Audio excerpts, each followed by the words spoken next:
nasty fingers. I don't say that. I'm not talking. I'm just saying. I'm just saying. It's so bizarre to me that you call socialism evil, all this stuff, but you can make a defense of socialist takeovers, government socialist takeovers, and ownership stakes. I shouldn't say takeovers, but ownership. What Trump is thinking about taking over an airline, which now I guess according to Brian, Spirit is essential for national security. I would not support that. I'd be you'll vote for Donald Trump every. Spirit Airlines is not in every election. Tomorrow you vote for Donald Trump. Let me so finish I the would point. not support. It's just odd that you vote for Donald Trump every election. Doesn't matter what he does. I'll never vote for Donald Trump again. What'd you say? I'll never vote for Donald Trump again. Obviously. What kind of stupid shit was that? Yeah, so he's missing the point. But I'm just trying to really got me. Tangents like you got. Oh, you really got me. This is not a tangent. All right, it really got me. I'll never vote for Donald Trump again. See, that joke was really hitting. Yeah, hard.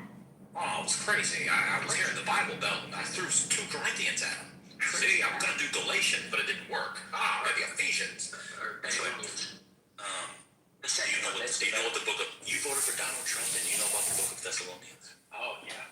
What's the book of Thessalonians about? It's the good one. What's it about? I'm just kidding. I did earmark a quote from that. I know. What's the book about? Thessalonians. I know you don't know about Thessalonians. You have no idea. No, I don't. I did notice a quote from there, a verse that I did earmark. Let's see. Let me pull out my personally inscribed Bible that I have off my. Brian is one of these people. So Brian is what's called is in the like free market libertarian to conservative Republican born again Christian pipeline. In about 6 years, Brian will be a deacon in some Pentecostal church where a bunch of white people are playing with snakes and the women have to have long skirts down to their ankles. There's an actual pipeline of these people as they get older, and that's why, I don't know if you guys have noticed, Brian was a rabid atheist when he came onto the app. Every year, closer, closer, closer. He'll be born again soon. That's why he's got that Bible. Brian said there was no world in which Brian, 3 years ago, would be working for his local Republican Party. He said he was inspired by Charlie Kirk's assassination. Imagine being a 60-year-old man inspired by Charlie Kirk in any way. Inspired to do what? He joined the local Republican Party. He now canvasses for his local Republican Party because of Charlie Kirk. That's how we got in the conversation. Because I asked him who was more socialist, Biden or Trump. And he tried to say Biden, and his evidence was Biden got hired tax agents at the IRS to audit people. Oh, yeah, because taxes are definitely something that are entrenched in the Constitution. Okay, yeah, got it. The founders had no conception of taxes at all. You're right. Yeah, that was... Why is the general welfare of the founders national security but not food and health care? And what's odd about it is a lot of people that say that also say we were founded on Judeo-Christian principles, but a Judeo-Christian principle would be to clothe the naked, feed the poor, and take care of the homeless. So why do the Judeo-Christian principles only apply when you want to tell people you're founded on Judeo-Christian principles, but you don't do any of the Judeo-Christian principles? I just think that's very bizarre. I've asked many times, and then it's like, it's not the government's job. Well, then I guess we weren't founded on Judeo-Christian principles. Yeah, how many feasts and celebrations do you have, Brian? Do you participate in? Feasts. Well, I'm going to sell one of my daughters to slavery because I know American Express a lot of money. That's a Judeo-Christian principle. She gone. Isn't Thessalonians where... Oh my God, just look it up. Just look it up, please. Yeah. Don't think aloud. Don't think aloud. Just, you know what? Read it. That would be great.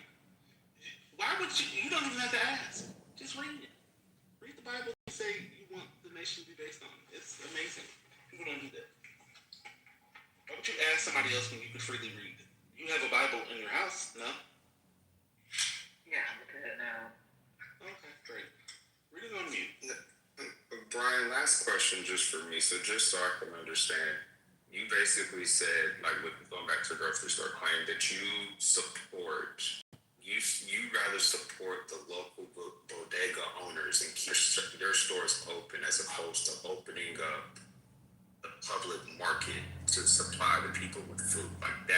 that's the hill you want to die on, just because the bodegas support free market.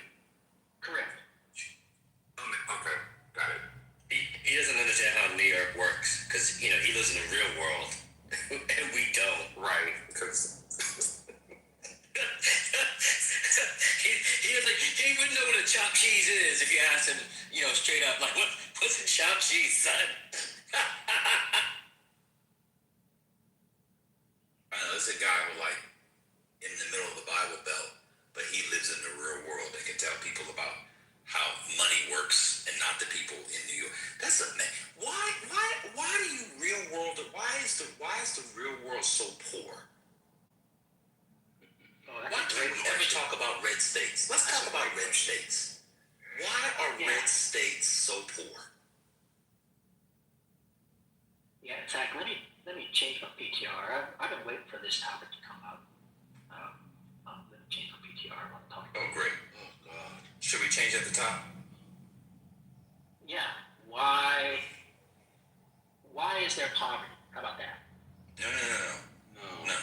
No. Why are red states so poor? Once you get into the Bible, you'll know what Jesus said about the question you just. Okay. Yeah, that's close enough.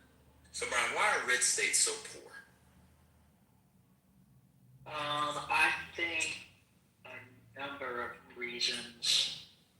I think a lot of it has to do with geography, as far as their industries that they are able to, that they started to create and grow and use as a means of providing a way of life.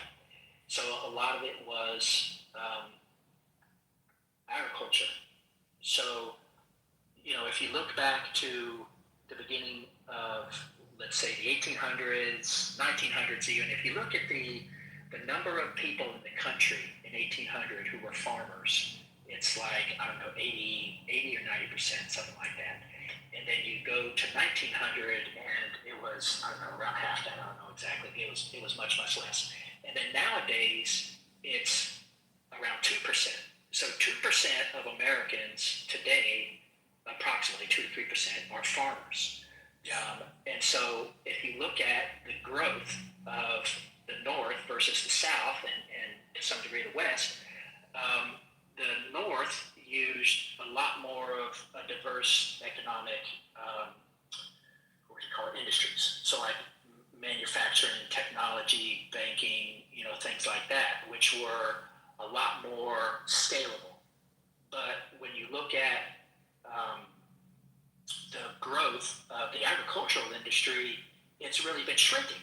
So a lot of people who built their infrastructure, their livelihood, their careers around farming and agriculture, a lot of that industry as a whole has decreased exponentially.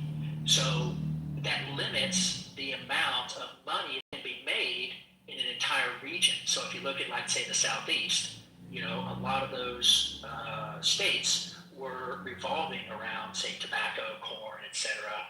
And of course, there were other places that grew crops, but the South didn't have the manufacturing that they had in the North. Now, I think geographically it was easier for them to just plant crops. What does that mean? So geographically, things grow a little easier in seasons. That doesn't mean they had to concentrate fully. They have to. So they were geographically. That's what I'm asking. So why'd they do that? Because they were somewhat limited by geography as to what they could do. What geography limits you from building a factory? Well, I'm just saying there were. No. You said they were limited by geography. So why didn't they build a factory? So, for example, cotton. Why did they send all that north? Why couldn't they put the South? Not produce, do the textiles in the South? Well, growing peaches, growing oranges, growing things in the South is easier than growing them up north. So I understand that. It depends on the crop. You're kind of all over. I'm just asking. That's true. I'm just asking. Why is it that they didn't build those other downstream? That's the right term. parts of production, why they have to send it to the north. This is the 19th century. We haven't even got to the Dust Bowl yet. Your whole thing on farms is so ridiculous and silly. I'm not even going to go into all that. Okay, But where am I just going explain wrong? why. Explain why they couldn't build farms in the South. Well, let's just I'm not stop farms. there. Why they couldn't build factories in the South? Well, let's just stop there. Where am I going wrong? About farms. About the claims I've made. Where am I going wrong? Oh, farming had been wiped out. Are you familiar with the Dust Bowl? Yeah, I've heard of it. You've heard.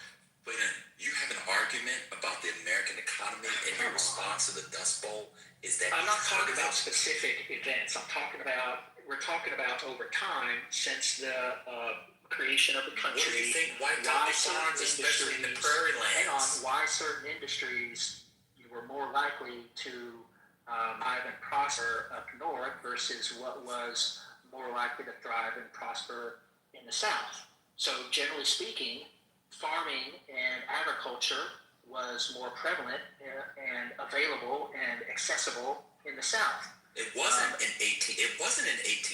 You literally just said that 90% of America, which include, by the way, do you know the nickname of New Jersey? The Garden State. Cool. What do you do with gardens? Is that from farming? Interesting. You literally said in 1800, 90% of the country was into farming. I'll take you at your word for it. I think it's very high. I know it's over 80%. Very high. I agree. Or if not farming, agriculture. It could have been, post pig bread, all types of stuff. Yeah, but I agree with you. Of course, that was the main economy. Why didn't the South, to this day, why does the South not invest in advanced technology and education? That's the question. It is not because of farming now that Oklahoma is the way that it is, especially after the Dust Bowl. So let me give you an example. What are the major science centers in the South? I'll give you the ones in North Carolina. What are the major science centers? Centers of scientific innovation, scientific breakthrough, scientific study, investment. What southern legislatures invest in science? This is the question. I don't know. Well, probably the Research Triangle in North Carolina would be. I gave you that one. I literally said, and of course, that's mostly that's run by like leftist, communist, hippy dippy Northerners. There's a town there called Cary, which stands for Concentrated Area of Relocated Yankees. There are no North Carolinians that live in that area anymore. It's totally taken over by home from the north and Indians from India and the Chinese. But keep going. Somebody gave you one. Huntsville. There's one. Small. There's one. Someone gave another one. Here's CDC in Atlanta. That's federal. I don't think CDC counts as a federal entity. But okay. Any others? And Huntsville, as they said, is very, very left wing. It's full of blacks, whacks, and communists who like to jack. Anything else? UT Austin. Super blue. Come on, Vine, where are the major? Oh, in your state of Tennessee. The communists over at Vanderbilt. Where are the conservatives of the South who are trying to put the South into an advanced 21st century economy? Or they're all farming. Or they're all waiting for rich people from Seattle and New York to bring their wealth down so they can have jobs.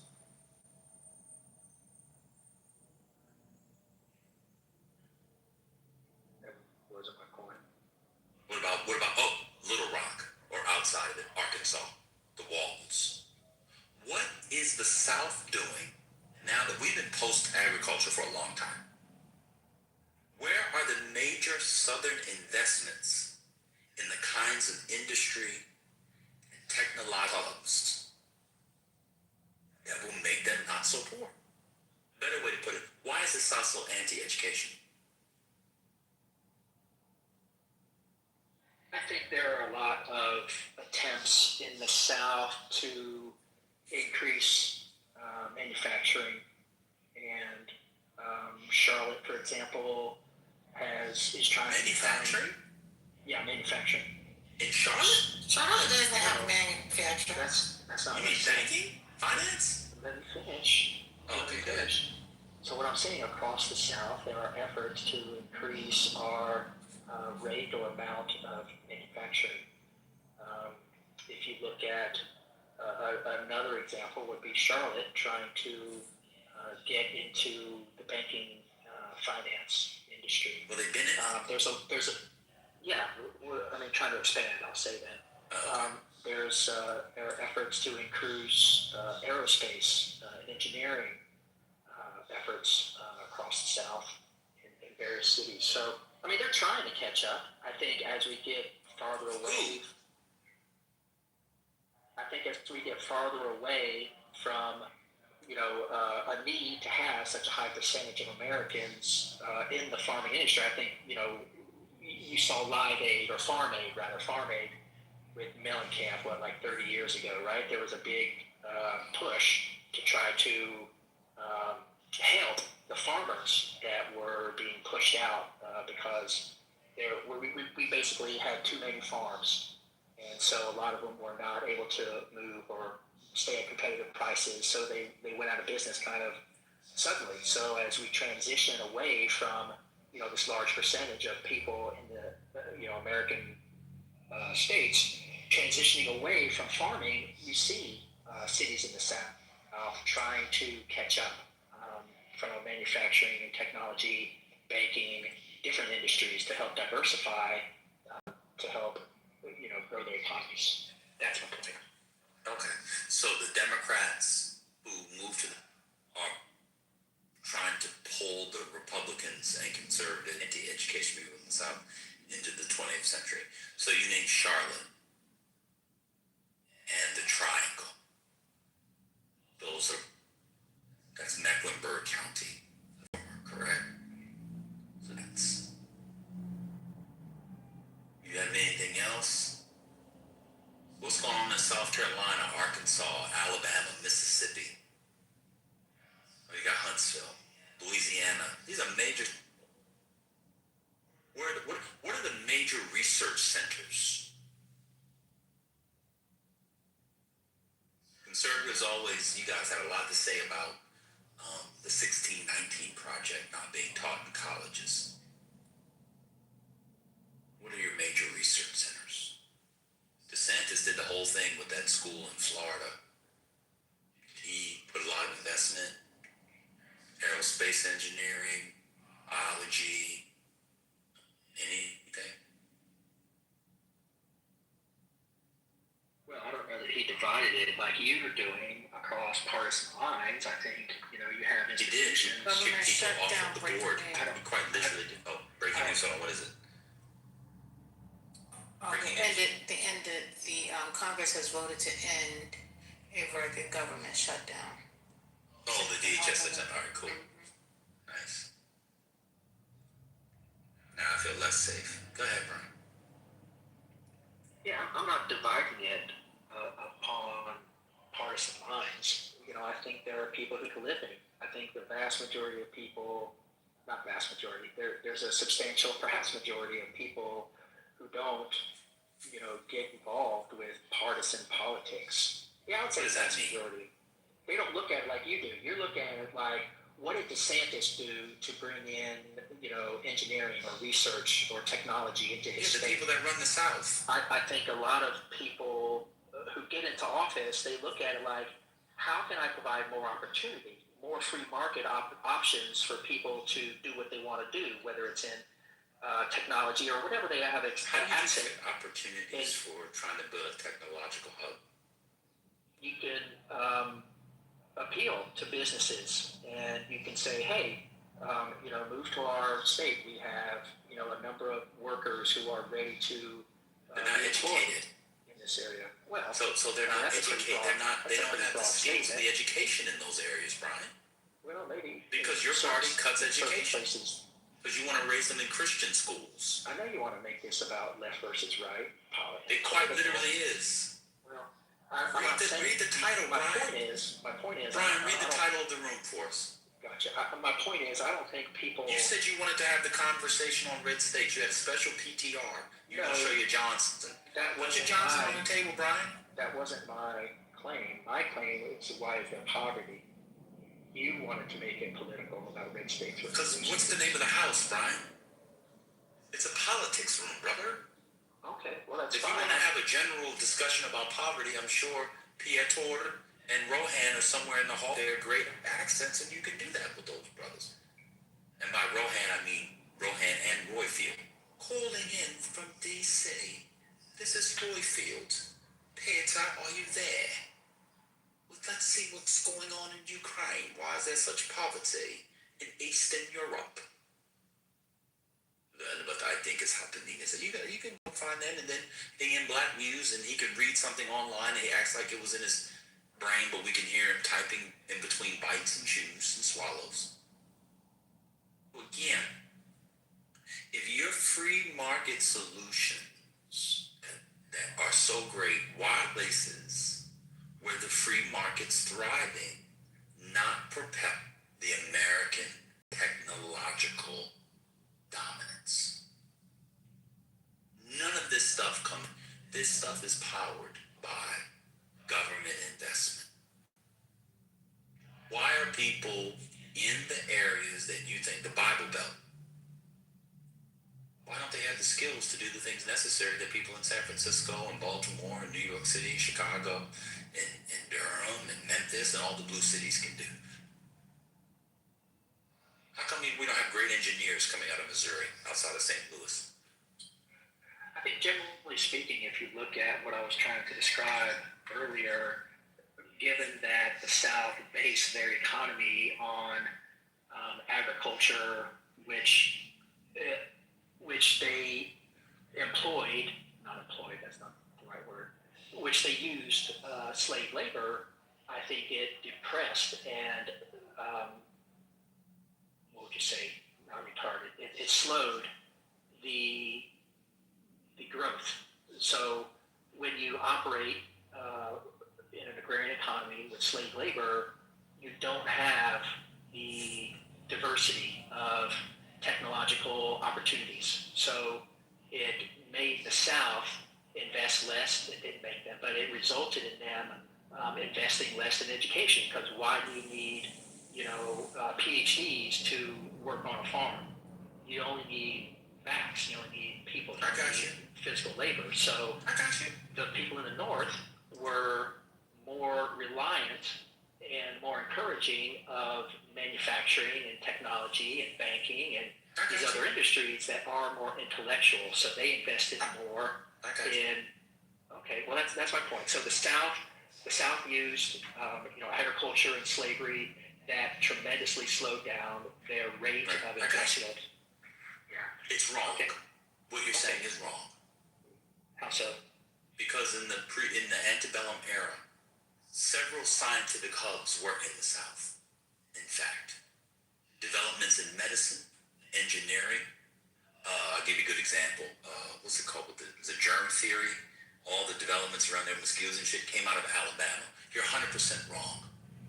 The South was not far behind. You're cherry picking. I'm almost done. You're cherry I'm picking. just telling you. I'm about to give you the cities. See? You're not interested. Charleston, major cities. Mobile, major city. New Orleans, major city. I go on and on. But I wanted to ask you a question because you keep making this claim about what state produces Well, that's the most. false. I mean, the rebuttal you gave is not correct. It's not. I actually studied this. This is not false at all. It is Southern false. cities were major, and cities and northern cities that had slavery too, and also places in the north had slavery too. What was false? What did I say? Let me continue. So, Brian, I have another question. One, I don't know if you hear yourself, but in Massachusetts, Lowell, when those women were making stuff in factories, those weren't intellectual pursuits. But let me continue. Brian, are you there? Do you know which state produces the most crop and livestock in America? Do you know? Crop and livestock together? Or individually? Or individually. So which crop? Total crops and livestock. Total. So all crops together and all livestock Like together. basically the biggest Either farmer one in the or state. both. Either one.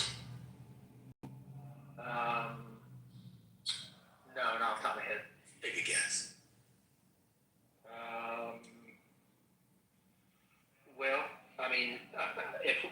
so you're saying all of it together. So the state that has the Oh my most God. crops.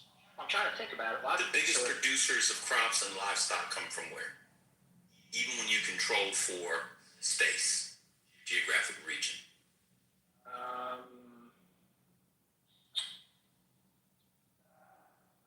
I would think probably somewhere in the Midwest. Nope. Maybe. No. Okay. What? Take another guess.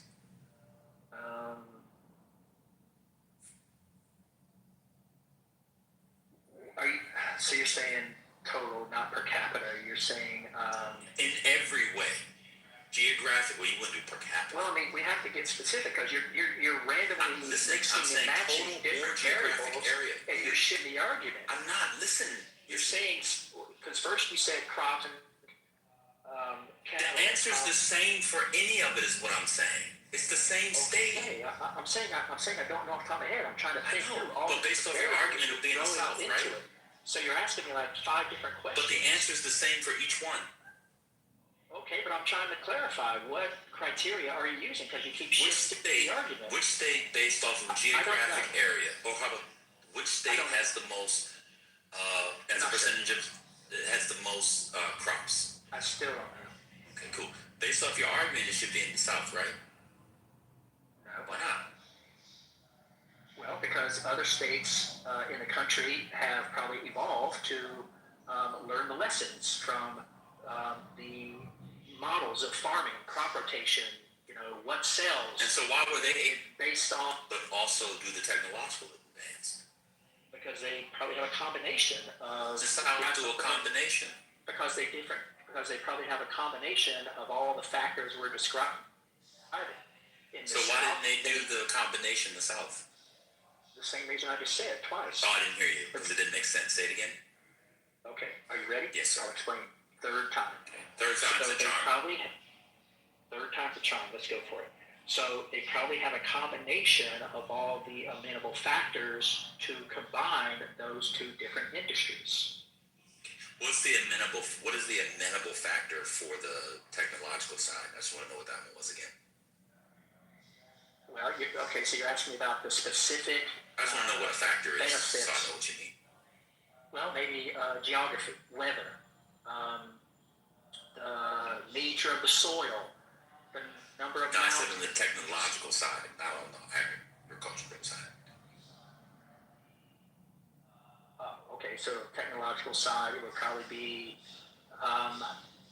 maybe there's access to certain Let me tell you the answer. resources California. in that area. So California is able to do, I'm almost done. So California is able to do all the farm stuff that it does and have Silicon Valley. Why couldn't, and by the way, relative to the South, California is a new state. Wouldn't you agree?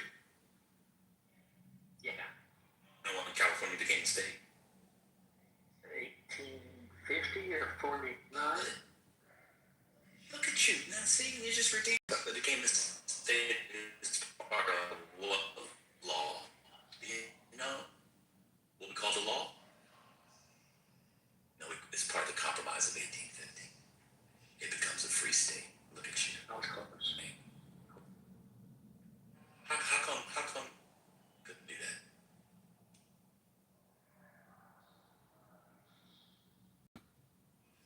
What do beaches have to do with technological hubs?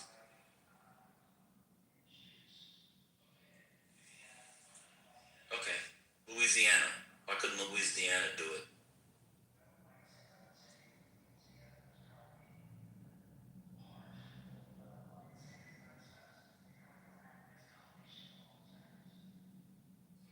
So why didn't they make them?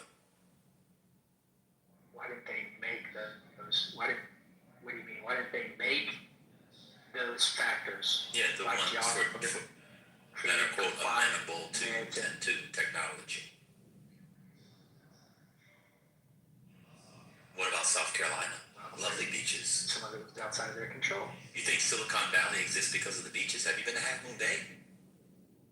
Actually, let me ask you a question. That's not where technological. Oh, so they need to produce wine. So that's the claim? What about South Carolina? Yeah, I've been there. Do they have beaches? Yeah, nice beaches. Okay. So why is it a shithole?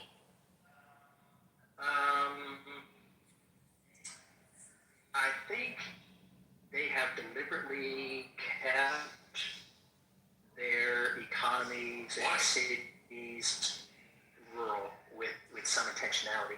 They prefer. I think they prefer they- being poor. Prefer that style of life.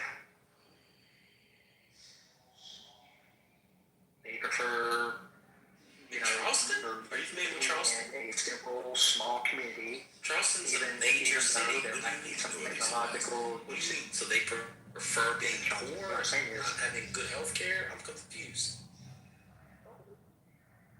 What I'm saying is, if you talk to people in South Carolina, That doesn't mean they have to be probably poor. prefer living in a rural environment. They're happy to just, to support the status quo. Oh, okay. So that's your point. So the reason is people want to be poor and broke and ignorant and suffering. Okay. So that actually is a good answer.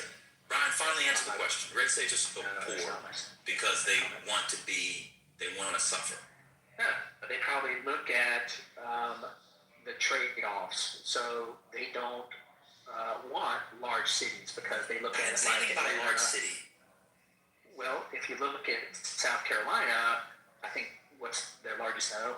But I mean, if you look at this, they don't have very large metropolitan areas like Atlanta or Charlotte or whatever Yes, they other do. places in the South.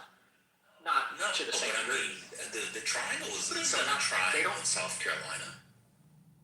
The triangle is not a ton of people. Yeah. Well, what I'm saying is they choose not to do those things for whatever reasons. Well, we know the reasons because they're anti-education and they want to be poor.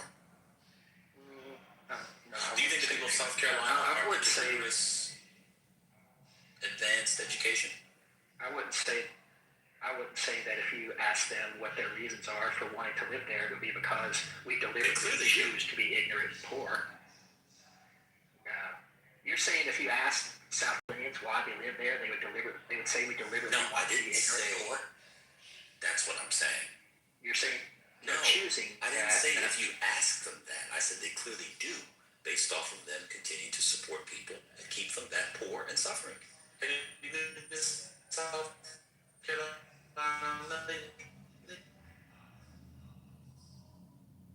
I didn't say it was. I'm talking about whether it's their right or not. That's moving the goalposts. What's going on? I know it's their choice. I'm not asking if it's their choice. I'm trying to understand it. Right, they want to be poor and ignorant and dumb. They're not middle class. Yes, they'd rather be ignorant and suffering. That's what I just said. In fact, percentage of South Carolinians on Medicaid. What would you say the percentage of South Carolinians on Medicaid is, Brian? Very good guess. It's about 20. It's about anywhere between 20 to 25%. So I have to pay for people who choose to be poor for no reason, except they want to live off my pencil.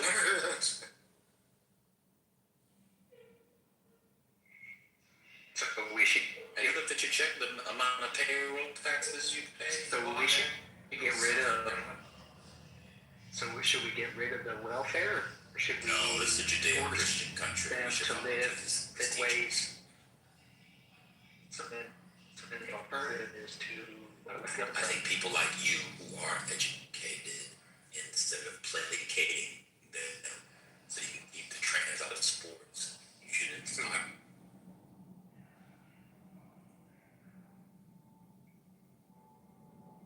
Yeah, exactly my goal. I'd love to do that. And yet you're voting for the guys that are cutting money to do that very thing.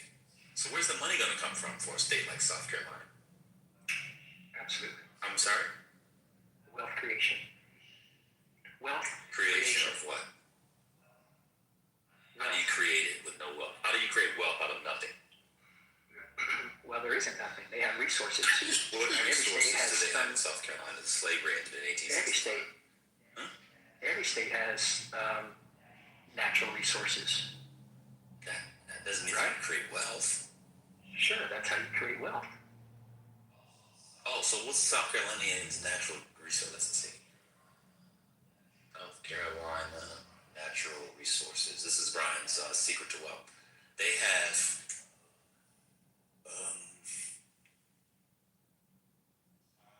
island, kaolin clay, pine timber, fisheries. They're gonna be rich real soon. You conservatives, so unserious. People eat fish. Oh, so you're saying that the fisheries in South Carolina can empower them to becoming a wealthy state? That's what you believe?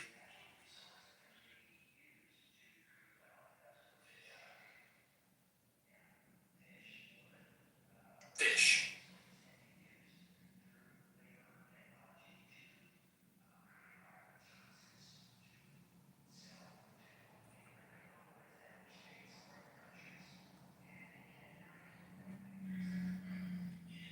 You're right. You're exactly right.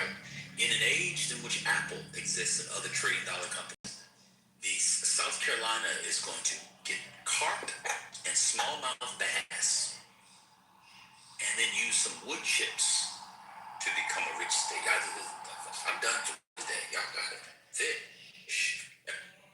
And I don't know why you are besmirching wood chips that are going to sell better than apples. What is it? Are we at the M6 chip now? The A6 chip?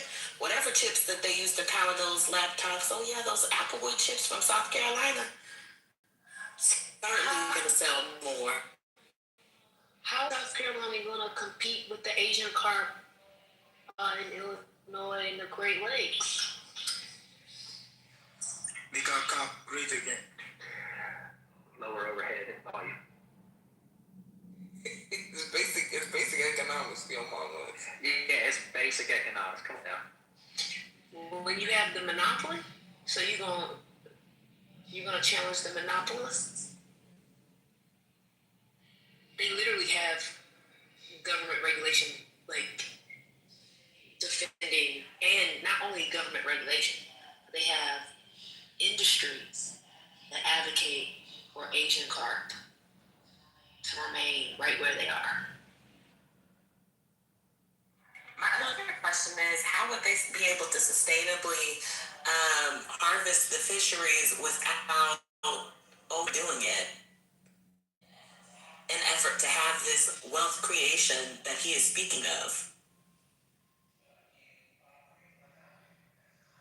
You use sustainable practices. ESG is dead, so I don't like. If this is a southern state, ESG is dead. I don't really care to hear about sustainability. How are they going to and maintain wealth creation? Are there fishery capacity to compete with the Chinese fisheries as it relates to carp? You mean specifically? You're asking specifically about carp?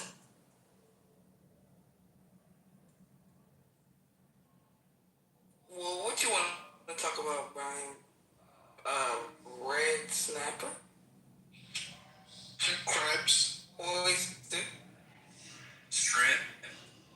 You know, the low country shrimp is amazing. You know, part of the problem, Brian, people like you don't believe in climate change. This is the great irony. Climate change has actually made it worse for places like South Carolina.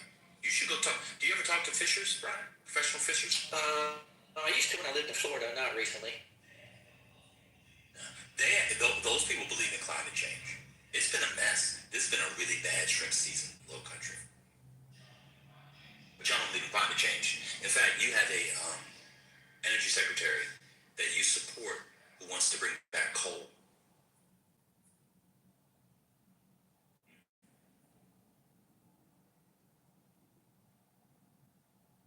I thought when Brian was talking about the natural resources, he was going to talk about.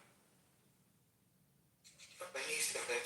Well, he said fish And No, you identified the face. no, he said facial and timber. Every state uses what they can, right? Right. It's not 1872.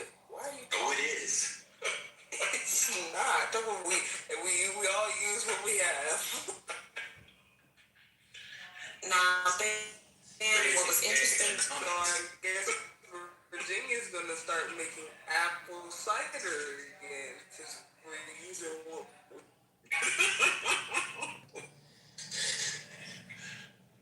Oh, God. It's really bad, yo. Brian, it's really bad, brother. It's really bad. Know how dug in you are ideologically that you think that fish and wood chips is what's going to power South Carolina. I didn't make that claim. Rich state. I've never made that claim. In fact, I made the opposite claim. I said they're going to use what resources they have access to continue the way of life that they prefer. I literally asked you, So, what if could they they're do? I said, if they wanting- got rid of government investment, If they're what would they use? Maybe you forgot, to be fair to you. What would they use? You said they're natural resources. I named some natural resources. You said, there you go. They got fish and wood. Yeah, but I never made the claim that they were attempting to try to. I didn't say that you said they were attempting. With California. I didn't say you said that. You made I that said, claim. again, no, I didn't. I said something different. I didn't say they were Now I doing made it. that claim. You said they couldn't do it. You just made the claim that I didn't say they that. become a rich state, and I said the opposite. They don't. I would say they are more protective of their way of life, and if that means that they never become a rich state, if that means that they have to use their natural resources to continue their lower middle class way of life, and they prefer that, then if they own, This is left leaning, industrialists to, let's say, revolutionize, their economy, and they continually vote against that, then that tells you that they're not interested This is in really becoming a tough. rich state. I said we had moved on from that, sir. Well, then why are I you said putting words in quite my mouth explicitly. that I didn't say? I didn't. Stop. You got to get yours out. Let me speak. I said, if they don't have government investment, how will they? Not what they're doing. I didn't accuse you of saying what they were doing. And you said they could use their natural resources. And then I Googled South Carolina natural resources and read some stuff. So it'd be fish, wood chips. I guess you can use wood for paper or stuff.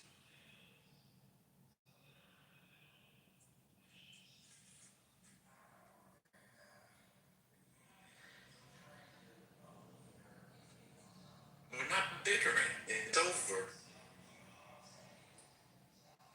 I'm not trying to own you. I don't believe in slavery. You believe in slavery. Oh, no, you don't believe in slavery. That's true. That's fair.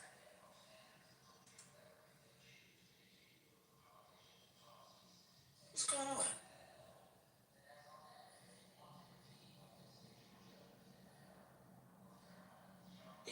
And the research triangle, if those states want to change the culture or direction of their state's prosperity at a statewide level, then they do that. There's nothing wrong with that. I mean, I fully support that. If they want to invite some of these, industries or intellectuals or industrialists, whatever, good on them. Go for it. Cool. Yeah, I don't either. That's a completely different thing than what we were arguing. So you did the thing where you found a way to cakewalk your way out of what we were. But I understand. I understand.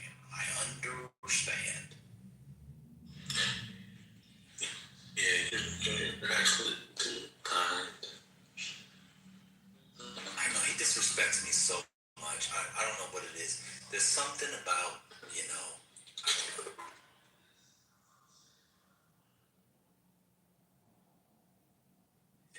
the way he does that is just it's so nasty. He does it on purpose. We didn't know you. Oh, not Rousseau. He hates Rousseau. Brian, what do you think about Rousseau? I don't hate him. I disagree with his worldview and what he proposes. What's his I mean, worldview? What does he propose? What was Rousseau's worldview? I think that Rousseau looks at the world as if in order to maintain or what would you say in order to maintain or further the greater good, that individual citizens should be willing to give up certain liberties Where does he say that? freedoms. So like His book. Which one? The discourse? The second discourse? Oh, the social contract. Oh, okay. Yeah. So which liberties does Rousseau say that you should give up for the greater good? Yeah. What I said? Which liberties? Safe, secure, the 2003 Act, right? So I which use the example of liberties? I think it's Which ends? No. Which liberties should they give up? Those are safety and liberties. security. Those would be ends. That would be something you would give up. You would give something up to get safety and security. Like privacy or. So what I'm saying is, if you let me finish, what I'm saying is something No. Let's stay on Rousseau before you get to an example. You have. No. I want to go to. Well, I pulled up the social contract. Example Hold on. I pulled up he would endorse and the what social his contract. philosophy. I know this is a great text. Very important text. So, which part of the social contract do you go to? I'm just talking about it in general. Where he says we should give up liberties. I could pull to it. No, we know specifics. I could pull a specific quote, I guess. We're doing specifics. So just tell us in the social contract where he says they should give up. Because I don't know how prescriptive or normative the social contract is. But go ahead, Yeah. Brian, tell me where he said we should give up. Yeah, I agree. I don't know how. You agree? Well, I agree that I don't know how prescriptive social contracts are. No. This theory was so. Oh God. Oh my God. All right, Brian. Let other people talk. We've been talking for a while, bro. Let me rest. Well, let's 86 ourselves. Brother, this is why I'm 86. Brian's 86. Y'all. They need to read in units. This is what I was talking about. Yeah, no, I'll just say this. If you are going to read by yourself, this may be a good opportunity to use AI and ask them for reading questions or guided, outlines to help facilitate your reading. It's another part of the Bible, and all that get good understanding. That's understanding. God bless.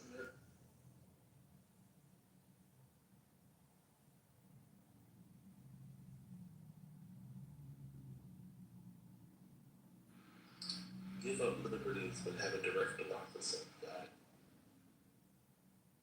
Give up liberty, return to nature. Yeah, everybody wants to return to nature. People got the softest hands in the world talking about return to nature. Never formed a callus in their life, but return to nature. It's amazing how that works. People are worried about sunburns, but then we're SPF 500. We'll talk about return to nature. It's just absolutely amazing. See, brother, the problem is that you're not living in the real world, and it's just basic economics. You just obviously don't understand because you don't look. Except for when Trump does it.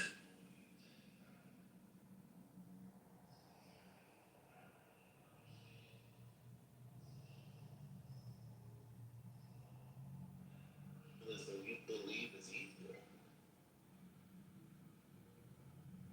I don't know if that's consistent. Well, you said it's evil, so you tell us. What do you mean by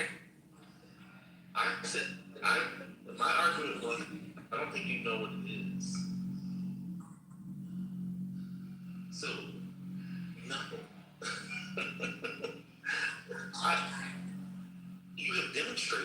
don't know what it is. You've talked to Ben That one, for hours. I can answer that one pretty easily. Hold on. I don't have to say anything. Okay. You have made the argument. Yeah, I made it about a month ago, but I can repeat it again for you. I don't think you were here when I made it today. Yeah, I'm happy. I heard you today. I'm happy to remake the argument if you'd like. So it's either evil, but you saying it's evil This is why it's doesn't evil. really mean anything.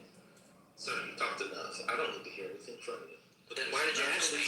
Why did you ask me to define why I consider socialism evil? And now that I'm ready to give you an answer, a definition, and a justification, you're running away. Come on, don't run away. I'm running away. You're saying you don't want to hear my answer after you ask me a question. I don't mean it's rhetorical. Have you heard of that? Then why did you ask me the question? It's rhetorical. Do you know what that means? Yeah, why did you make the claim that I don't understand socialism, Okay, and then you challenged my knowledge and understanding of socialism, and then I'm giving you an answer, and now you're running away. Right.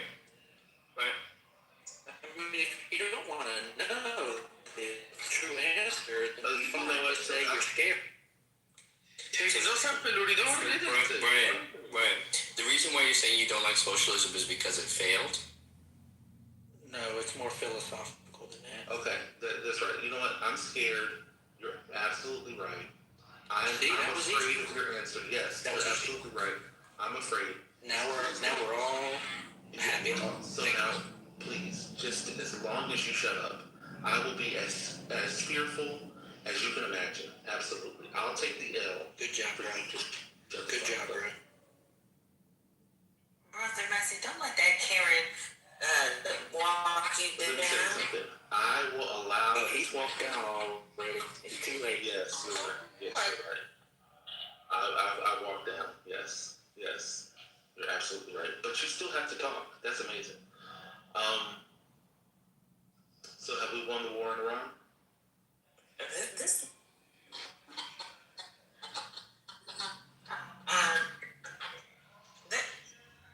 Okay. All right. You're How you doing, brother? How you doing? Happy Thursday. How Peter get up here? Leaping up here. Oh, he just been quiet. That's good. So, look at he feels so good. He's playing with safety. Hard hat ain't even on. He's there. Child. He at work today?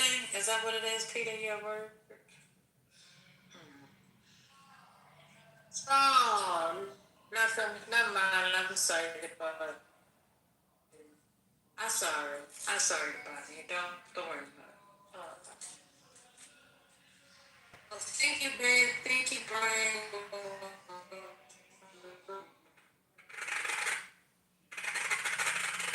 Contact and appreciate you. I didn't wake him up. I did not wake him up. Okay. All right. So I just said, I'm just thanking the people, Peter. Is that okay with you? Can I just say thank you? What's going on?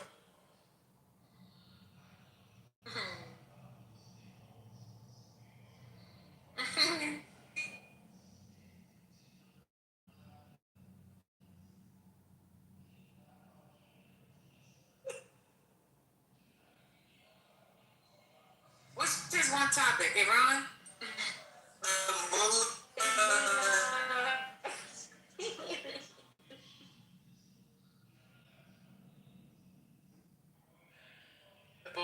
It sticks to.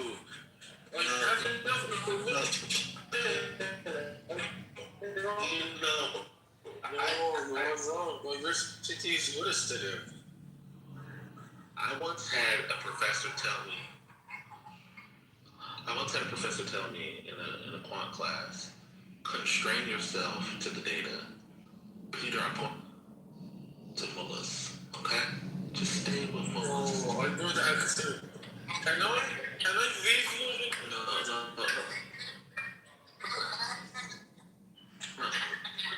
No, we want you. Okay, what's yours on? Yes, I'm here, Uncle. How you doing? Not Lisa.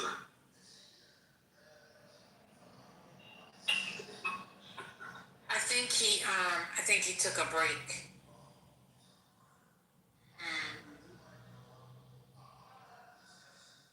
And I'd like you to brief us to see if I'm right, wrong, or indifferent. About a few weeks ago, he said something. Oh shit. Yeah, you are right. He said something that rubbed me the wrong way. It was said in the spirit of arrogance, and it called somebody dumb or something on that. You know how he does when he gets on his, when he's on a roll and nobody's asking his question. That's right, Ambassador. I asked a couple of questions. So he and I've been having a little quiet feud, a little something. So he's been ditching my mic lately, and I think 7%.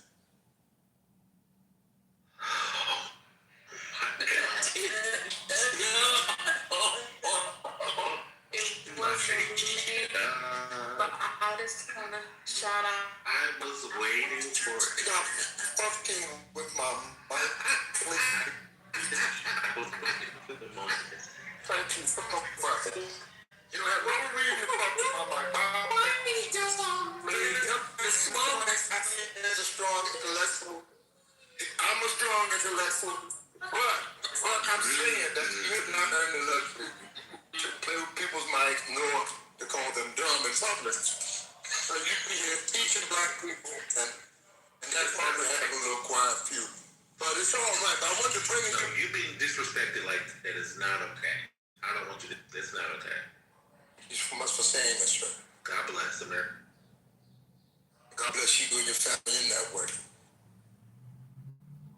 So, I mean, Brian is a great guy, but something he needs a slight correction. He just needs to brought this out. Back in the day, we had a board of education. I'd have to cut the board, go to the wood shop, cut the board, and they almost put it on my backside. But then when they get out of hand, the coach would make me go back and drill holes in the board so to suck the meat back. So you can really know. So you know what I mean? When they suck the meat back balance, and he did not. But Barry's a great guy. I love him. But I just don't feel you have none of us. I know I haven't earned that luxury. No matter how much political information any of us get, we should still be sharing with our brothers and sisters. And we're all equal when it comes. We're equal when it comes to that. We should never behave arrogantly because if you're talking about God, I know God's not going to share his blessings on you when you behave arrogantly and have that spirit of I'm smart and you're dumb is not good for this network. In my opinion, I feel that the First Lady shares that sentiment with me. That's why I came to the First Lady. Because my niece is the best on Clubhouse, and don't none of y'all dare forget it. If I said it with arrogance, I was trying to be humble. So that's the best That's a fact. That's a fact.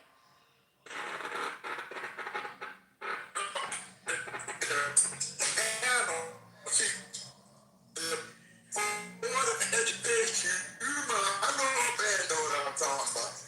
You cut the board out in the workshop when the child was misbehaved, they go to the assistant principal and the coach had the assignment of paddling your backside It's not easy. the perpetuity Board of Education.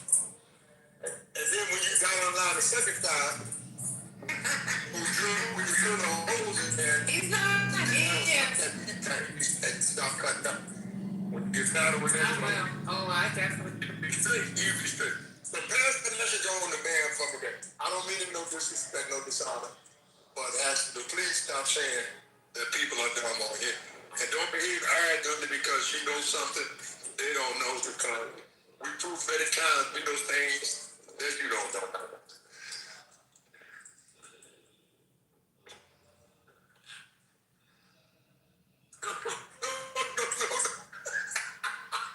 No, the time when you paddle the holes, you drill the holes in the paddle, right? The Board of Education.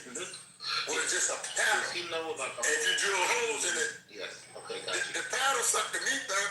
head ain't gonna suck the meat back. He getting his meat sucked back through the family. Okay. Well, by the cattle now, not by the individual. Okay, by the cattle. If we can I just want to make sure that we confirm that Ambassador believes that Van knows about the whole sucking his meat back. And I just want to make sure that we confirm that. But you make sure you got the full picture now, brother, right? You gonna mess that up. I definitely got the full picture. I didn't want it, but I got it. I bet your brother gonna make him mess it, but we'll take it. Just serve some hors d'oeuvres. Let me tell you something. Suck the meat back with an hors d'oeuvre is insane work. But God bless you, Ambassador. I appreciate it. Thank you. I appreciate the honesty. I always listen to you, and you got a great way of putting your political views that we can receive. I thank you. Thank you. Bless you. Oh, God bless you. God bless you. Thank you. Hello, Dan. Are you there? Have you come back? Hey, how you doing? Hey, brother. Just want to ask you.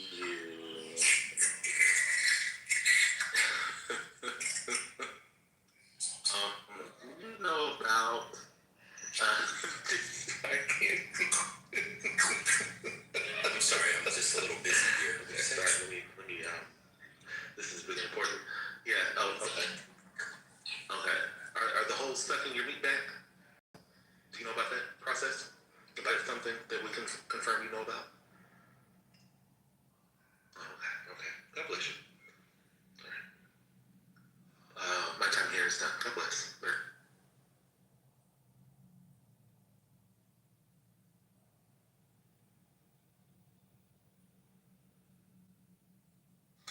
There was a great question. Just to follow up. Does the hole include teeth or no teeth? God bless. I think it's a toothless. It's Oh my. Okay. Be real smooth, real smooth. What? Real smooth? Yeah, I think I've heard Dan talk about the toothless holes that suck meat. Yeah. Okay. Excuse me. The suck meat back. I think he had a late night room on that recently here in PC. Was that was the first birthday? Peter, please. Peter, please. Peter, please. Please. God bless.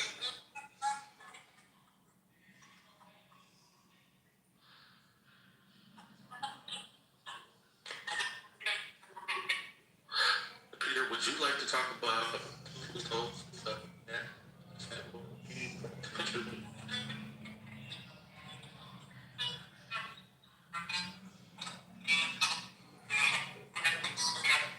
Peter, I asked you. Peter, God bless you. Okay. Okay. Question I'll ask again.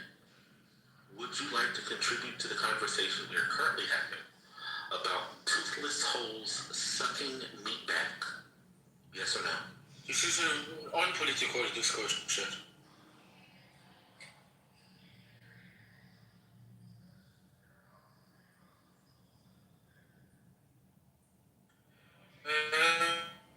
I think you are wrong about the topic. You consider and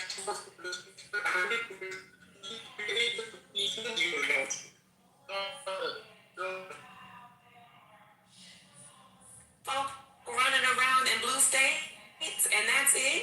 And if y'all deviate from those two topics on this stage, he will reorient you back to political discussions.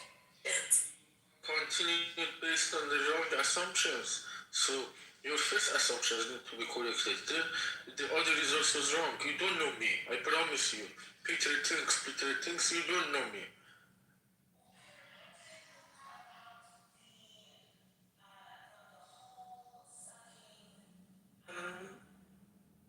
Rod of enchantment. What? Oh my God. Oh, that was a.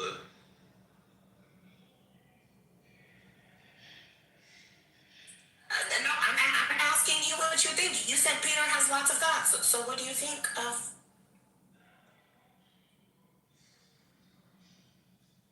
But this is a very political issue that we're discussing currently. You don't understand the politics of the sucking of. I mean, I'm having a very politically correct discussion. I just don't think.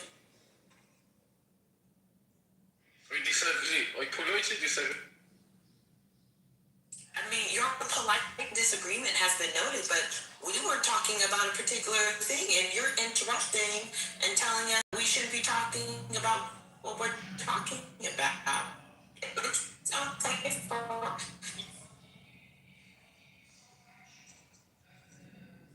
So.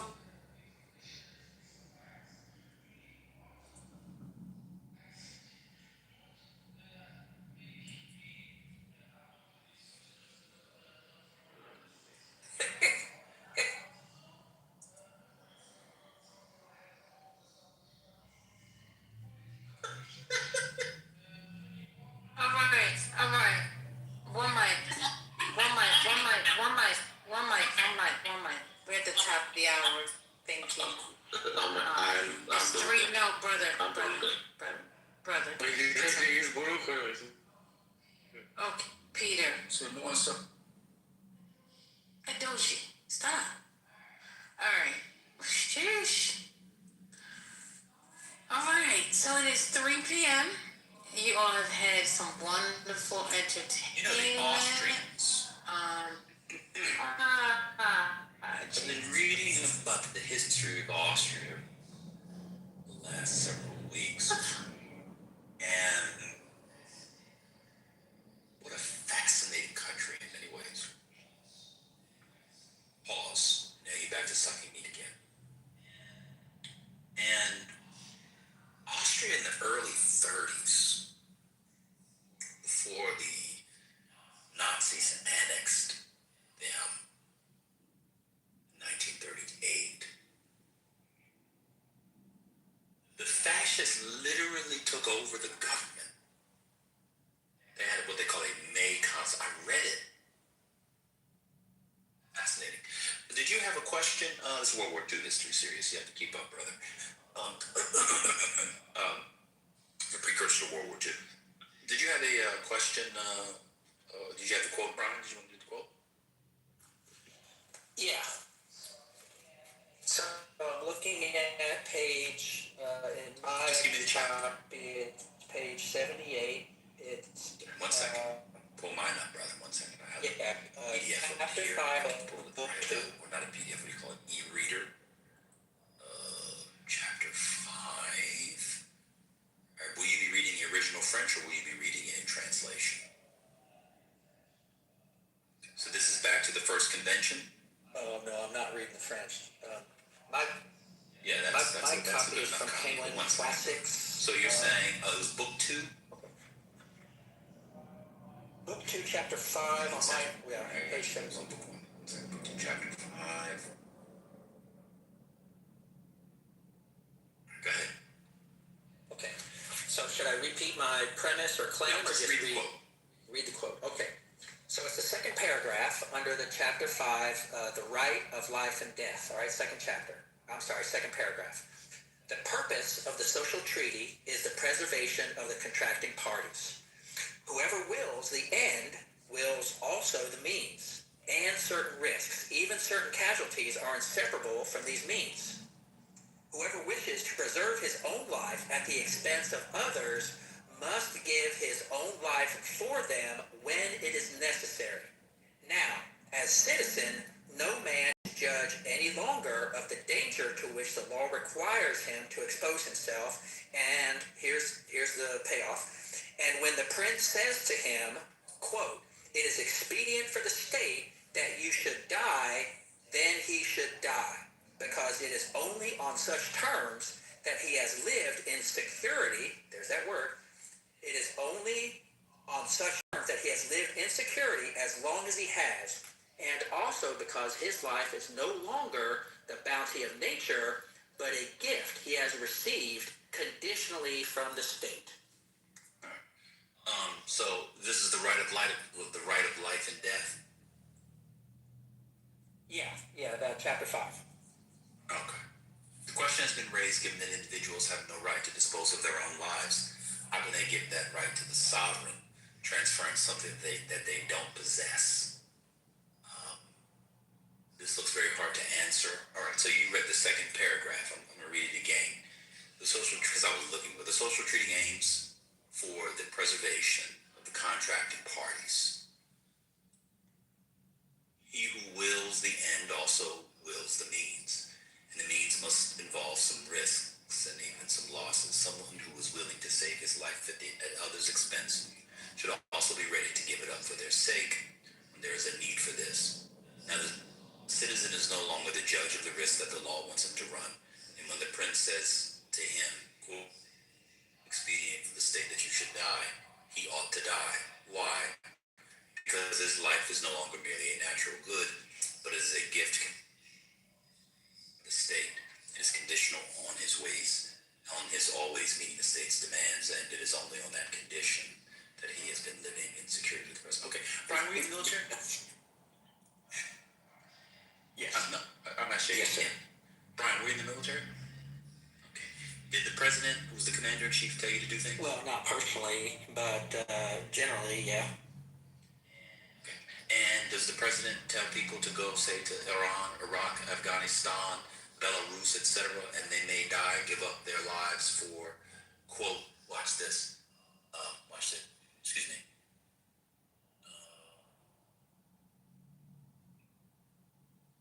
for the sake of, give up their life at others' expense, give it up for the sake of others, namely the polity upon which he signed the social contract? Cool. So basically what Rousseau has outlined is the thing that you signed on to. I don't know if Rousseau's, I have to go back, I don't know if he's agreeing with this, but he's giving a social contract theory. This is what people agree to.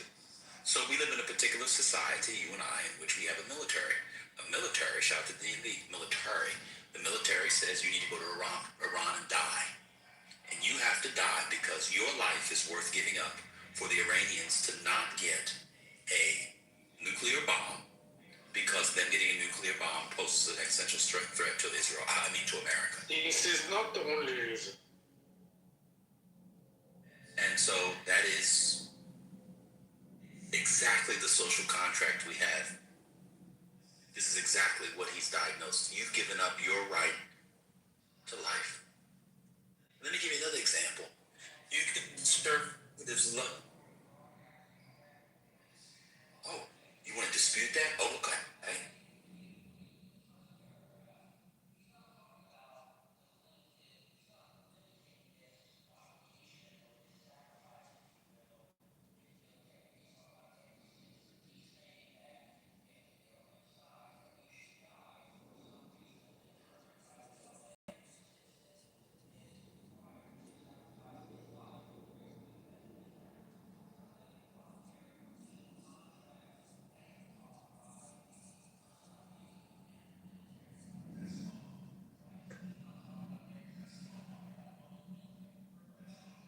That's wrong.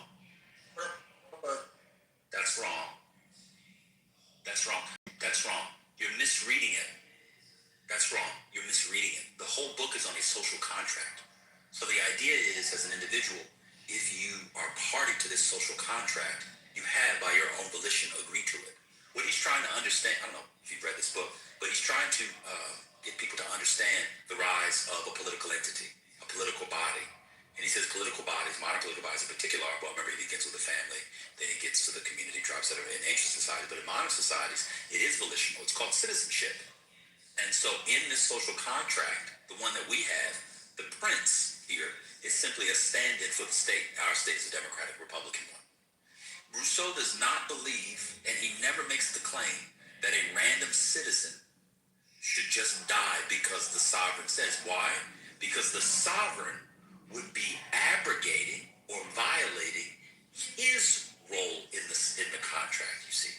See, the contract is multi-directional. It's not unidirectional. Again, I don't even know if this is prescriptive in this part, because he's answering objections. If you look at the beginning of it, he says someone asked a question. And so what he's really getting at is, how can I give something if I've already given it up? So he's giving a philosophical account for how one can do that based off already giving up what he said he couldn't give up because he had given it up in the first place. So actually what you're saying is wrong, because the sovereign also has to uphold his end of the bargain. And his end of the bargain is the protection and preservation of individual life. You should read the whole book. You shouldn't do a Google search.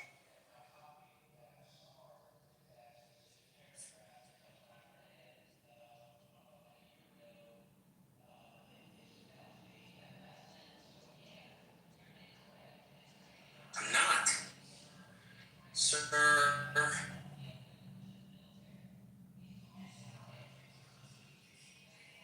it's not only applicable to keep reading. I didn't say it was only, so now you're being disingenuous. I didn't say it was only applicable to the military. No, keep reading. What's the next paragraph about?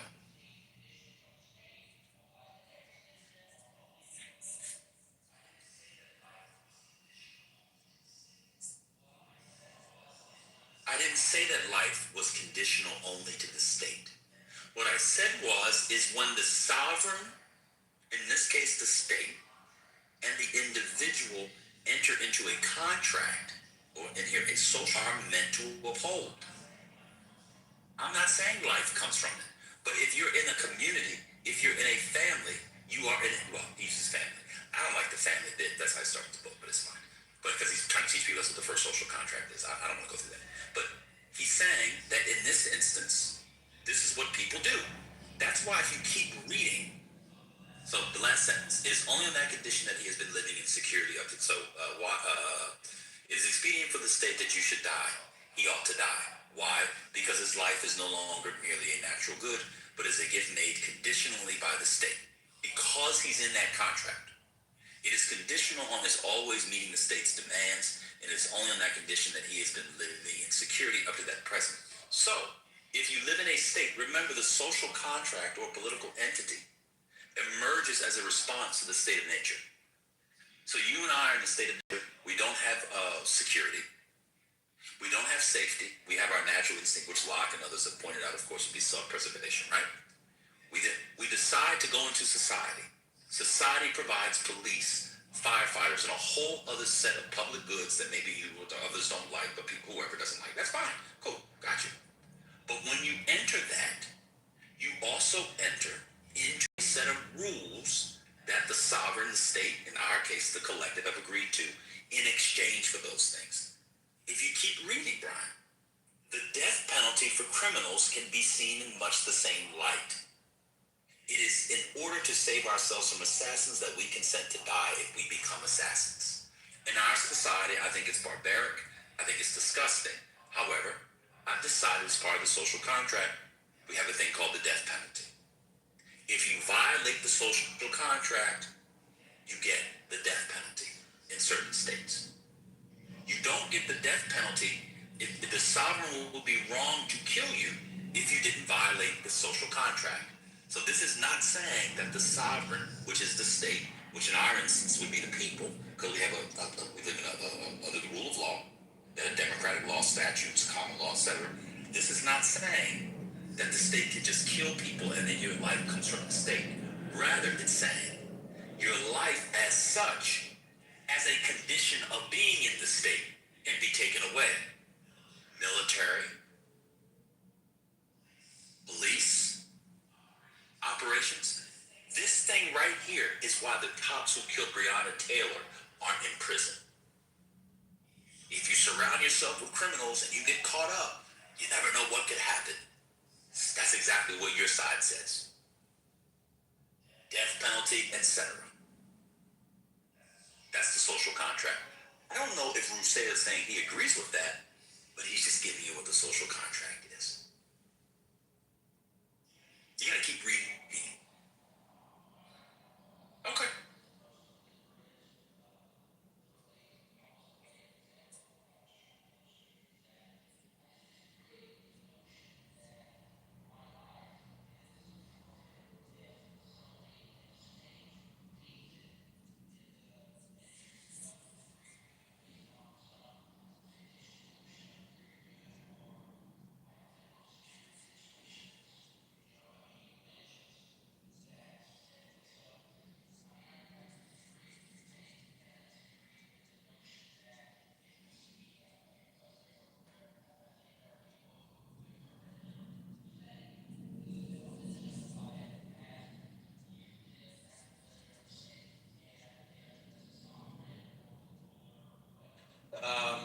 determines that your life is forfeit because it benefits the greater good, then so be it. I disagree with that fundamental aspect of what he proposes in the book. Okay, so let me respond to that. That's not what he's proposing. Again, this is not a prescriptive text. It's descriptive, this part. He's not proposing anything. He's saying that's what happens when you enter into a social contract. That's your interpretation. Honestly, it's not, because he's answering It could be very prescriptive. That could be a principle. Because he's answering a question. Look, the example I was using was the Patriot Act. That's a perfect example of this. This is about taking life in application. Let's stay on Rousseau before we go to the Patriot Act. Let's stay on Rousseau before we come on. Let's stay on topic. Yeah, I know it's easy to move. Let's go a little deeper, although you're running out of PP. So, this part right here goes completely to what I've said. The death penalty, military. There are certain people in a society whose lives are expendable, and in fact have been expended for the greater good. Whether you like it or I like it, that's just how social contracts work. That's just simply how social contracts work. It's really, really the case. What's odd is, if you continue to read, he critiques governments that actually do use death too hastily and without thought. We may add that frequent punishments and death are always assigned, this is a few paragraphs later, that the government is weak or lazy. Every wrongdoer could be turned to some good. There's no right to put to death, even for the sake of making an example, anyone who could be safely left alive. So he is not arguing, in fact, that the state can willy-nilly put people should kill. In fact, he says that we should have less killing.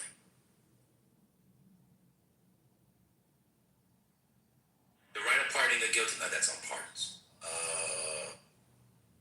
I apologize, I'm doing this. You just pull up. So when he says here, again, the man asks, the question has been raised, given that individuals have no right to dispose of their own lives, how can they give the right to the sovereign transfer something they don't possess?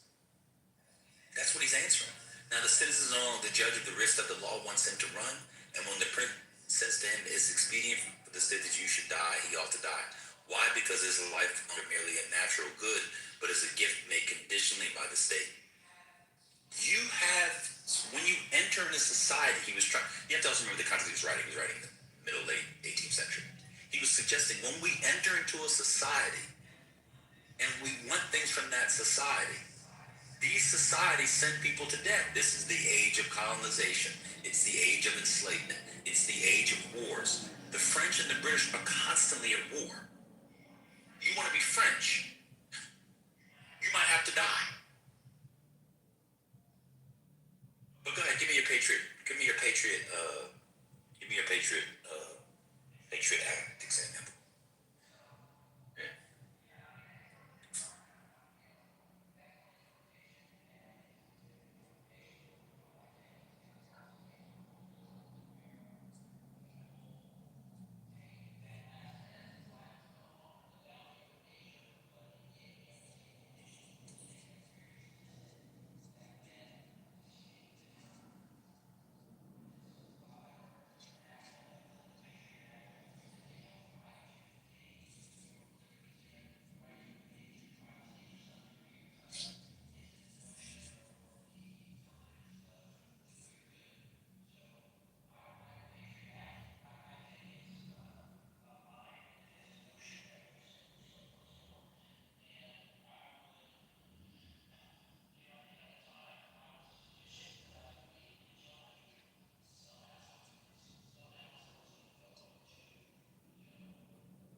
Not bank account.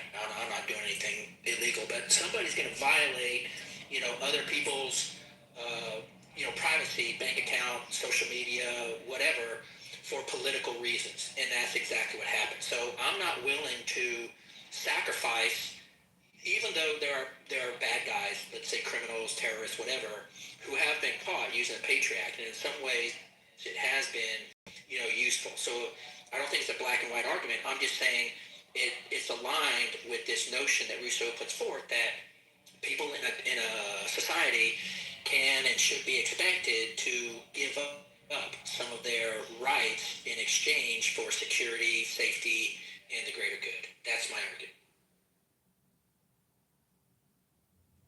And it's debatable. Like I say, some people think the more terrorists we catch, the more, bombers, whatever you want to call it, that are stopped by the Patriot Act, that offsets the number of people who have been, let's say, unjustly investigated or prosecuted using that, set of laws or practice. So it's debatable. I'm not saying it's 100% right or wrong. I'm just saying it's one of the aspects of the.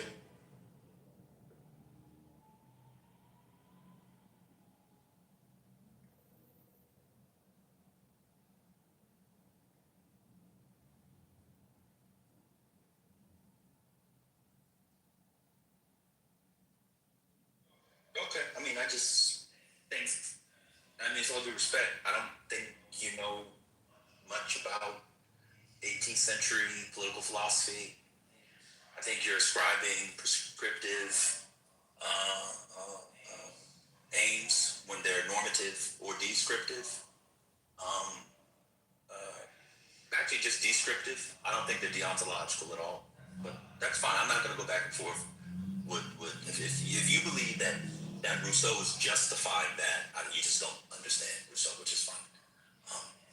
It's hard to read this. Okay, it's fine. I don't know how one reads view on Rousseau, and you don't know about the discourses. It's just hard to, because I read this. It says, because his life is no longer merely a natural good or yours of nature, but is the gift made conditionally by the state. And the point is, when you enter a social contract, you're exiting the state of nature. If you don't know how the state of nature functions heuristically in 18th century political philosophy and what it means to leave that, I can't have the conversation. Now, 3 or 4 years ago on the app, I would have spent 5 hours having the conversation. Now, I'm going to go look at some porn on Twitter. Yeah, I told you he knows about the paddles with the soul stuff back then.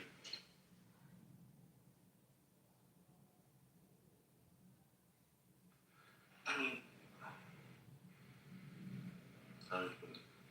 that conversation was very informal. Dan, are you there? Yeah, I'm sure you know how to talk about it. How you doing?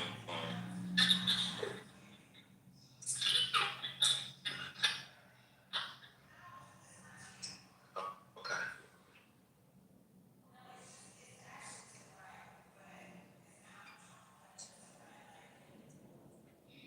He doesn't know what that means. Yeah, it's not meant to be answered. It's asking yourself out loud. Okay, you just don't have to do this. I just didn't answer you.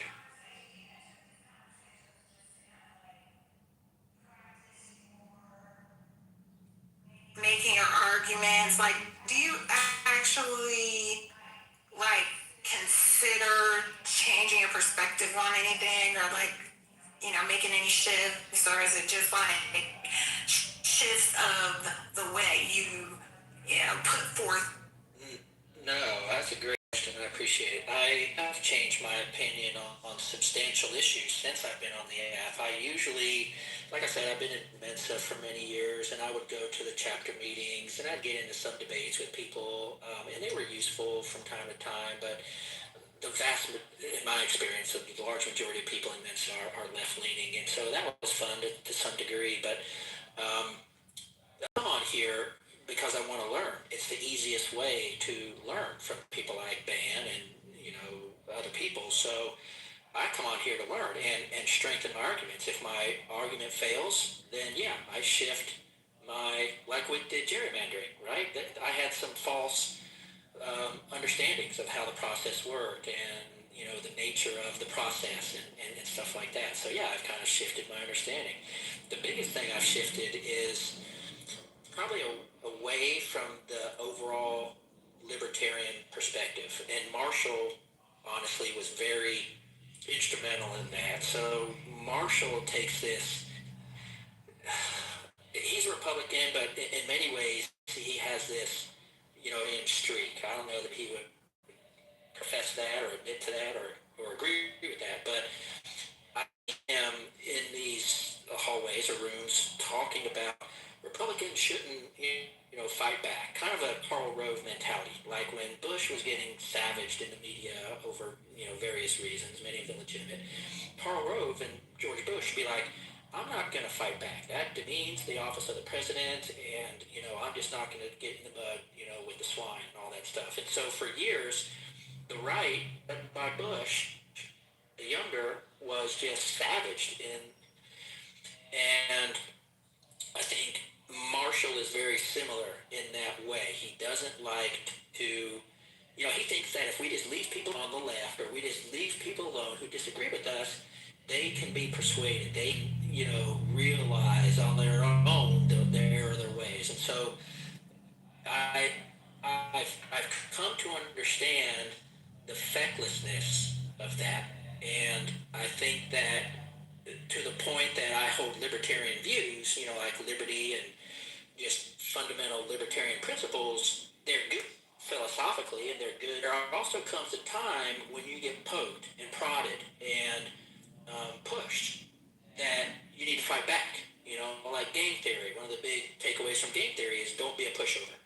So, I've learned that I'm willing to take a lot of abuse and slanders and insults, and that's fine. I don't really care about that. But at some point, if there's a point being made, then sometimes it's worth defending, like the stupid government takeover of grocery stores.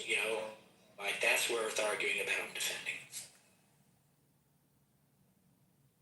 How is opening a grocery store a government takeover of grocery stores? I'm gonna tell you why. Because one second, Brian. Because after he finished speaking, you said something, doing it to torture you. After he starts speaking, I'm going to turn the phone down and stop listening. Oh, okay, this won't make it six. No, I Thank you, Brian. I think government is behind the business. But he may get brother.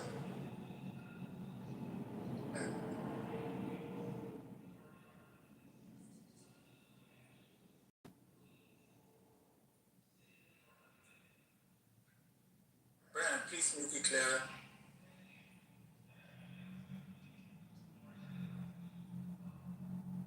Yeah, fair enough. Why do people call fascists? Why do people conflate fascists and socialists?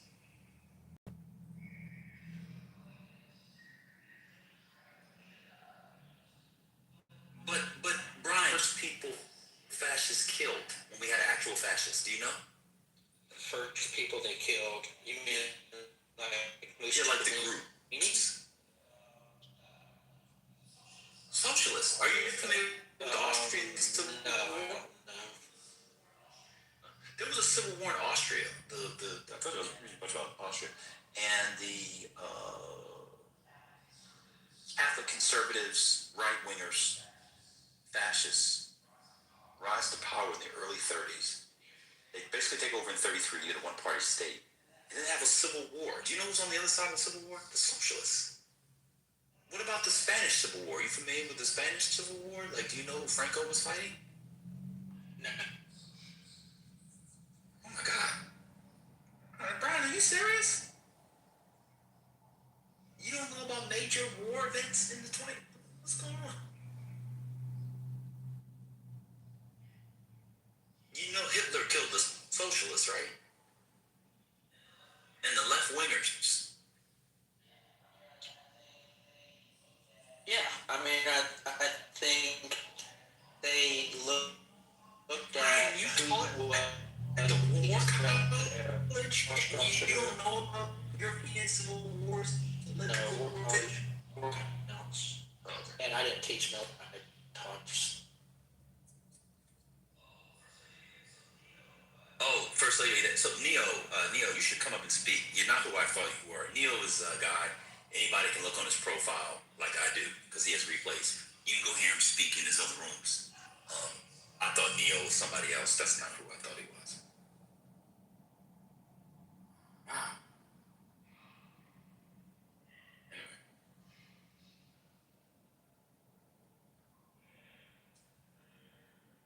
Yeah, what's up?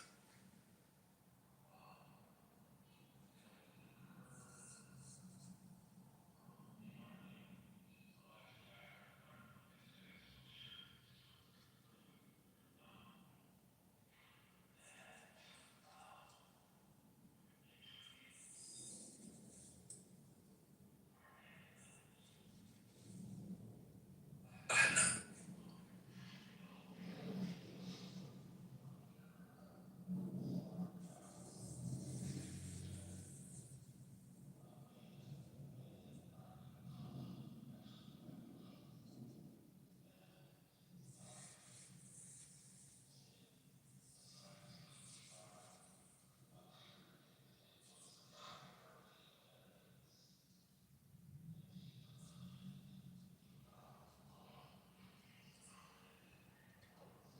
Interviews with anecdotes and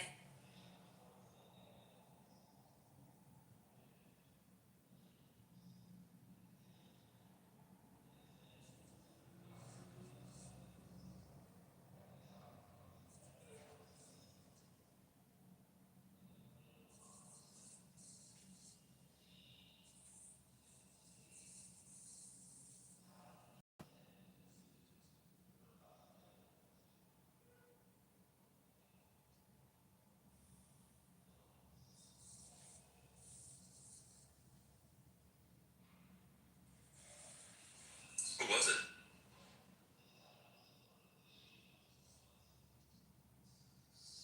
Shielders. Oh,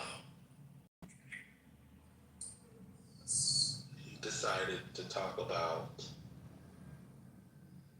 scientific research and the scientific method, and then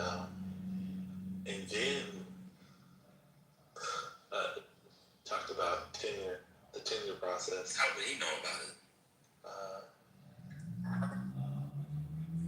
Well, apparently he has it. He went through a rigorous process where the state of California forced forcing him to include ethnic studies authors, or to expand his syllabi, What is that mean? including Non-black, sort of non-white. ethnic authors, so to speak. And he said that it non-white. But he has non-white people in his syllabi. Non-white people in his syllabi. Well, I'm just telling you what he said. He said that that the state of California was forcing him to include by threat of not receiving tenure, and he said that's they're forcing me to do it. Guess what he didn't do? He didn't include at the time. He didn't include according to. And guess what he was using to justify his argument? He was using anecdote. I blame Sandata. They put a battery in that man's back. Oh, he was. I don't know. At some point, I don't know if. I mean, I haven't talked to him enough, but that was just why it was really interesting to hear him. Oh yeah, he said they made him put black feminist writers in this. Bullshit.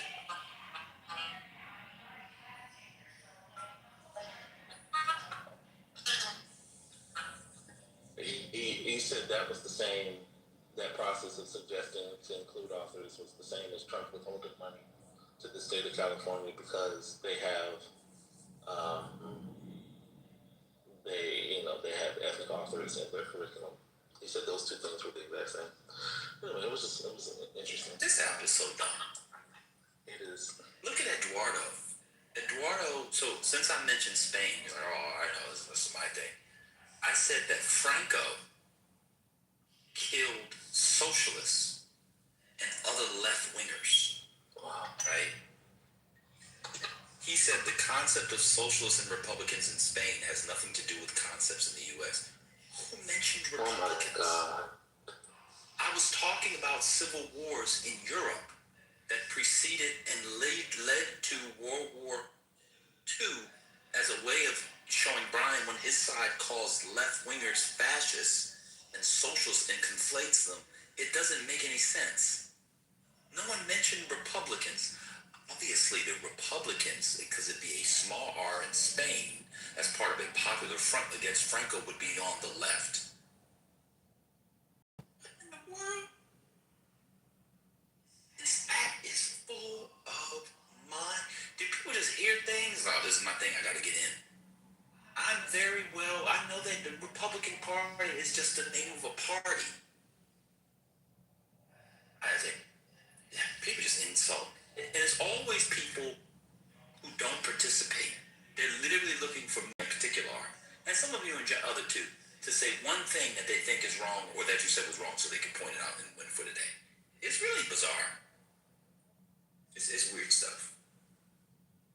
So this is fascism and socialism are both forms of collectivism. Well, I guess fascism can be a form of a kind of cultural collectivism.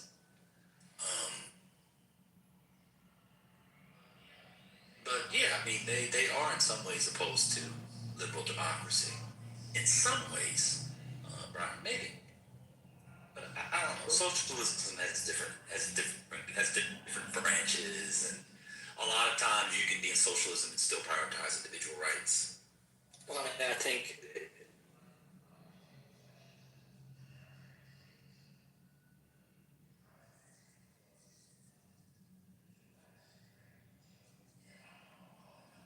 Yeah, but I don't know if I would call that collectivism. When I think of collectivism, I think of collectivism as an ideology that privileges, or at least an ethos that privileges the group over the individual.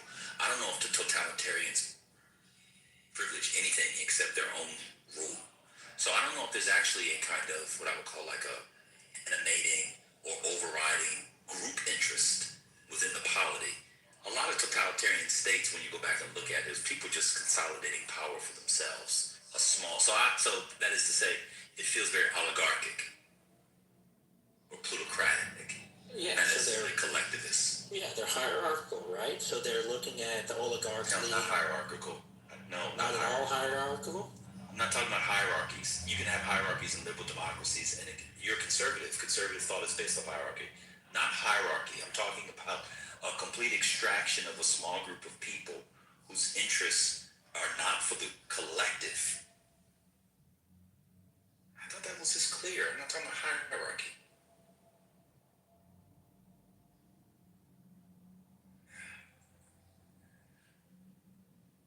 Whatever. I just see socialism aims for like egalitarianism, right? Like one class of equal class.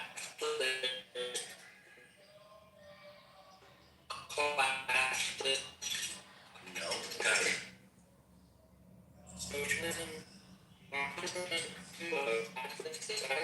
Oh, Marx is communism, socialism, classism.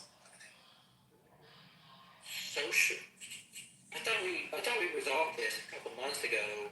Marx used the term social. I know, but we're talking about it. Marx used the term socialism and communism interchangeably. But in our conversation, and it's later, and the concepts have developed since then. People separate. They do mean different things. So yeah. I know that Marx is y'all's daddy, but some of us are a little bit more granular, or not granular, but nuanced. That's concrete. A classless, egalitarian society. Huh? No, I don't think socialists do necessarily. I don't think they necessarily do. Some people are socialists as a Really? sort of a transitional state, What do you mean? which you see in Marxist philosophy towards communism.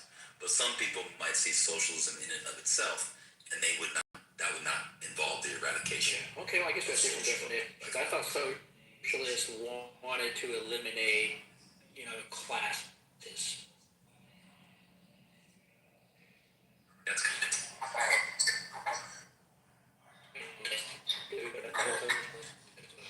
communism and just what's the point? My point is, they're What's the point? both What does that have to do with fascism? looking to rule. They're both looking for state control. Socialists look for state-owned means of production. Fascists look for totalitarian control over society. So in that way, they're collectivistic. They're not honoring or respecting individual rights. So they're not individualistic in nature. Socialistic. Well, right? What individual So that's what they rights are share you in talking common. about that socialists don't What part is wrong? adhere to? Well, the whole notion of individual liberty. You think socialists are against freedom? Well, actually, let me come in a different way. Would you call Denmark a socialist country?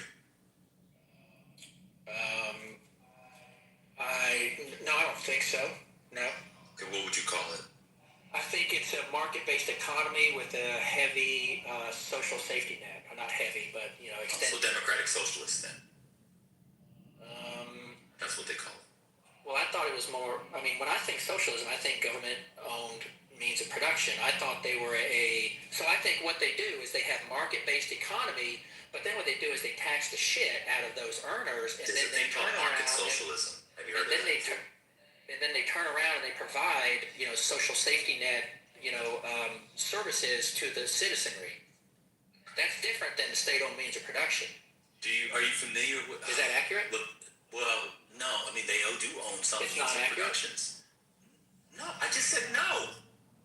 And I'm So then explaining you're it to saying you. so then you're saying that Denmark owns the means of production. I'm saying that certain countries like Denmark can own parts of means of production. So what I'm saying is there's a thing called market socialism. Are you familiar with that? I've heard of it. Is it similar to democratic socialism? No. Okay. Democratic socialism is what you described. That's the so-called Nordic model. But what I'm saying is it's not simply you're either socialist or you're simply there's a thing called market socialism. You can have markets and socialism. Go hand in hand.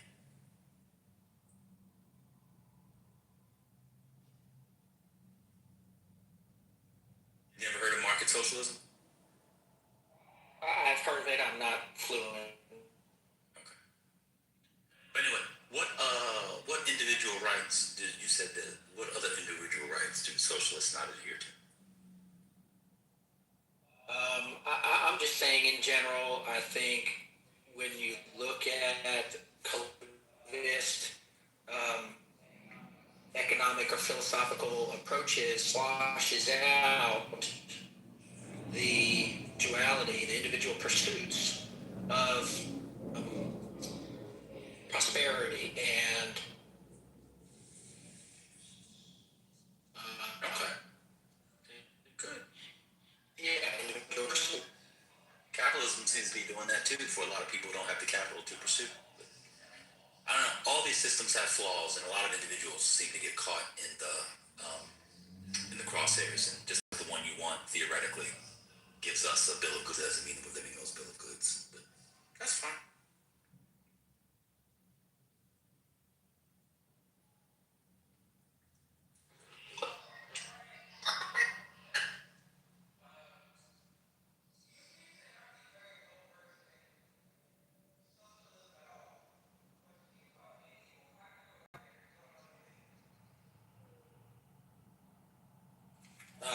Well, just based on the fundamental premises of the ideology, the theory.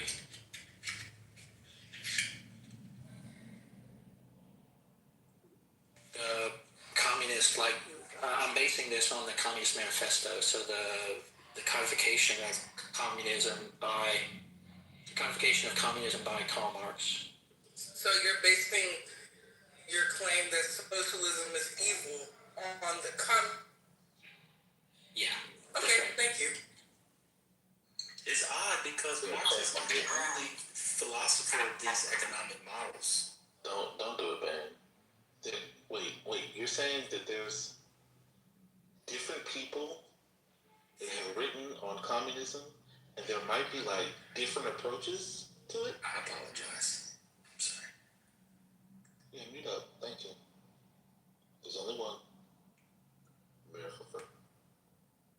What is the hope that Marx has on everyone on all sides? Why can't y'all let go? It's amazing. Not only will they hold on to him, but most have only read, if they've read it all, and I'm not even going to ask what he's read in the Communist Manifesto, but they've only read like a snippet. People, I have to look it up. Marx has been, now this is, reportedly, has reportedly been dead for 143 years.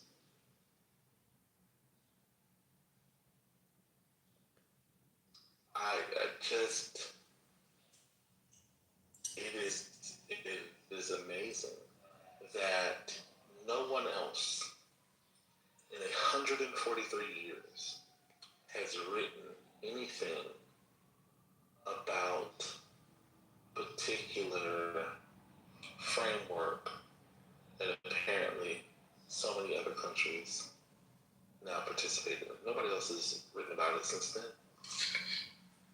It's like y'all were talking about the Montessori method the other day, and it's only like there has been no one else has written about it since it's I forget the name. There's only one thing. Somehow they have Montessori high schools. Imagine thinking that things don't evolve. Imagine thinking that Marxist scholars, people who write about Marxism as an idea, have not written, have not expanded, have not critiqued, have not developed anything else. But you've read the Communist Manifesto. And I would ask him why. Ask him why he read it. Because what does he think he's getting from the Communist Manifesto? Marx wrote other things. Why the Communist Manifesto? Why not Das Kapital?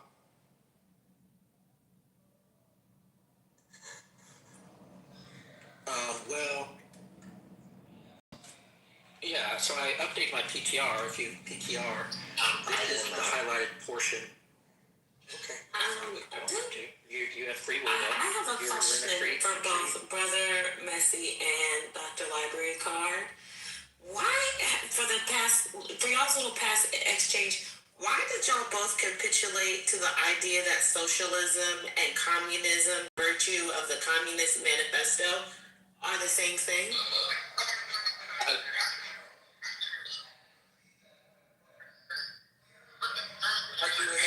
The difference is, and he clearly, it was like a brick wall, trying to, it was like talking to concrete, so I'm not going to engage in that. If his mind only goes that far, then, But Dr. Library Card, at this point, I'm thinking to myself, are political science degrees useless or not? Because I feel like most basic 101 courses teach you at least a basic political theory class would teach you the differences between the different ideologies. So this idea that socialism is bad because the Communist Manifesto, that's a lot of jumps and leaps. So we don't have core concepts. But I'm not going to elaborate. When he would have been in school, in undergrad, I think political science would have been a much more robust field of study than that. But that's me saying that if this is his understanding when he got the best of the education, Oh, I And didn't know some you of went to us have school tried. for political science. I don't know what he likes Rousseau and all that other stuff. I would assume No, that that's it. He said I think, what you say, he taught psychology, so I would assume he went to school for something along the lines. Rick, to answer your question, I have had only but a little bit of interaction with Brian, and I no longer believe it is ever necessary for me to talk directly to him, talk about him. I capitulated is the idea that having a conversation with him about things I know he knows nothing about will be fruitful, because he will give me an answer. He will give me a logic. He will give me an explanation, but he will understand nothing. But he'll give it, and he'll give us an explanation that will meander into everything, answer nothing, and he'll do it slowly and for hours. Pause. God bless America. I think the Cold War did a number on the American psyche. It did. I read your PTR, Brian. What about it? Yeah, well, you and I talked, I don't know, a few weeks ago about how those same premises are similar to slavery, right? We agree slavery. Which ones? The abolition of private property. So a slave is not allowed to own the fruits of his labor, or... No, that's not what that means. We've done this before. In Yeah, Marxist theory. Yeah, we clarified. It says it in the exact next paragraph. Okay, what's the next paragraph say? Yeah, we communists have been reproached with the desire of abolishing the right of personally acquiring property as the fruits of a man's labor, which property is alleged to be the groundwork of all personal freedom and activity. So then he goes into basically defending why, even though they've been reproached on it, it's still... Huh? Keep reading. Well, that's my point. So you gotta keep reading. Okay. Well, I can keep reading, but I'm telling you, that's... Keep reading. We're learning. Keep reading. Oh my God, it is amazing. So the abolition of private... My point is, the original question you asked me was, why is it evil? Hold on. I'll read it. It's evil because socialism... Better question. To me, I got an 86 here. In this sense, the theory of the communists may be summed up in the single phrase, abolition of the private property. We communists have been reproached with the desire of abolishing the right of personally acquiring property as the fruit of a man's own labor, which property is alleged to be the groundwork of personal freedom, activity, and independence. Hard-won, acquired, self-earned property. Do you mean the property of the petty artisan, of the small peasant, a form of property that preceded the bourgeois form? There is no need to abolish that. Oh my God. The development of industry has to a great extent already destroyed it, and it is still destroying it daily. Or do you mean modern bourgeois private property? But does wage labor create any property for the laborer? Not a bit. It creates capital, i.e. that kind of property that exploits wage labor. And that cannot increase except upon condition of begetting a new supply of wage labor for fresh exploitation. So they're not talking about a worker's clothes, abolishing the right to a worker's clothing. In Marxist theory, private property refers to the bourgeois means of production. Now, I don't agree with this, just so people know. I just think people should not be lied about their ideas. I don't agree with Marx on this. This is where a lot of people think, I don't agree with Marx on this in America. Something be bad for the Negro. And Africa, I can talk about it maybe. But in America, you got to keep reading, because he goes on throughout the chapter. The Communist Manifesto is very clear. Private property is not the petty fruits of the labor of an artisan or a worker or a peasant, Right? Remember, he writes this relatively early. You don't have like the full wage labor hasn't kicked in yet, so it's still a little bit early in the cycle of capitalism, right? That's why you have to keep reading. So when the slave master took over the enslaves, took the fruits of the enslaved, that's not what Marx is talking about. Marx is against that. You know how I know he's against that? Because I've read Marx's writings on slavery. Have you, Brian? You have not.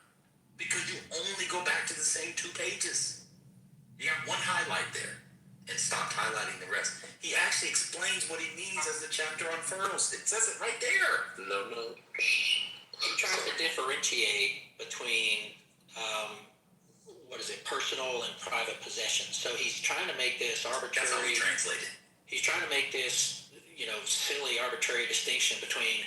It's not silly. What it is silly and it is arbitrary because it's not arbitrary. It is arbitrary because what if you were to say I use this tool not just for my own personal benefit but also for making money? What if I use my car? What if I use my laptop? Where's the distinction between private and personal property? There is no distinction. He's trying to draw this arbitrary, silly distinction between something I use for my own personal use and something I use to create wealth or make money in a business setting. So it's a silly, childish argument. That's wrong. That is arbitrary and false. So I know people want to try to romanticize his notion of this distinction. You don't do that. That's wrong. Yeah. That's wrong. No. Personal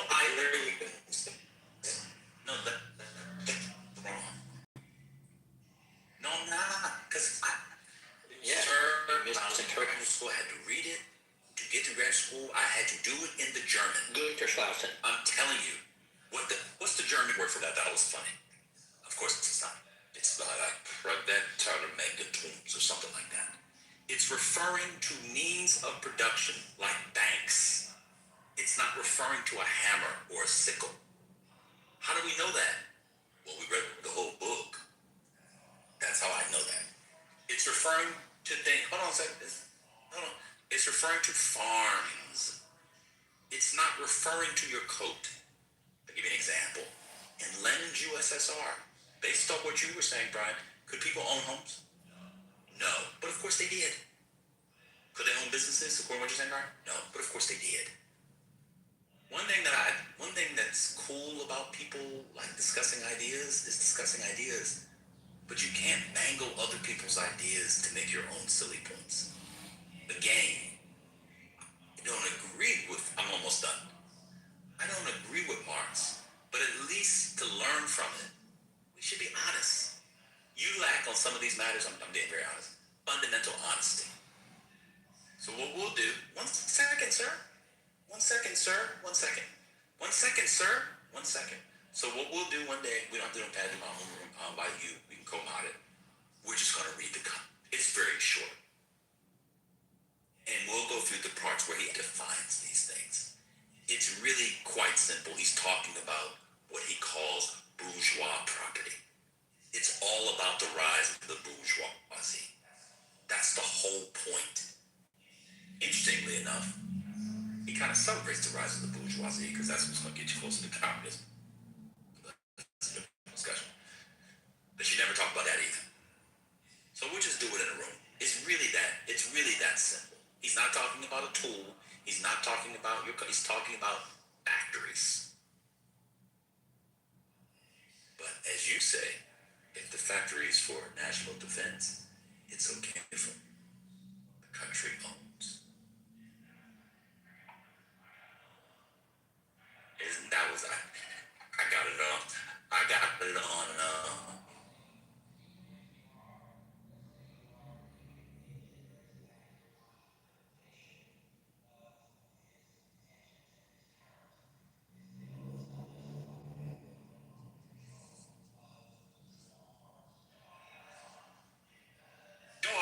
Yeah, that's fine. Yeah, no. That's where we can begin, and I actually agree with you in America as a Negro. But to change what the man says that's where a conversation begins. It took you a while, but you finally got honest. That's true. And then you'll say why you don't think that's good, if it's inefficient, et cetera, et cetera. Yeah, that I totally get. See, there you go. See what happens when you're honest? How's it feel? I know you're a card-carrying Republican now. How does it feel to you've been honest like 3 times a day? It feels weird being Republican. What's wrong with why do Republicans lie?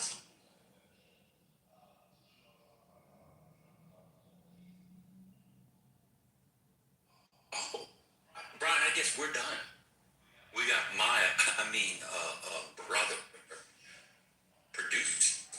My Well, I would like to just add, I only the tail end of what was said. I knew the breaking news. I'd Trump dropped his nominee for another one for the Surgeon General. Is the Surgeon General is different than he didn't drop the black woman that he nominated for the CDC, right? Wasn't there a black woman? Surgeon General.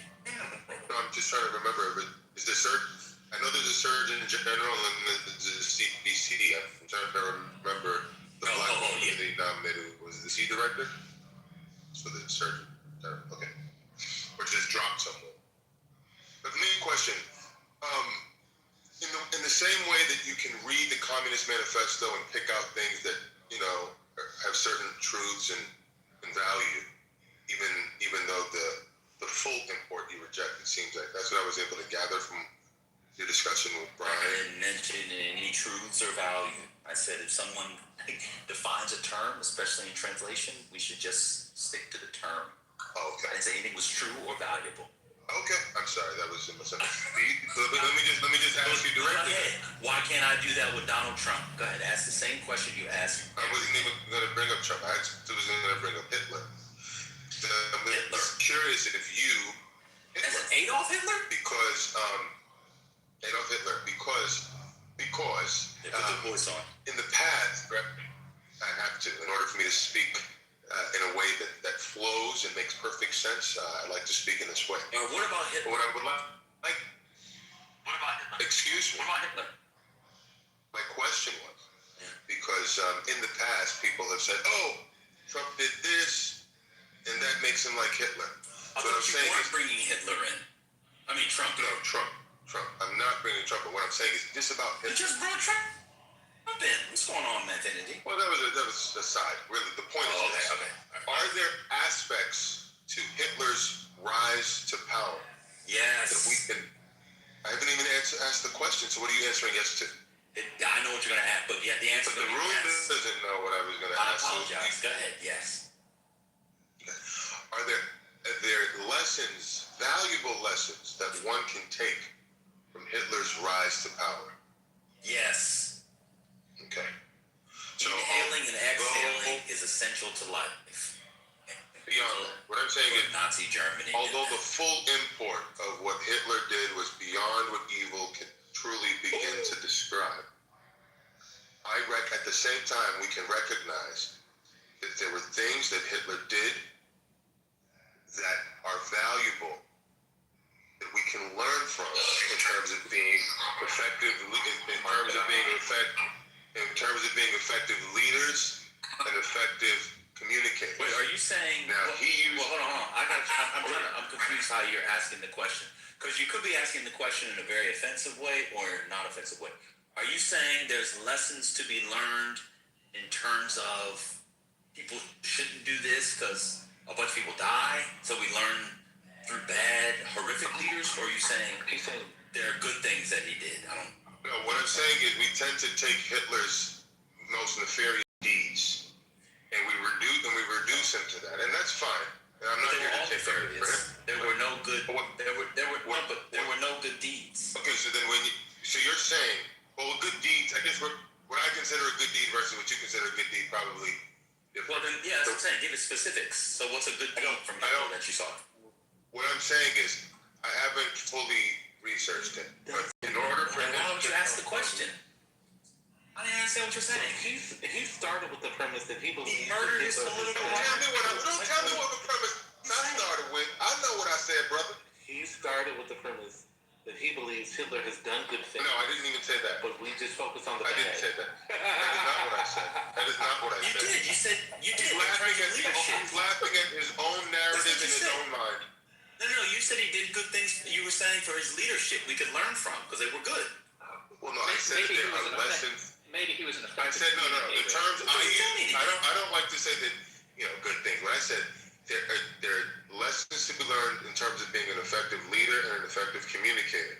Now he took those skills, tools, and abilities and used them for the most nefarious actions or nefarious deeds possible. But the skills that he was able to employ to rise to power, communication and leadership. He killed people. I can't be specific. No. I understand he could. That's But what I I don't talk understand about. what he's saying. I think. Why is Sonny chiming in? Where are you trying to make a point. pom-poms? I mean, his point is still like a dumb one, but he's trying to make the point of like, I don't know, Jeffrey Dahmer did bad things, but we should admire him for his skillful. That is not what I'm saying. That is not what I'm saying. Like,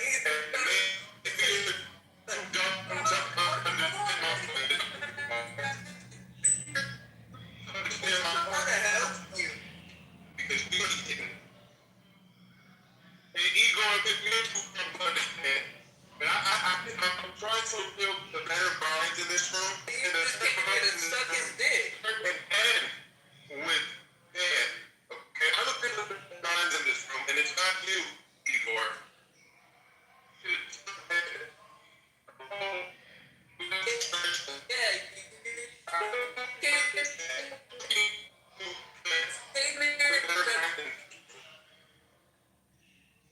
Hello.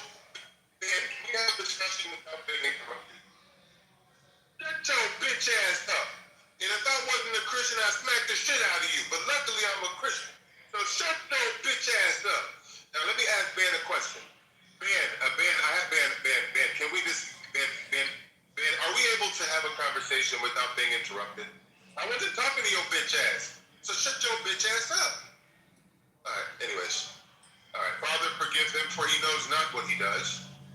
Father, forgive him for he knows not what he does. So I'd like to get to... Yeah, I still Igor on that. What did y'all do to Eagle? Igor's a wimp. To be honest, Igor's a wimp of the first... I don't know. Maybe he had family members that died in the Holocaust. But we don't understand what you're talking about. Outrageous. So anyways, may I answer your question, Ben, without being... being... Nicole Safier, she went to the Caribbean to get her doctorate, her MD. Who? The new person who's nominated for the Surgeon General, she's a radiologist, but she went to the Ross University School of Medicine. In the Caribbean. Of course she did. Shut up, kid. Of course she did. Ben, are you moving around the conversation that was presented? Yeah. Ben, are you done with the conversation? She's from Phoenix, Arizona. You know, the Caribbean. Shout out to the Caribbean. The best and the brightest. Because I'm losing my train of thought. So it is not considered, no disrespect. But it is not sort of recognized here in the U.S. as sort of, well ranked, but it is considered top tier in Caribbean Medical School, accredited by the Caribbean Accreditation Authority for Education in Medicine and Other Health Professions.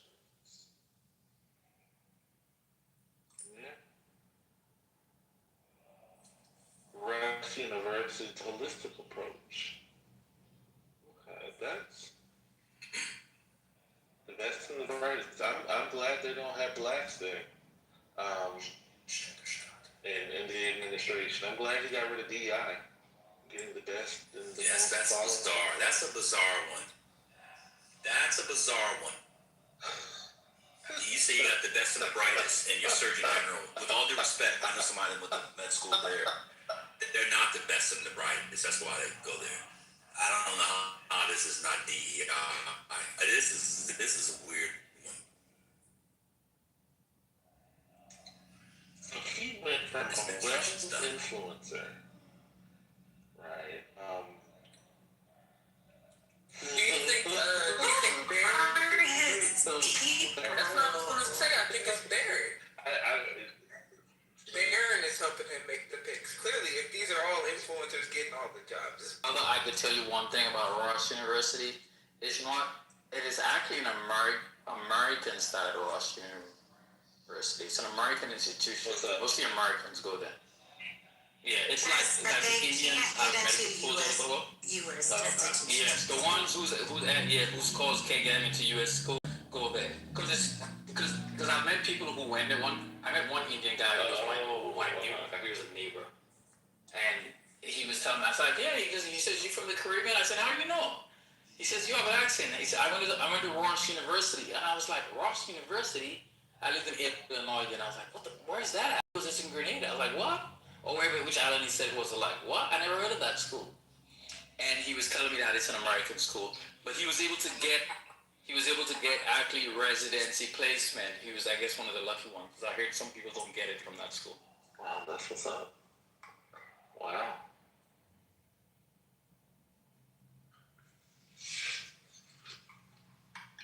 All right, Infinity. The other people have crashed out. Oh, he left. You guys beat him. Damn, that was crazy. God is always good.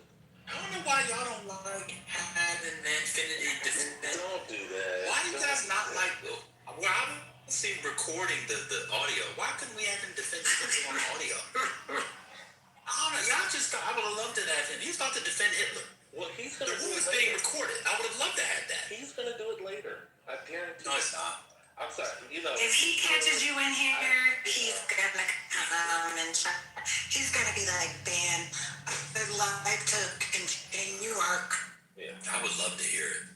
Yeah. You know. I just. You know. I heard Igor and I. You know. I was like, okay. You know what? I'm gonna support.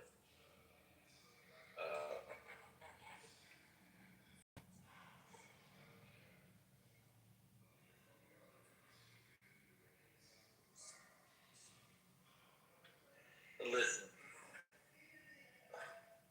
Didn't even have. he was like just the general premise that Hitler clearly he wanted you to fill in the blanks for him, man. That's what he wanted to do. He was putting forth an idea that he wanted you to answer for him.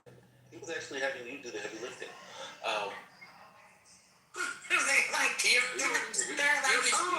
Said he's too lazy. He said that this morning. He's like, too lazy to do the work. Do the work for me. It's like, Well, to be fair, we knew that when he took a PTR photo of his suit and we saw his beard. He is definitely too lazy to take care of it. That is clear. We knew that from the way his beard looked. It was very unkempt. Zephyr, are you there? Zephyr? Yeah, but I'm eating. You always eat. Jack's tacos. Nah, get some veggie sandwich. Yeah, see. You know, you and Brian agree. On what? Brian been in here arguing that socialism is evil. Oh, yeah. But Brian be wild, but yeah, other than that, that's what we agree. He's in here trying to make you.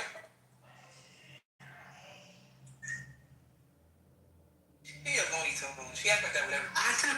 She can't stand. I'm like, why'd you do that, girl, Taylor? Big sister. Yeah. You don't want big sisters. You versus.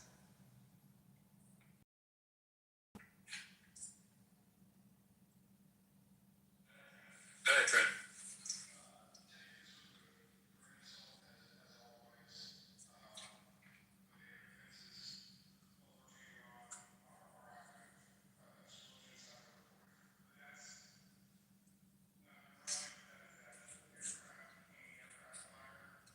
if it's actual bombs. There could be surveillance drones, and they're firing at the surveillance drones, not necessarily actual bombs dropping. But this is minutes old, so we'll figure out what's going on. Well, yeah.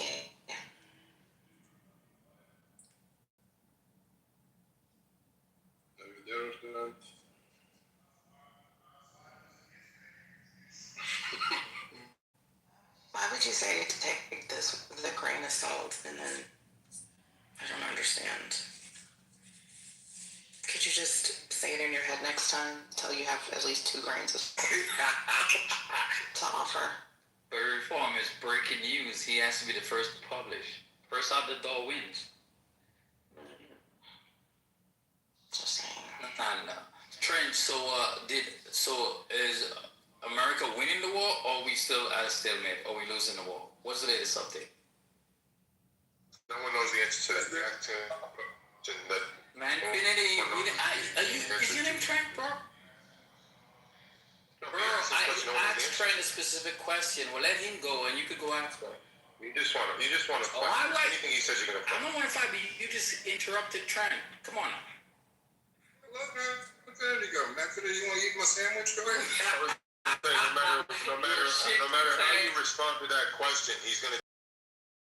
There's no real answer to that question. How do you know what I want to do? I asked a simple question. Answerable question. It was a genuine question.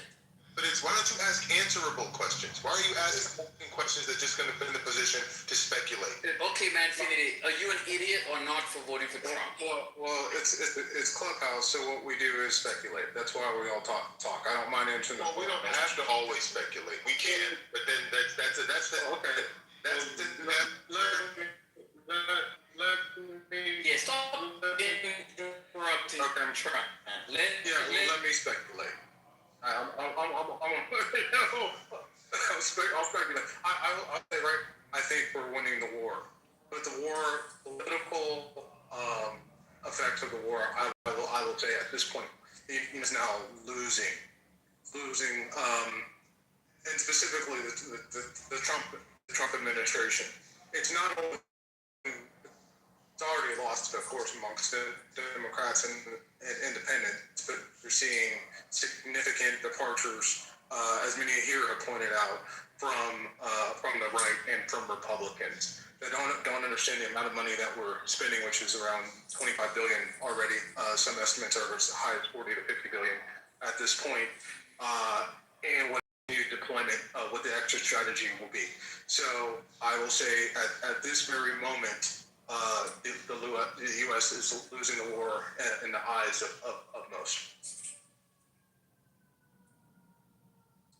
Effort and futility. No one gained anything by learning your opinion. Thank you, Trent. Infinity, you could go now since you have conversation with the better mind in the room.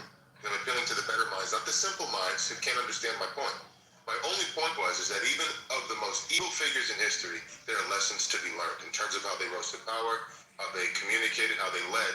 And I think what happens is that Trump might do something that echoes the behavior of Hitler, use that as a way to marginalize him. Well, the fact of the matter is there are effective skills, tools, and abilities that Hitler did that weren't necessarily evil, that we could learn from. And I think just like he can have an astute conversation about the Communist Manifesto and say, well, there are certain things that we can, take from that, even though we disagree with the full import, I think the same applies to figures like Hitler. I don't know what you were listening to. We didn't take anything from the Communist Manifesto. We were arguing about definitions. But didn't you say that you'd like to read the Communist Manifesto with them? Maybe I misunderstood. I didn't get because we just want to understand something. I don't need to read an old guy, white guy from Europe who died 140 years ago to take anything from him. So that wasn't the point of the conversation. Do you think that the Communist Manifesto, there are things in there that have utility? No. Do you think it's a complete just rag? Nothing in there to be learned?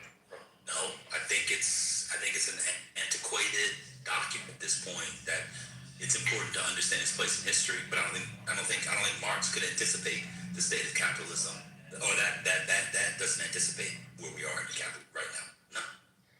Okay, and at this point, I don't just read things in the past to better myself. I read things because I like knowledge.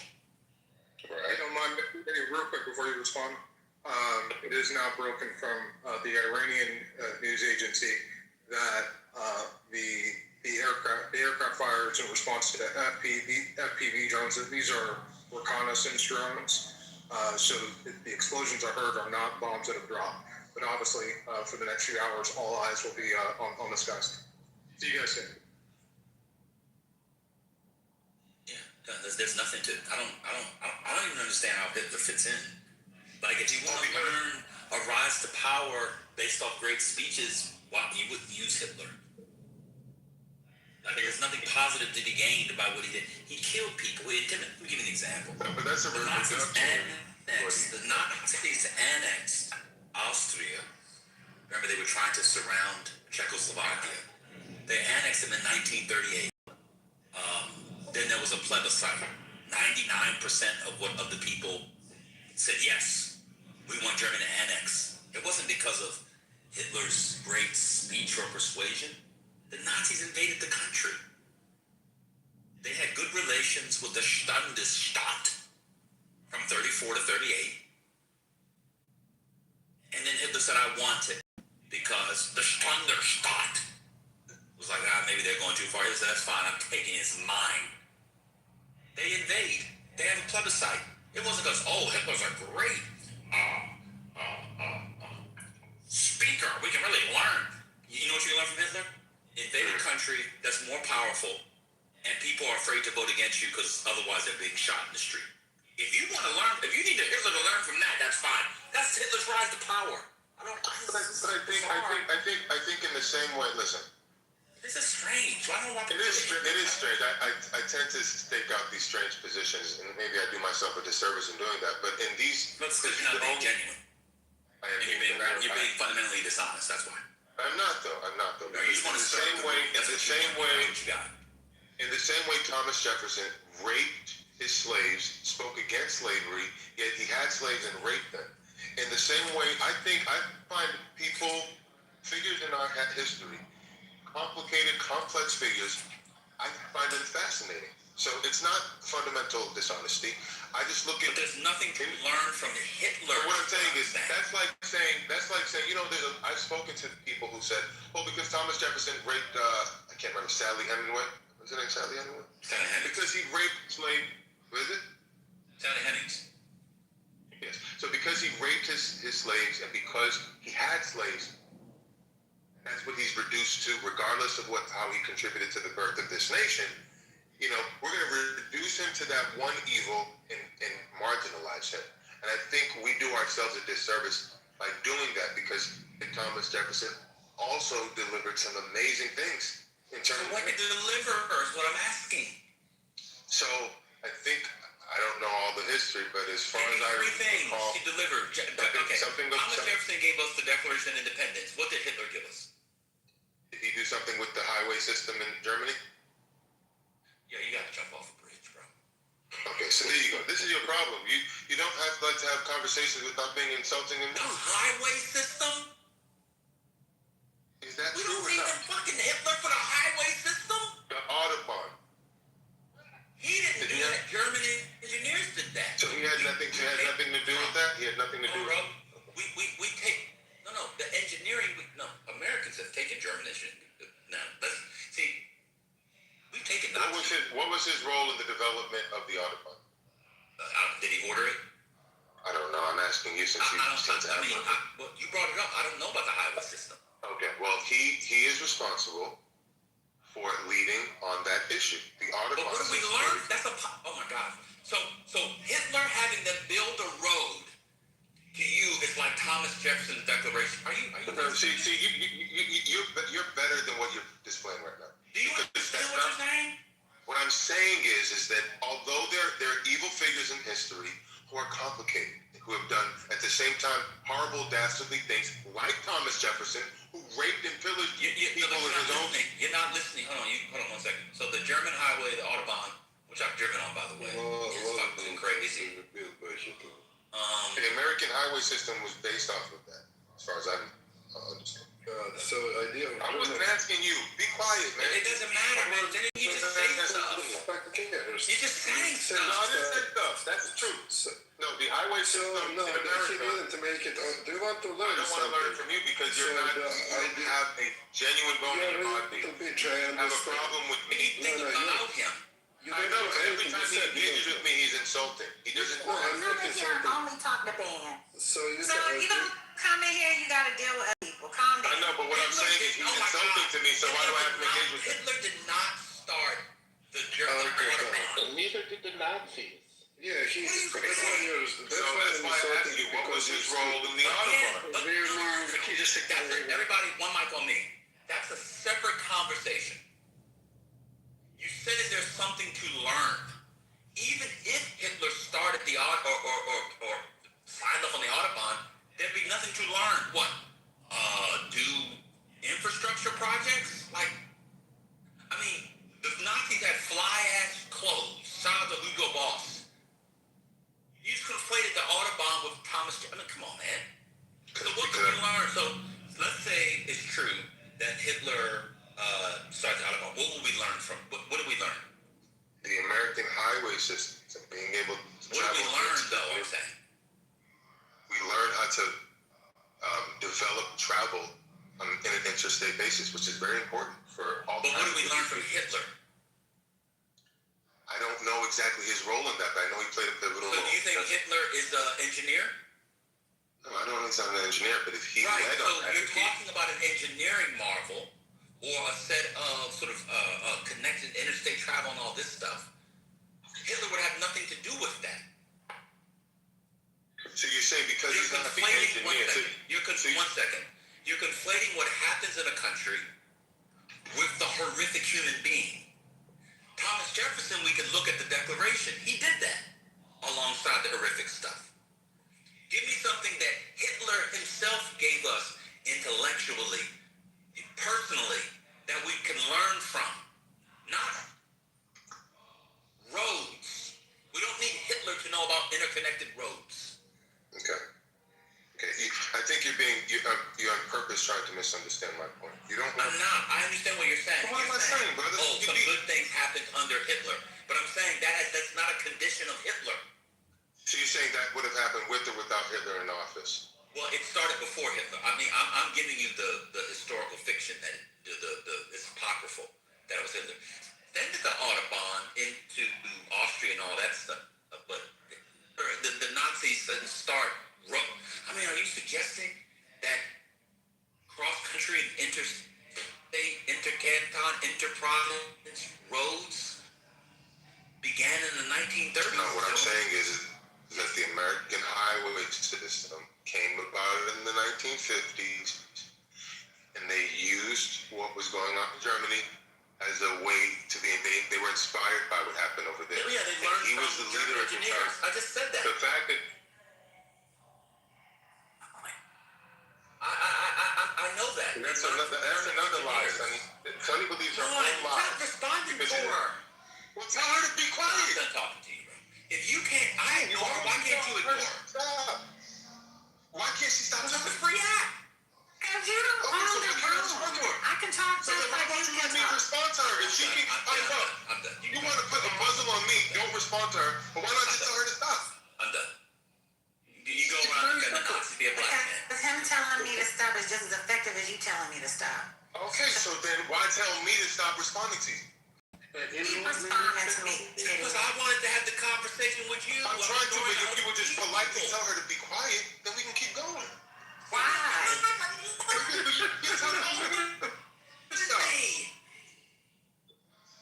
I'm telling you to And I'm telling you to just tell her as the moderator to stop interrupting. She's So not you can't even going just to tell her to stop interrupting? No. Then why not move it so she can control herself like you've done many times? Because I'm busy doing some of that work. I'm not listening. You don't want to call me a bitch because you're a bitch. We would have been past it by now. You're doing too much, man. Christ in the It's a very difficult conversation to have in front of people. Conversation is No, you're playing on my top. You want them to do that. I'm telling That's the point. That's the point. Did a chat. And I got it. Nah, I didn't do no chat. I didn't do no chat GPT. Because you too lazy to learn. We can move on. It's fine. But I just want to. You can't have conversations with people like her in the room because she's. It's not her fault. You're a simple-minded woman. Low IQ. I'm Is that what you want to do? Oh my God. She's simple. She don't understand. She can't understand deep conversations about things because she got to simplify it. No matter how you decorate, it's not going to change the fact that she was about to drop, it's real. I don't understand her. Just like Igor was going to say. Moderators all the time tell people to stop interrupting. It wouldn't have been out of Infinity, okay, man, Infinity. Okay, stop crying. Let's move on.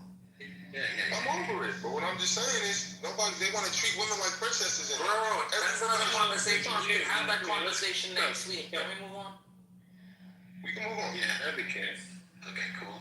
But man, why are Republicans came up? Maybe a break. He's been talking for this. I really don't understand why you guys think that you need to talk to him for this long to entertain the room. Folks are sick. See, these people can't keep my name out their mouth.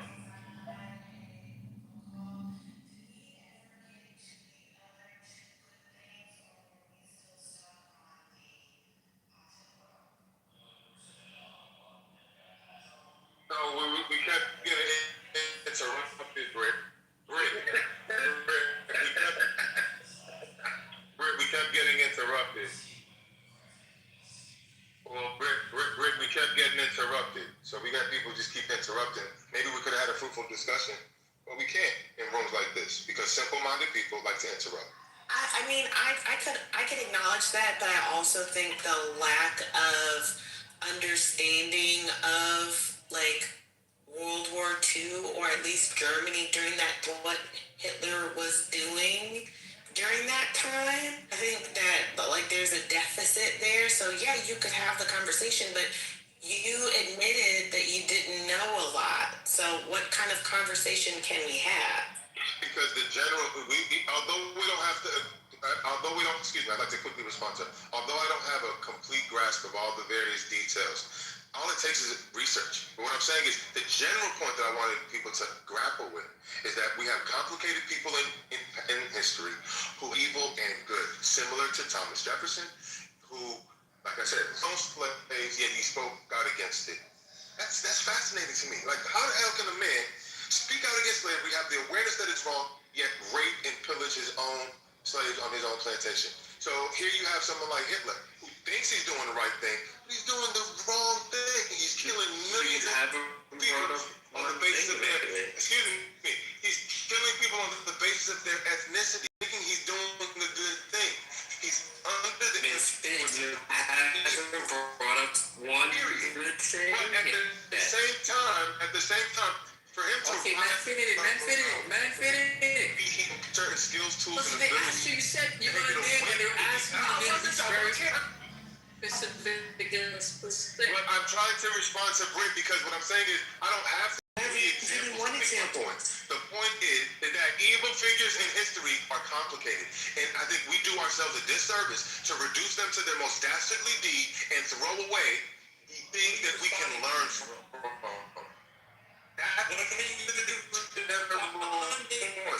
So I don't have to list you some different examples of what he did in the 1940s.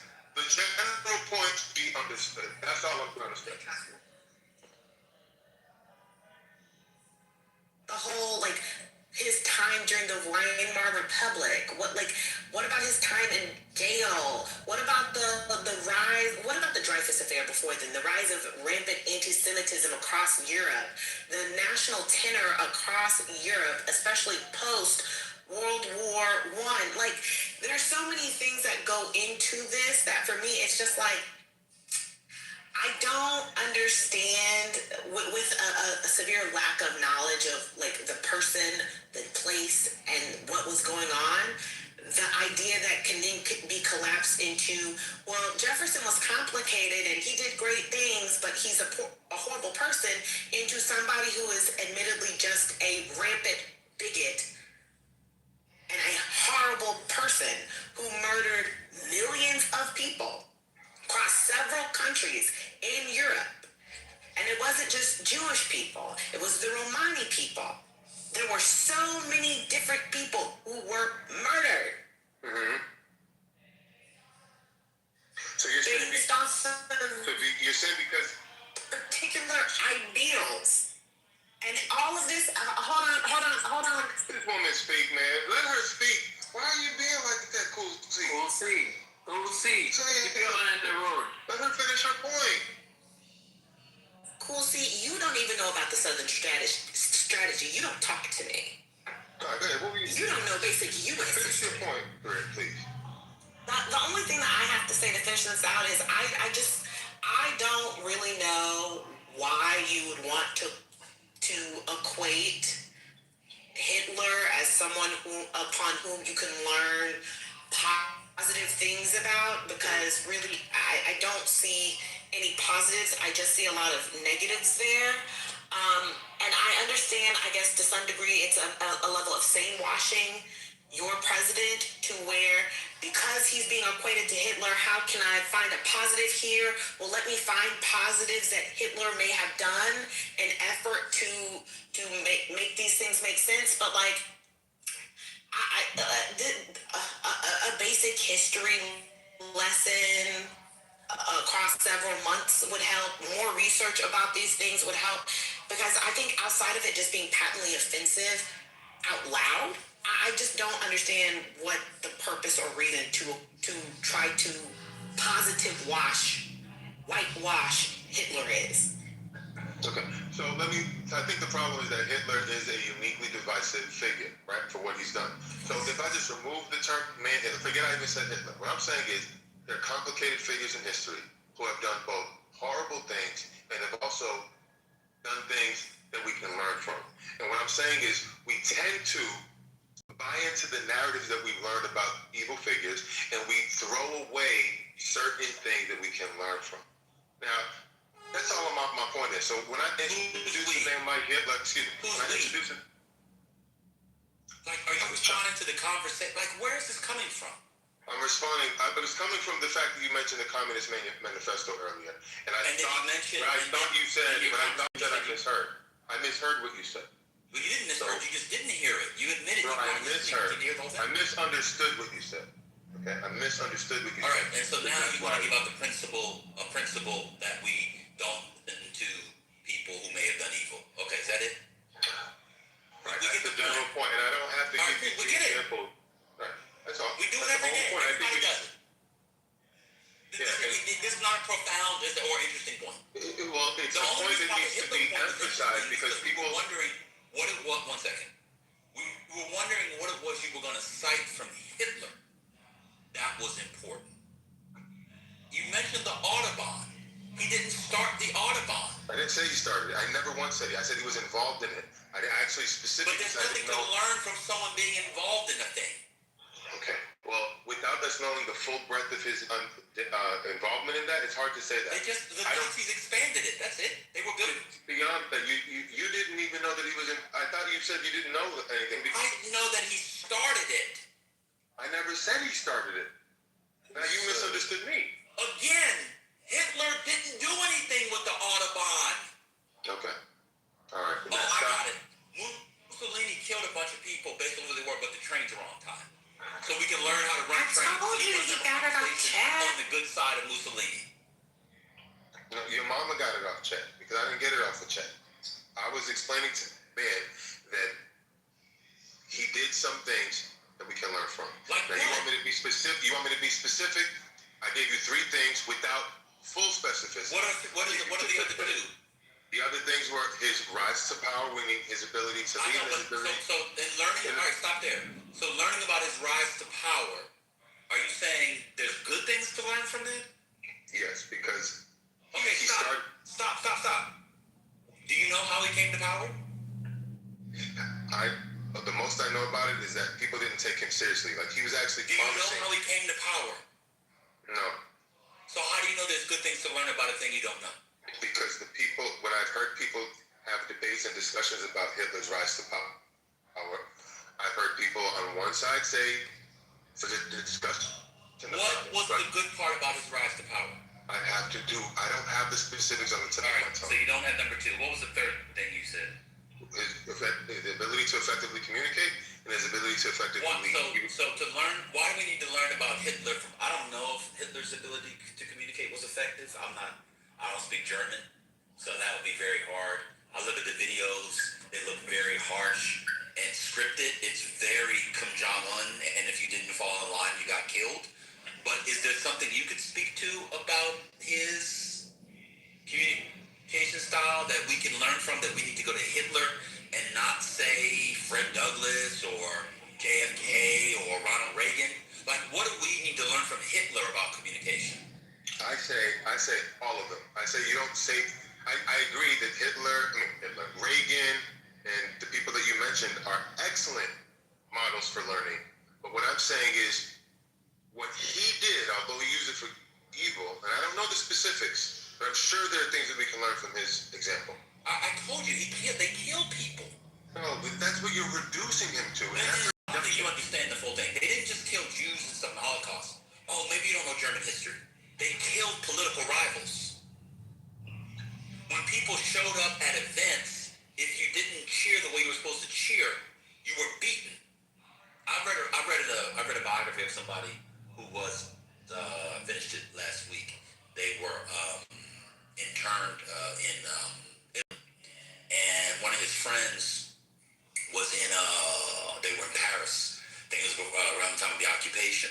And it wasn't Hitler, but some high-ranking Nazi official, not Hitler, but someone very high, I can't remember who it was, gave a speech, and the person didn't respond the way they were supposed to respond. They beat him to the point of death.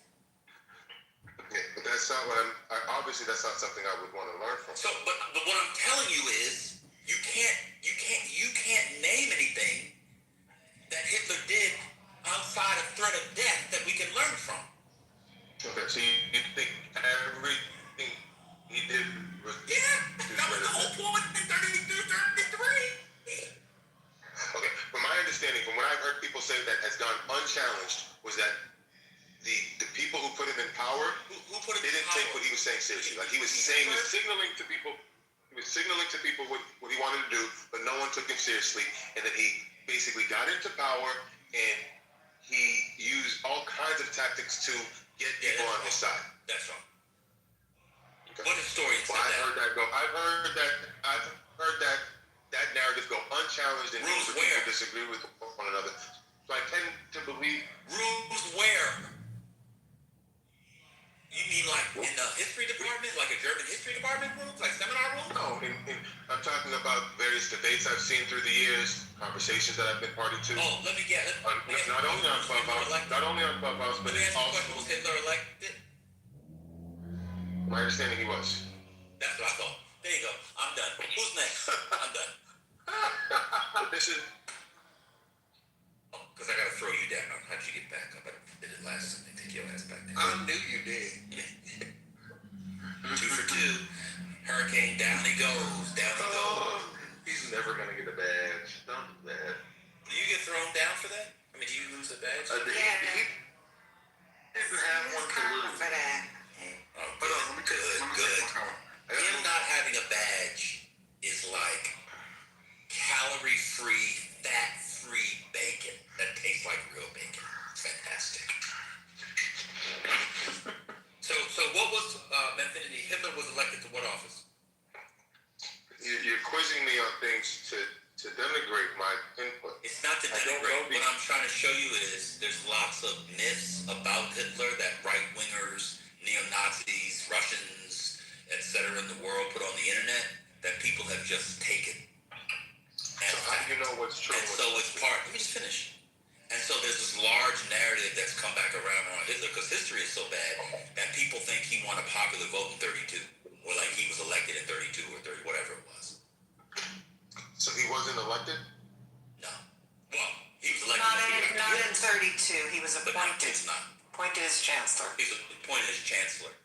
And the guy died shortly after and it was all under threat of death. Why was he appointed? Because there was a political crisis and was not Hindenburg, what's his name? Yeah. Was all under threat of death. The country was collapsing. They had powerful forces. He had already had the putsch was before. I mean, it's a very interesting story, but they didn't win the election.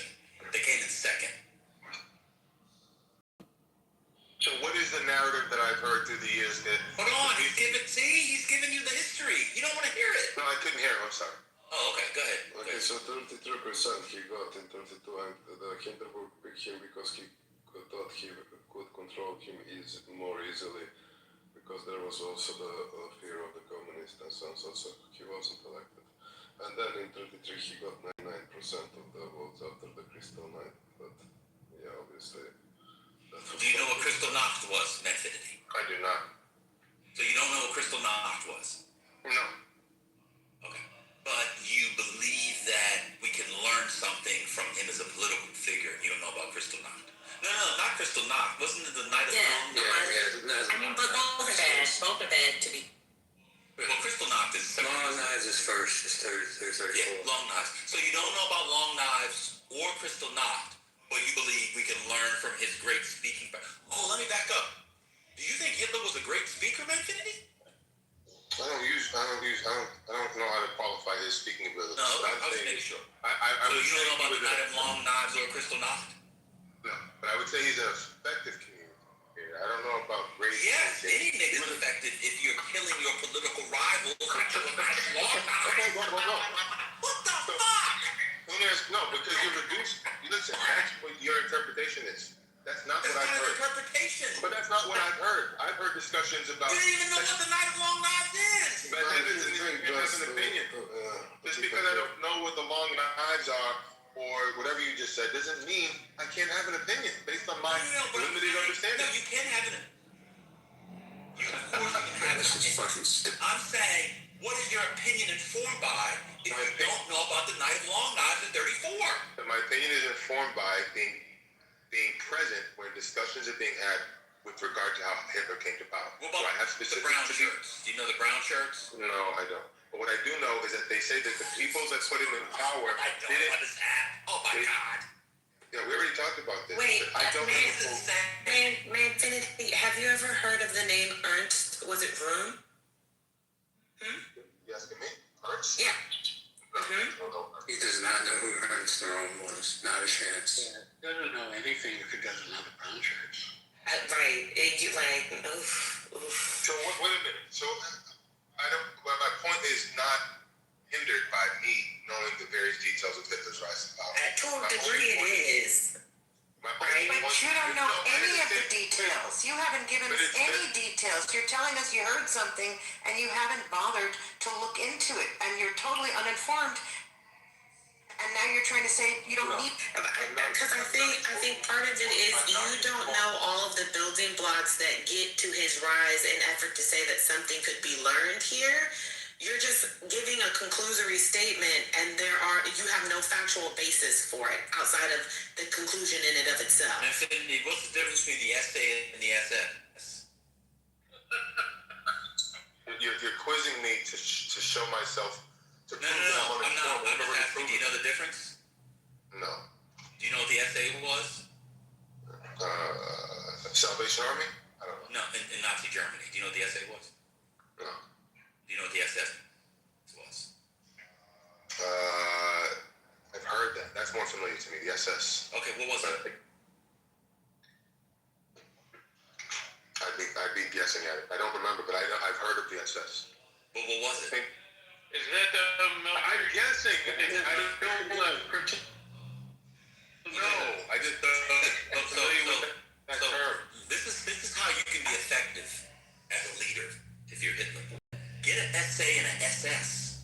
That's why I figured you might know what it was, because someone said what it was before, so if you'd heard of them. So if you have a bunch of motherfuckers around and they asked you about Room, you didn't know who that was. If you got a bunch of motherfuckers roaming around the streets beating your ass because people aren't Heil Hitlering the way they should and do that, it's pretty easy to be an effective communicator. Wouldn't you agree with that? Absolutely. Okay, that was what Hitler did. Okay. He had an essay. But here's the thing. Here's what's confusing me. I understand. So, on 1 second, sir. 1 second. So, the Night of Long Knives was a systematic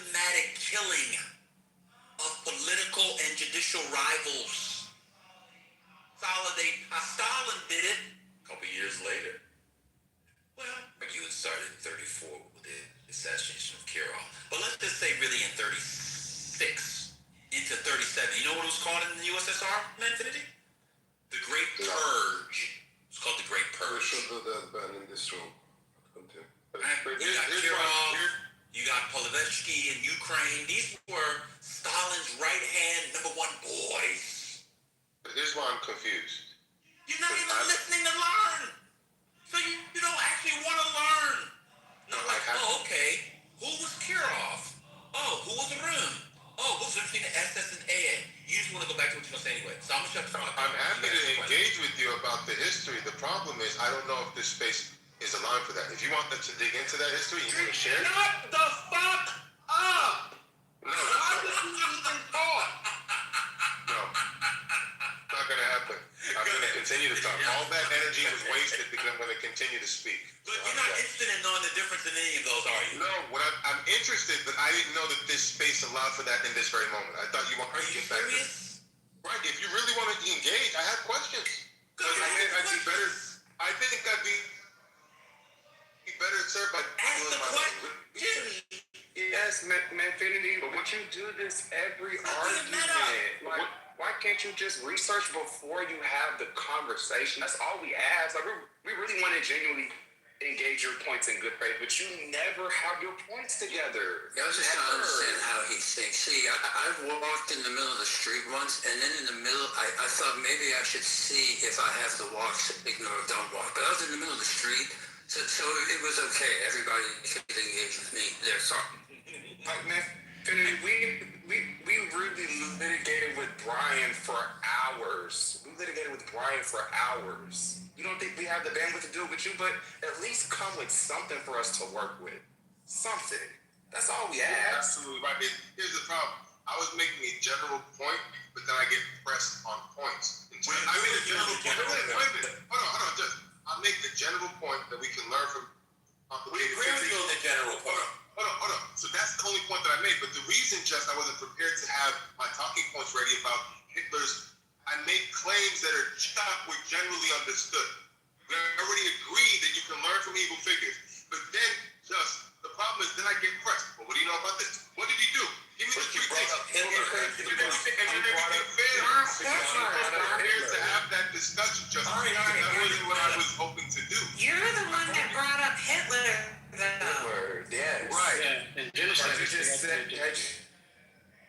You just kept it at the main point. You probably could have slid by, but when you said Hitler, not everybody wants to know, hey, what specific thing about Hitler? Do you have it? And when you said no, it's like, okay, well, why are we having this conversation? Well, I didn't say no. I actually mentioned but then I get pushed on because but you mentioned communication and leadership, and that has nothing to do with the Audubon. Right. So there are three things that I think that we learned. I think his example in terms of how he got to power. Someone said, is this true or not? This is something that never gets challenged. That the people who voted him in, somebody just said 99% of the people voted him in. Somebody just said No, that was afterwards. It was not. Right. So the question is that it's been said that no one took him seriously. They looked at him as a fool. How did he buy into him like that? And what Ben is saying, he said he did it with hold on. He said that he did it with threat of violence. And if that's true, then there's no genius in that. I thought it was a more calculated way of communicating a message to the people to get them to latch onto it. And he took their grievances and he put them he presented them in a way that got people to buy into it. No matter what Trump did. So I don't think doing that in and of itself is what's wrong. Is to get all of these people to support you, and then you go and kill 6 million people systematically. That's an evil. So Manfinity, it's almost like you didn't write a lot of the manifesto. So a lot of the decisions that Hitler made, right? The small decisions that he made may have seemed good, right? But the ultimate decision that he made destroyed Germany, correct? Right. That's why I just said he employed tactics that I think can be learned from in order to get people to buy into him. He took their grievances and he presented it in a way that was effective because they bought into it. If you're playing a game of chess and you make moves, right? Every move accumulates, right, to the whole of the, which, you know, he's trying to win the game, right? Mm-hmm. Those tactics, wouldn't that mean that those tactics were flawed? Not necessarily, because if like you, when you said the Audubon, he used slave labor to build Audubons. Should we use slave labor?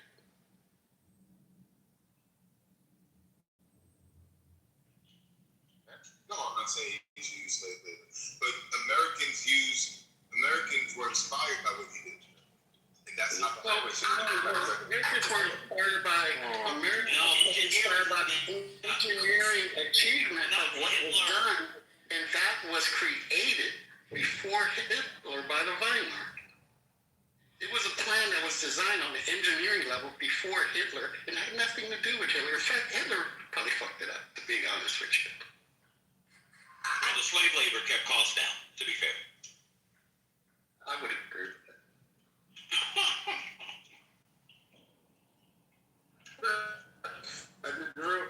Real quick, the slave labor comment was not funny. I apologize. Yeah, I mean, you got me on that one. There's breaking news out of Iran.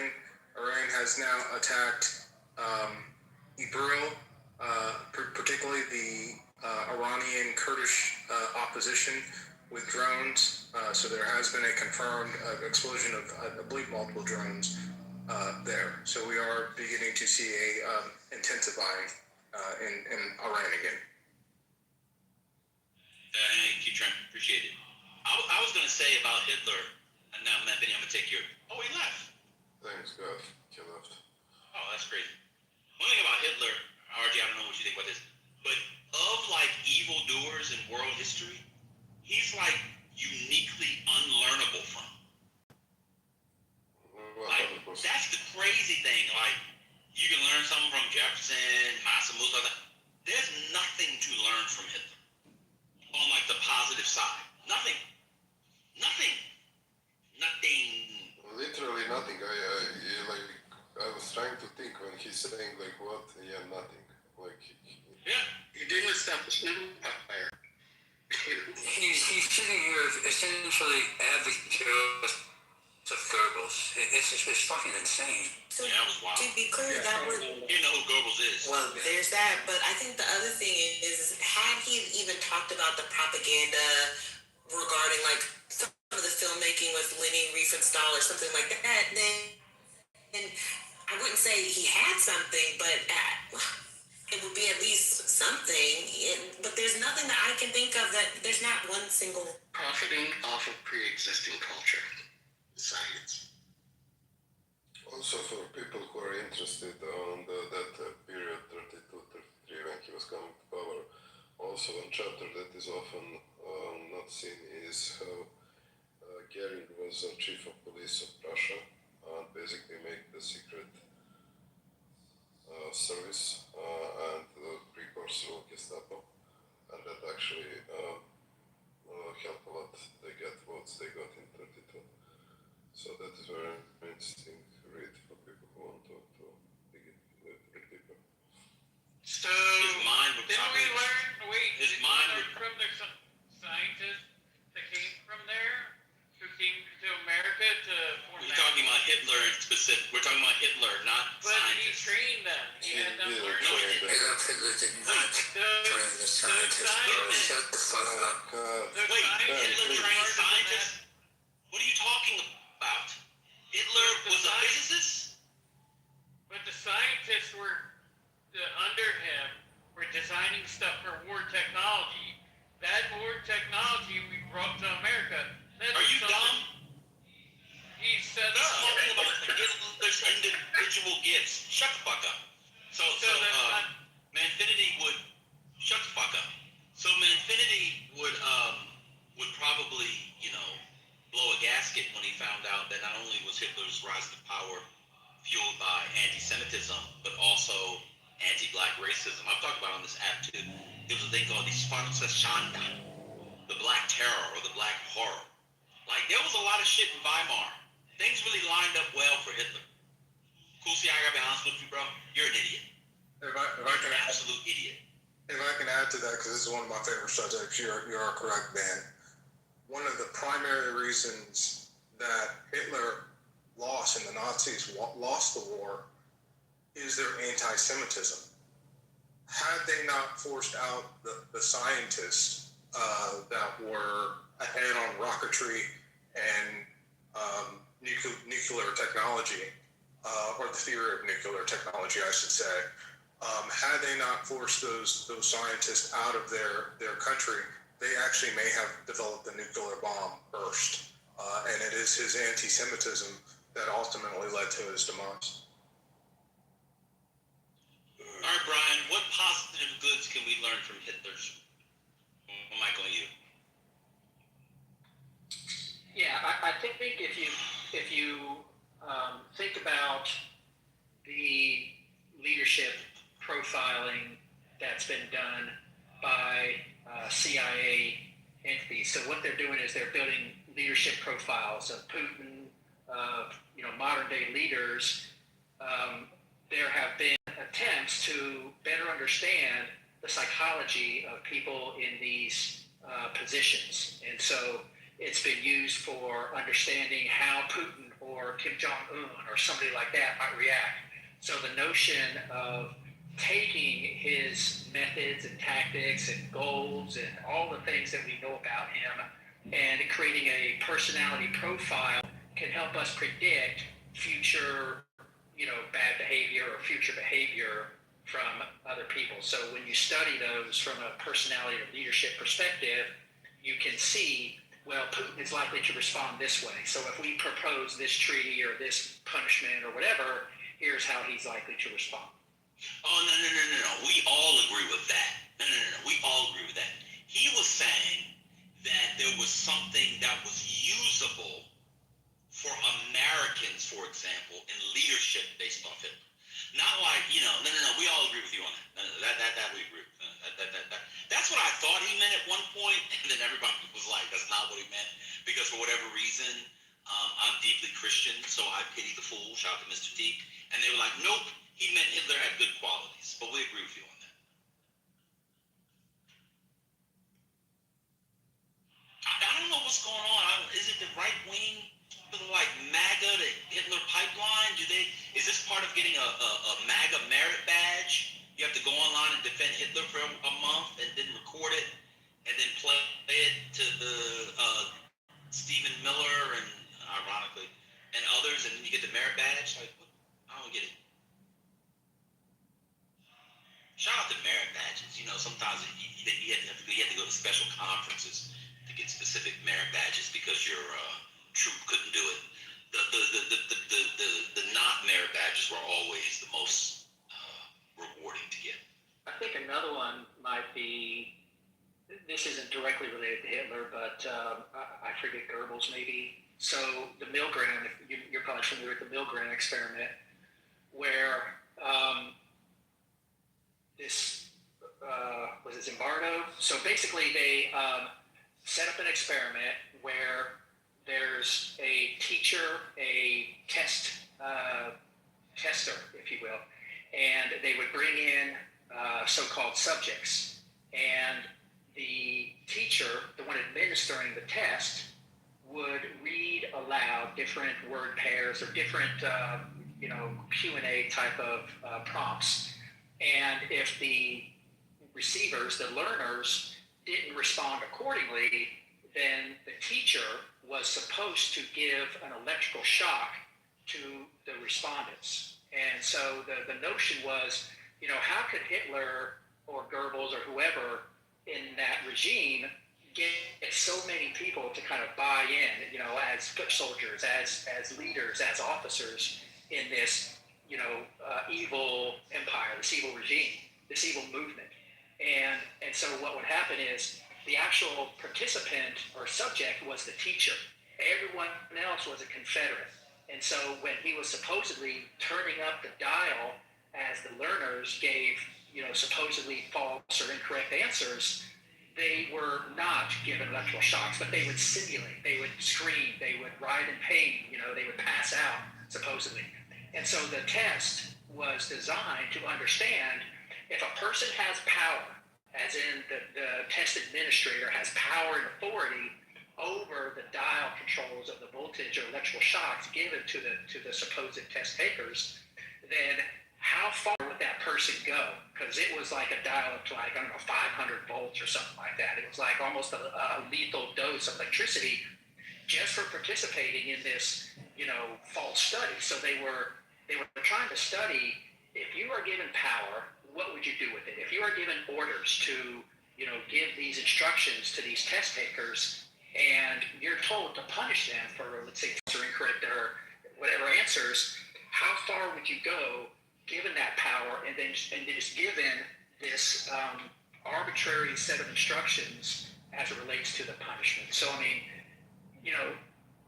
like I said, I don't think that's directly related to Hitler. You could say it's tangential, but it's still related to the influence he had over people in his army and in the country.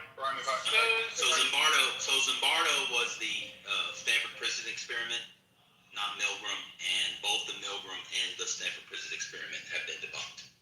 Yeah, I agree. I think they have been debunked. Just real quick. But they have been used in many circles to kind of push that notion that power is easily converted to evil purposes. Yeah, it's actually it wasn't Goebbels. I know it wasn't Goebbels. Goebbels was the propagandist. I think it was either Goring or Eichmann. I think it was Eichmann that was based upon, and it came out of the Nuremberg trials. The Milgram experiment was later. But yeah, you're right. It is a fascinating experiment. So is that like the Ayatollah and the IRGC? We're learning from them what Hitler did. So we're trying to eliminate the IRGC in Iran.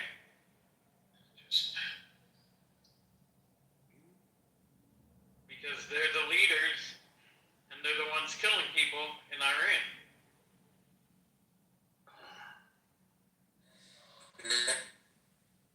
Like the 40,000 people that they killed in 2 days and everything they've done for the last 40 years.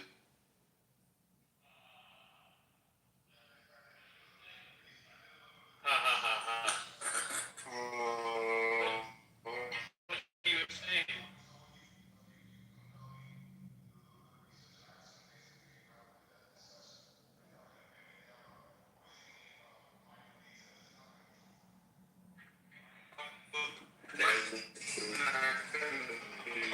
Okay, do we want to engage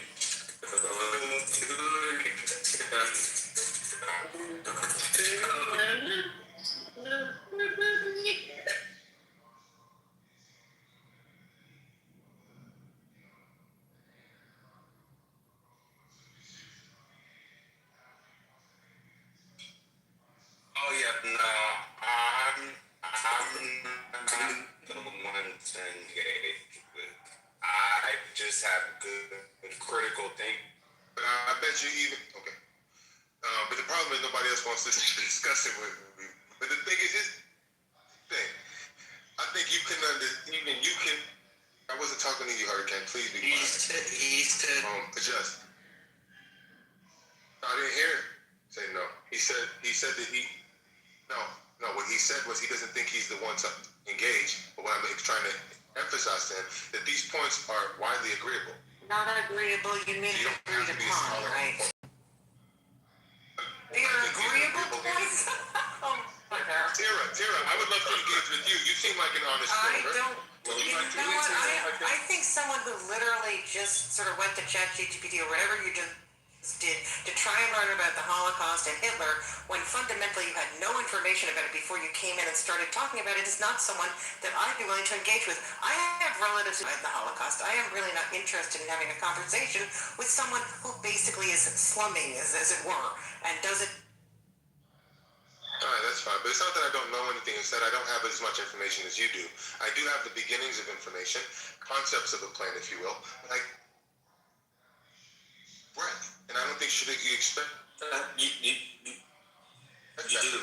The You do. regular If you person. want to talk about the subject, you should I'm a actually common man. probably Sorry. inform yourself. But like you said But that's earlier true. today, That's true. That's like true. you said earlier today, you're just lazy, Arthur. which is fine. When you said that earlier about But I just yourself, used my you finger. said I you're wasn't lazy a and moment you ago. didn't want to. I just looked some things up. What you just did wasn't sufficient. You're not. Gave you why you. No, you don't get to determine arbitrary. I'm going on what Tira said. You weren't sufficient. You're not sufficient enough. You are not Tira's sustainer. And she can sustain herself. You said it yourself. Listen, He means supporter, not sustainer. Do you misuse language a lot? I'm sorry. It's a thing. It's a thing for me. I'm sorry. I shouldn't have said it. Tara, what I was trying to explain to you is that I think even though he did some horrible things to your family, I think you have a better mind. You can be able to discuss things unemotionally. I think there are plenty of people on this stage who have good minds. I certainly don't take any, make any claims about my mind over someone else on this stage. And you've done it to me all the time. Excuse me, I believe I have a very good mind, but there are plenty of people here who can discuss things with you if they wish to. So I turn back to you, Just. Would you like to engage on the points that I was able to gather? I think no. I widely agree. Yeah, I don't want to engage in this topic, unfortunately. Maybe another time. All right. So now we all understand the general point. No. All right. And I'm telling you, no. Be quiet. You yipper sniper. What is wrong with you? I wasn't talking to you. All right, but just because you think I'm a demon doesn't mean anything. You're talking to the whole stage. I don't understand this dude. He just can't. No, you're like yapping my heels. Be quiet. You're talking to the whole stage. No, I was talking to him because he just keeps yapping. I don't understand that, man. Just say no. No. I don't want to engage with you. No, what he said was he doesn't have the depth. But thrice. He said he doesn't have the depth to go into. And you're so desperate for attention that you're begging him. You're desperate for dick every night. That's why you go on Grindr. I would urge you to stop doing that. Not true. Yes, it is very true. That's why you put prep up your ass every night. Not every night. So be quiet. Prep is administered. Stop engaging with me. You're very rude, and you have nothing of substance to offer. Is administered. You come on the room and you like to talk. You like to make rude comments at all times towards me. And it's spreading misinformation unnecessary. About important medical That's because you want to lead a promiscuous gay lifestyle, which is not to your benefit. What tells you that he's promiscuous? You have nothing to say. Conducive. How is it not conducive to a lifestyle? He's a promiscuous individual. How do you know that he's promiscuous? Where are you Because he's admitted as much. wasted it all. When has he admitted that? In the previous conversation, he's admitted as much. You're not telling the truth. Promiscuous, so what? See, that's what You're still a dummy. You see, a dummy. you can call me a dummy, but you're a failed lawyer. Dummy. And you're a failed lawyer. You're still That's a why you're on dummy. this app all the time. If you're such a successful lawyer, you'd be prosecuting people. Still a dummy. Come on here and yap your mouth. So you're unsuccessful too then? No, man, we litigated failed lawyer on Sunday. We don't need to do this again. No, the failed lawyer was in reference to Tira. We've also. Oh my God. Can we not go there again, please? I'm not going there. He went there. I didn't bring that up. Remember. You just called him a failed lawyer. Yeah, but litigated. But y'all litigated the definition of failed lawyer. I thought, but as it relates, it's different in the context of hurricane. In the context of Tira, there was an allegation that was false. Okay, in terms of what happened to him, it's different. Okay, If you were successful anything, then you wouldn't be here right now. According to your logic. That's not my point. According to your logic.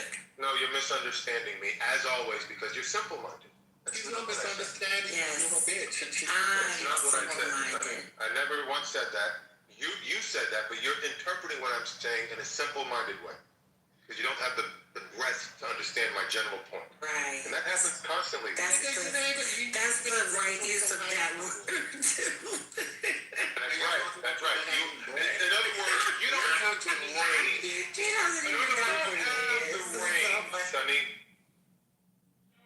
don't have the right. Trent, when you left last time, I thought to myself, oh my gosh, Trent is paying this guy to be here so that we don't see him as so bad. Tell the truth, Trent. You're cash apping him, aren't you? So how's this really politically correct? Real quick, we'll see if I could just say something. I want you to. Politically correct, though. Yeah, just real quick. I want to say something. If you notice the difference, I know people compare me and Manfinity because I do, have some conservative feelings, but I would never insult Hurricane or anybody else or their sexual proclivity. In fact, I've told Hurricane many times. Anytime you want to go down, I'll take you out and we will ride together. It is the weakest among us who use the insecurities of others to make our points. And we can have go down on you while you go ride? Yeah, sure, cool. Just hang on. So hang on one minute, Benny. I just. No, I know you're not. Insecurity used against me for talking about my sexual orientation. That's not. It's instead of standing on the facts and the basis of what we're saying, we find insecurity or we find reasons to attack other people, and that's what I think makes your arguments and some of the things you say so weak. Because Manfinity, because you on one hand pretend to be this upstanding person, Christian, and then as soon as you have the ability, you will demean others. I'm not going to say I've never been at fault.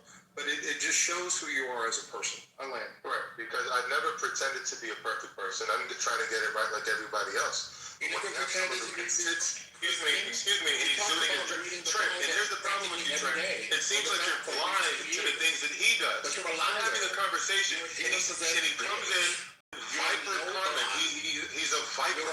And you don't, Trent, you don't address any of that because he doesn't engage with me on the topics. He doesn't engage with me on the substance. He engages with me at the lowest level. So when he takes it to the flow, I take it to the earth's crust. And you have a problem with that. And you have a problem with that, Trent. And I understand that, Trent. But the problem with you, Trent, is that you only have these critiques about my Trent left the room. Trent's no longer there. So I just want to make it clear for everyone within the sound of his voice are now within the sound of my voice. And that man has these elongated critiques about my behavior, but has nothing to say to this person who only engages with me at the lowest level. He doesn't engage with me on the substance. He always is antagonistic towards me and says the most horrible things.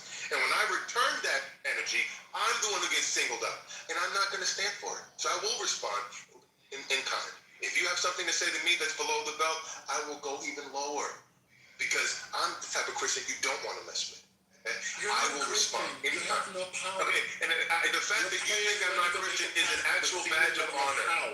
It's an actual badge of honor for you not to think I'm a Christian because you think it's Christian to have homosexual sex with men. And that is wrong. You don't even understand what it means to be a Christian. So how can you tell me about my Christianity? Spiritless, broken bitch. How can you tell me about my Christianity when you think it's okay to have sex with men? You ain't got no Do you hear that? word. Do you hear that? Ladies and gentlemen, this man thinks it's okay to have sex with men as a Christian.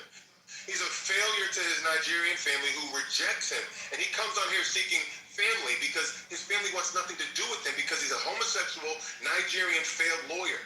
And the family wants nothing to do with him. They're Igbo and Yoruba, and they take their religion seriously. And this is a man who thinks it's okay to have sex with men and then call himself a Christian and then come on here and read Bible verses when all he does is represent behavior that goes against what it means to be a Christian.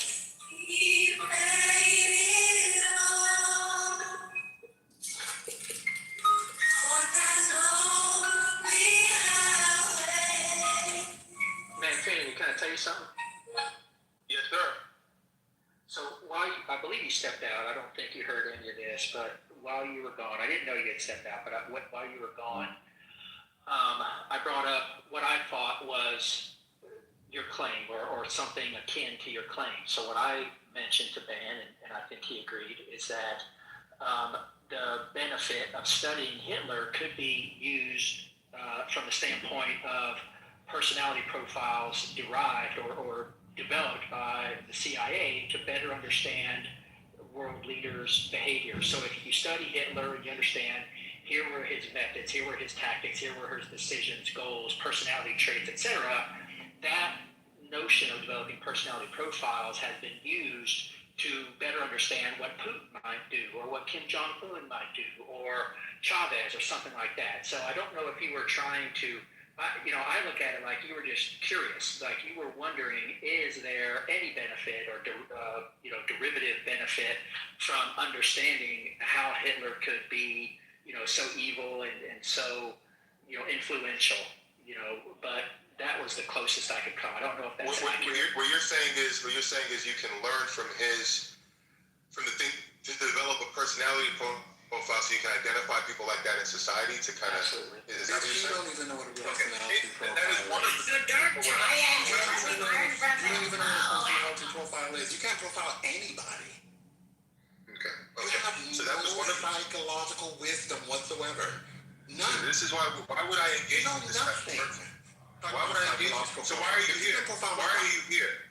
So why are you here? If you're interested, If I'm and I have main character energy and I'm getting the energy in the room and you have a problem with it, why are you still here? It bothers you so much. Because he's a slut lizard. Why are you still here then? Why are you still here then? So then why are you still here? In this room.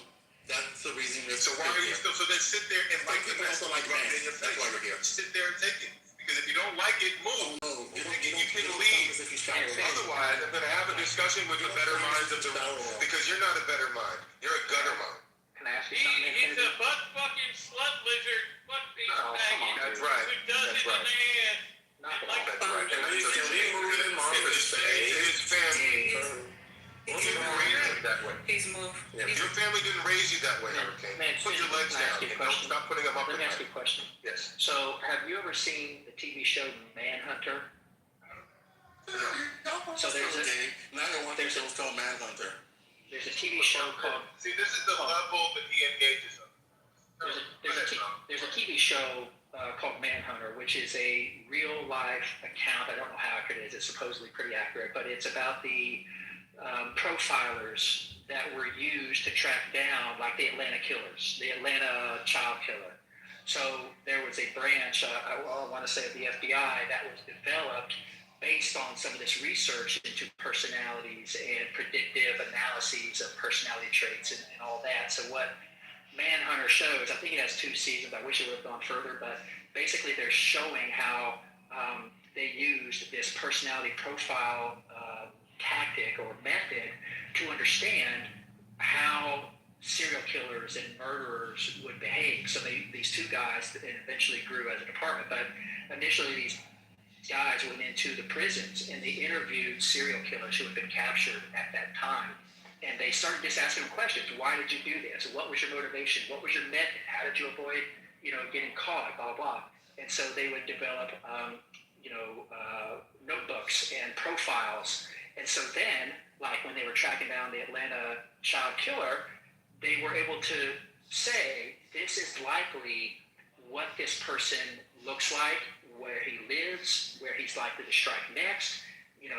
They started just compiling all this data on personality profiles. So if you're interested, and I think what you're, trying to better understand, this is a really great show. It's really well done. I think what you're saying is important, and I think it's akin to what I'm saying. But what I'm saying is a little bit more basic. Is that it's not important. It's basic stuff. There are certain skills that he employed, like articulating a vision to people who are. He's going back to this guy had great qualities, y'all. Can you be quiet? It's so sad. Can you please be quiet? Can you be quiet? You're not the only person on the stage. Listen, ma'am, I need you to stop. We I don't was actually have engaging with Brian, and we're building. One-on-one. Okay, but it Listen, doesn't but what are have you bringing to the be conversation? just you and Brian. What are you bringing to the conversation? I was in the middle of speaking. You cannot interrupt. You can go after me. Why don't you go say something? And so I am speaking. So I don't care. You're an angry black woman. I don't care. You're an angry black woman. You're an angry black woman. You're very long-winded. You're very It's true. That's why you can't contain it. You can't control it. Which is why no man will ever be with you. No man will ever be with the woman just hurts my feelings. I don't know what to do next.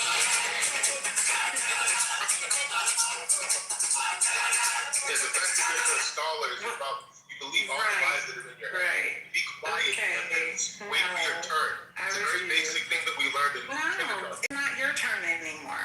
I was in the middle of responding to Brian. Brian It doesn't matter. Y'all are I was repeating responding to yourself. Brian, and You're just telling us again that you want to identify good traits in. No, I'm not going to let you finish. You just want to say again that you want to identify good traits in Hitler. Nobody wants to hear that. It's disgusting. She's not. And so you're not going to. It's disgusting what you're saying. She is acting like a ghetto. It's disgusting. I don't care what he says about me. He can say whatever he wants. The room is being disturbed by this woman who. What you're saying is truly disgusting. And you don't even realize it. And you just going on and digging yourself deeper into it. There's nothing valuable about what you're saying. And you've been told that. And Brian tried to save you. And then you're still going back to it. You're not a moderator. You're not the moderator. You're not the moderator. It's actually ridiculous. Thank you, but you're not the moderator. It's ridiculous what you're doing. Do you know that you're not the moderator of the stage? It doesn't matter that I'm not the moderator. Neither are you. Let Tiandra moderate. Neither are you. So let Tiandra moderate. Neither are you. Be quiet and let You're Tiandra not moderate. listening to her.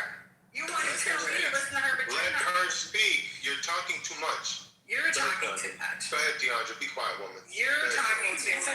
Woman, be quiet. Yeah. Go ahead, T. Oh, thank you. Infinity, like you gotta let other people talk. Okay, but she was talking over me. I was in the middle of a statement. But it's okay. It's okay to interrupt people on this stage? It's okay to default to other people. You've tried a lot of. Can I just finish what I'm going to say? Is that okay? Of course.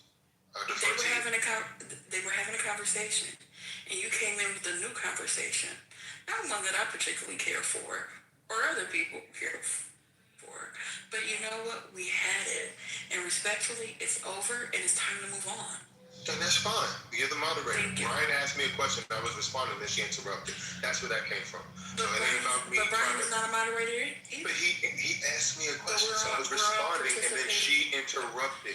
Because she can't stand me. Do you not see that you're interrupting me now?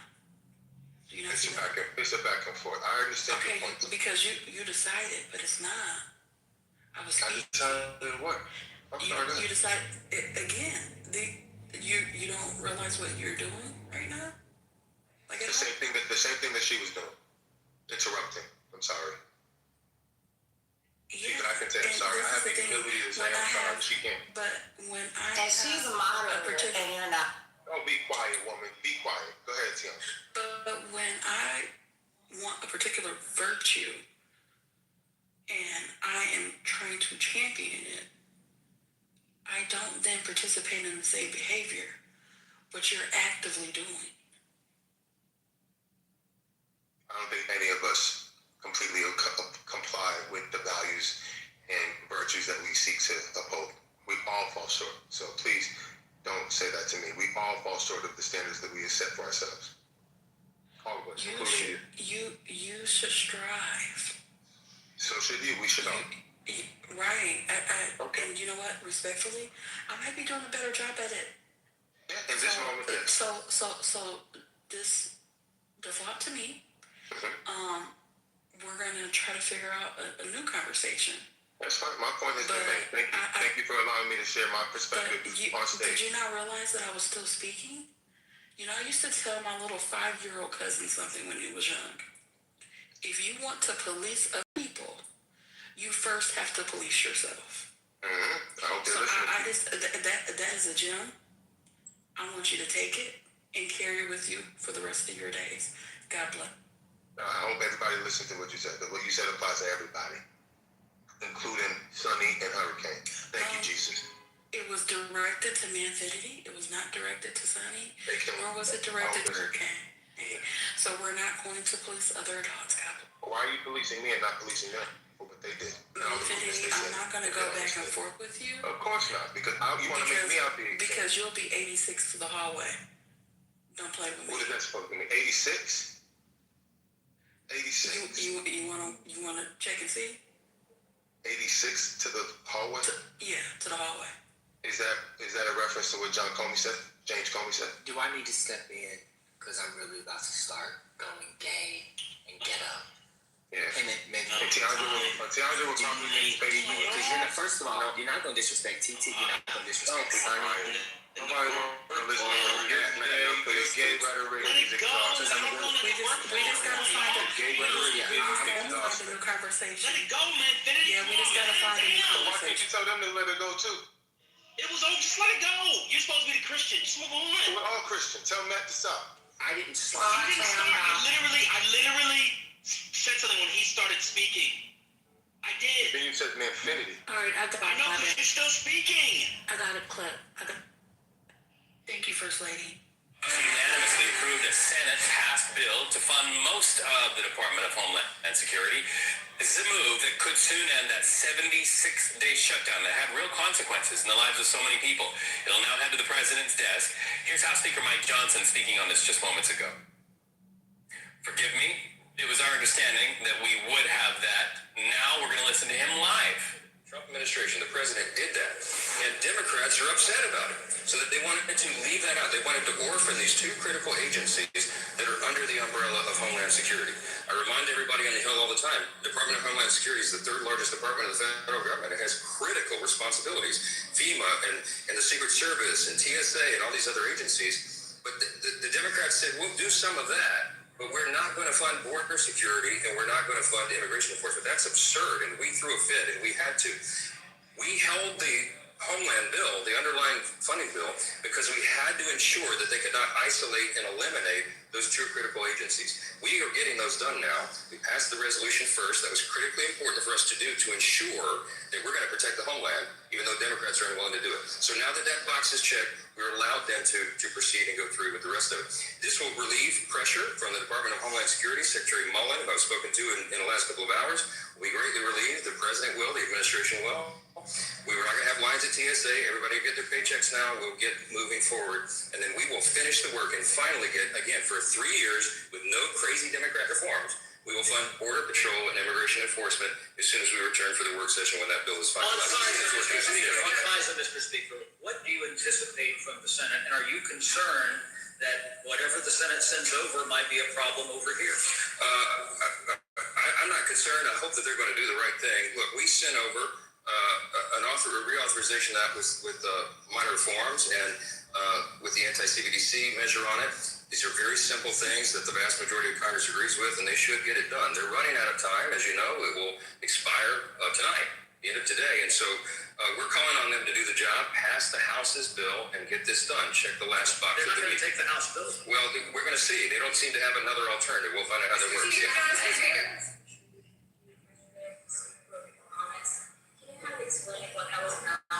don't know who you.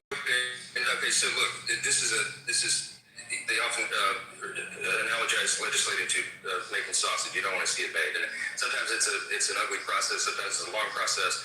I've never broken my word to a single person in this building. Nobody can tell you they can. There was a lot of emotion and frustration yesterday because sometimes when you have a small margin, as we do, we're currently working on a one-vote razor-thin margin because of absences and the rest, and people have different ideas, different priorities about very contentious pieces of legislation. The equations that we solved on legislation this week were virtually impossible. Many of you said it couldn't be done.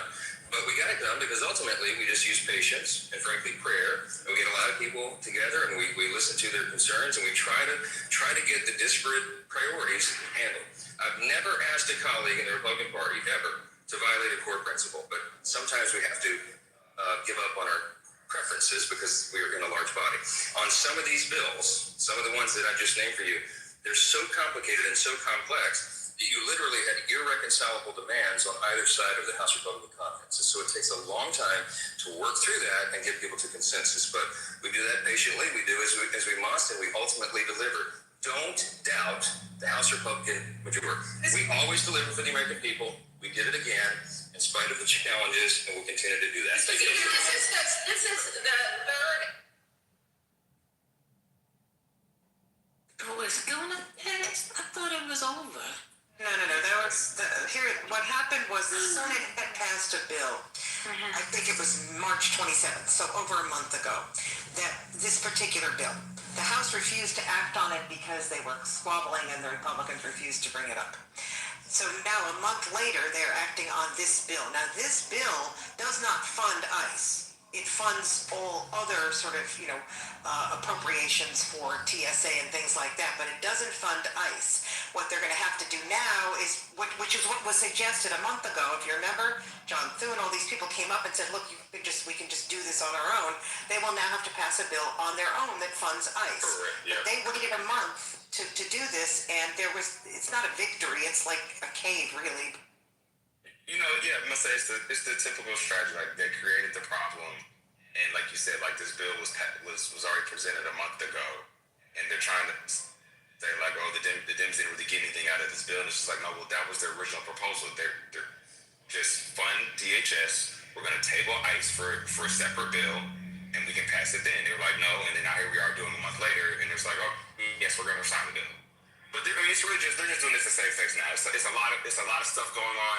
They need to claim a win. We got the war still going on. The president was almost assassinated. Now they passed they did what they did with the VRESA. So they're just trying to rack up the wins at this point. So I get it. It's a strategic move. But yeah, they didn't get it.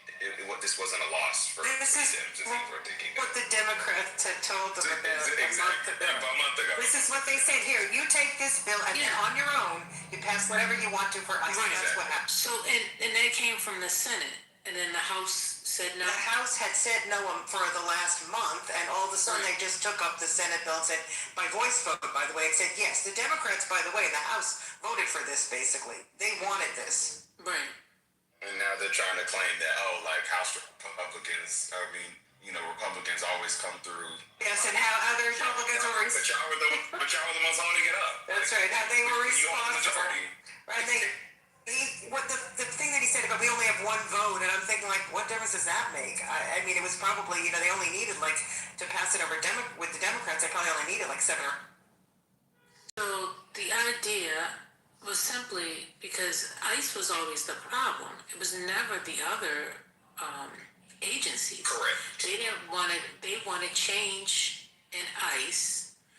If they didn't want to have that conversation now, then they could have did this a month ago. Just simply take out ICE and then go ahead and fund the people. They said no, hell no. It's the Department of Homeland Security. We got to get it all. But ICE had already had that funding. Yeah, they got their previous one. They got their funding in a previous bill. No, they got their funding. He took it from the Big Beautiful Bill, I guess. Yeah, Big Beautiful Bill. Yeah. So I don't know how long would that have lasted for. I don't know how. Maybe that was running out, and that's why they did this. I have no clue. Right. And I think, and that's probably a part of their strategy too. Because ICE already has money carved out in the Big Beautiful Bill. We don't need to couple them in with the DHS funding bill because they're already funded. So let's just get the other people funded, and we can table ICE conversations. And that's always been the talking point. Like, we're not saying no, the Dems. We're not saying no, but we just table it so we can, work out some logistics. They didn't want to do that until, now we're a month in, and all this other stuff is going on. So now it's like, hey, let's just go ahead and pass this so we can claim a win. Matt said breaking news, Louisiana is expected to keep one majority-minority district in its regional and congressional map. This will flip only one seat to the GOP instead of the two many Republicans were hoping for. Thank you, Matt. Yeah, so Matt, can you explain that? Because are they still moving to take back the votes they've already started counting for early voting? Or it'll be illegal. They're not legally allowed to even do this, but they're going to proceed, and anything that happens will probably need to go up to the Supreme Court, and by then I don't even know if the elections will still be going on. So it's kind of a very strange thing that's happening. It seems like the Republicans are just going to shove this through. They are, so what I just read is they're not going to get rid of the Orland seat. They're going to only target the Shreveport seat. So that's the indication, at least, that folks are discussing. I wonder why the New Orleans seat over the Shreveport seat? I mean, vice versa. Why the Shreveport seat? And that was the seat that was that was the contention, the lawsuit. So they said that was a racial or an unconstitutional gerrymander that wasn't allowed because they're not allowed pretty much to make another majority-minority seat. Blah blah blah blah blah.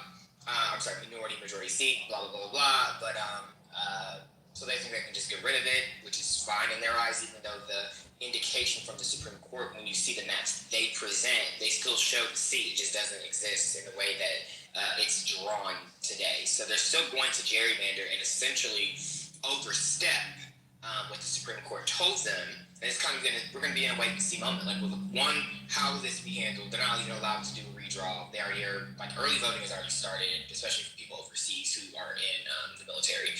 They've already been mailing their ballots back. So they're not legally allowed to do this, one.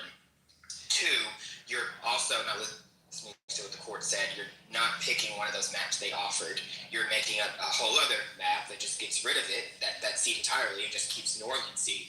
So they're trying to play it safe, even though they're gambling.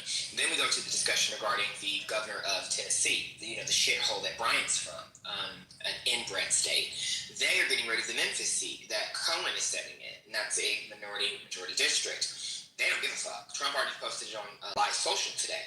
So they're just, they're getting buck. We're going to see, though, when that, matriculates to the court, are, Supreme Court going to say, well, we said in our last ruling, essentially, that these prior minority-majority districts are okay to stay, but, adding these new ones are not allowed.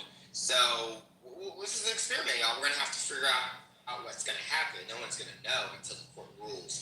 But this is going to continue to narrow and chip away at the VRA sections too. That's the intention from Alito and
because if they do, then Texas can be blocked from continuing to erase seats. Otherwise, we're screwed. They're going to do what they just did earlier, last year again, but worse. So, yeah, y'all. Alabama signaled they're not because they're not in court. They have a they can't until 2030. But they also, their Senate president said they would keep one seat anyway in Alabama. They'd be getting rid of Terry's seat though. And then Mississippi said they're getting rid of they're redrawing their Supreme Court district map. But they didn't indicate if they're actually redrawing their. They have a trigger law for that. They didn't indicate though if they're redrawing their congressional maps, but. I think is his name Bernie or Benny? I think it's Bernie. He is Benny Thompson. Yeah.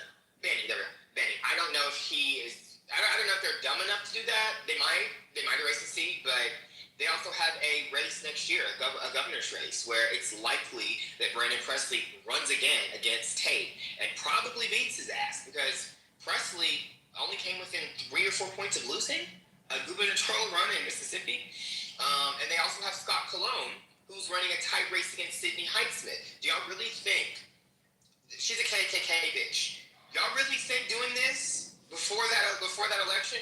Y'all really think doing that in a midterm year is gonna help Cindy win?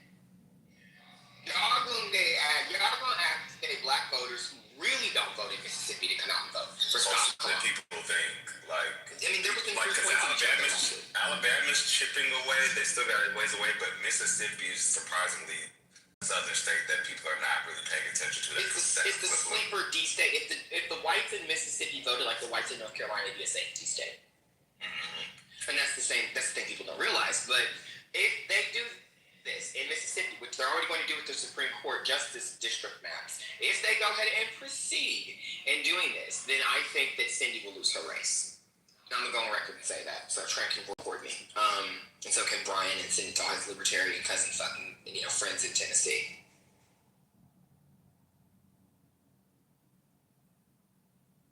Yeah, I was literally just doing my absentee ballot, not my absentee ballot, my early ballot for Georgia. So I'm still got to go back. Please vote for Jason Estevez. I beg you. Oh, absolutely. He was getting my vote regardless. There's nothing against Keisha, but we're going for Estevez. Please, hopefully he gets out the primary. Bro, we need to win the gubernatorial election because if we win the governorship, we can stop the map in Georgia also. The governors, though, in North Carolina, even though we have the governorship, they can't control the ledge. We have to flip seats this fall in North Carolina. Georgia, I think we're already going to flip some seats. Probably not the Senate, but definitely in the House. And with Wes Pogley and probably then winning the governorship, I think there's a way we can kind of stop some of the redrawing that will happen, especially because Kent's not going to probably indulge himself in doing it after we have all of these different primary races and all that. So, there's some hope in a couple of these states in the South. I don't know that it will be, at least right now, as bad. It really will fall on Dems winning and running it up in places like Washington, the state Senate there. They need to flip some seats in Washington State to get rid of the constitutional amendment in Washington State so we can do a redraw there. Michael Bennet is a sitting senator of Colorado who's running for governor of Colorado. He's indicated he's open to suspending their state's constitution so Colorado can get rid of those two Republicans, Byrd and what's her name? The crazy ass woman, Bobart, the retard, Botard. Let's get rid of that. So that's an option. New York, Hochul has said that they're going to be redrawing. New Jersey, it will take some time, but I think that Mikey Sherrill can get it done in figuring out how they can change their state constitution so that we can get rid of all of the Republicans in that state, potentially except one. Same for Maine. Maine will likely have a Democratic governor. It might be, he's the South Asian guy, Nidal, I think is his name, but or Troy Jackson. They're going to probably pursue redrawing so that the second congressional district of Maine is less competitive for Republicans. So I don't know. There's a lot that Hakeem Jeffries has talked about today that we're going to all have to kind of take this wait and see approach for, to see if some of these governors are going to step up now that these red states like Tennessee, where Brian is from, the cousin fucking inbred state he's from, where they are taking off that black district in Memphis. So let's do it. Yeah, I would actually support getting rid of evil Republicans. So the socialists.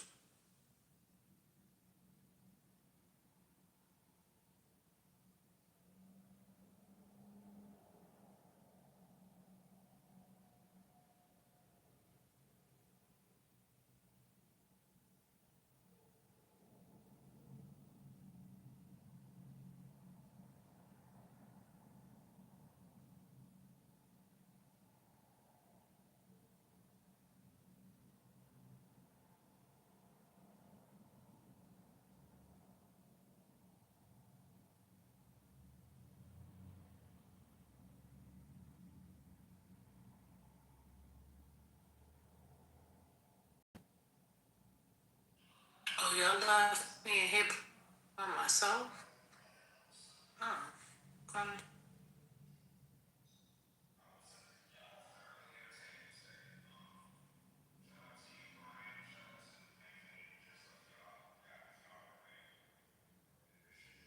Yeah, shout out band.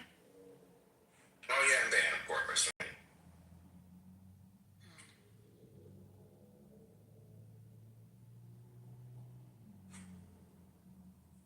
Who's Musa?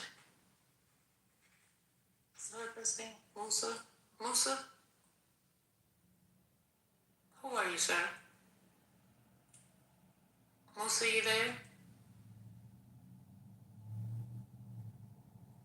Yeah, actually, I'm here. I'm listening to you guys. So I'm not on the mood to speak because I come over this platform in order to listen to you.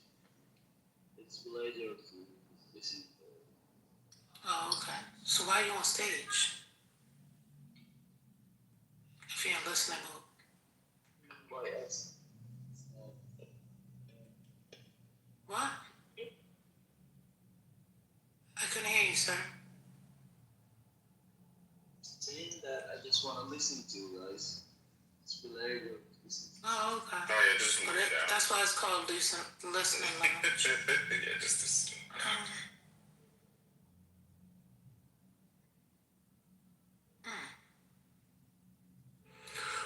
Oh, this was definitely a Thursday packed. Did y'all week go by fast? Not fast for me. Tomorrow's Friday, and that's the first of the month. Should be great.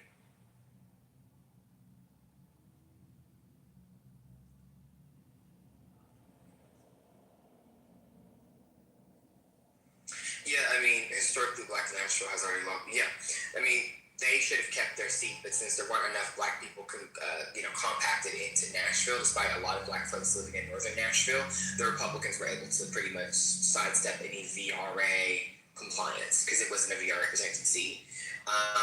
Arguably, I think it could have been, but Memphis obviously is. So, yeah, they already fucked us with Nashville, which sucks. They already broke Nashville up into 3 districts. So Memphis is about to be broken up into 2. It's just, I mean, I don't know if that will actually, I don't know. Maybe, I don't even remember which justice covers Tennessee. Is it Alito? Because I know he's over Texas and shit. Is he over? Is that his region? Y'all know what I'm talking about? Well, y'all might not know what I'm talking about. Shut up.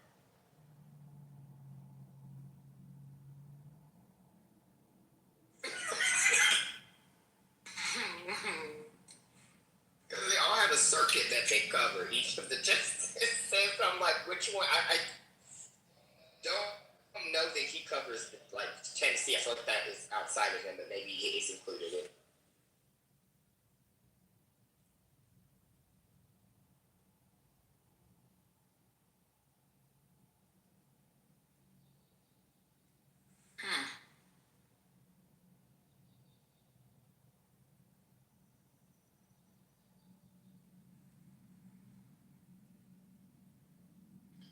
Oh, it's Kavanaugh. Oh, yeah, it's gone. Yeah, they're going to probably give it.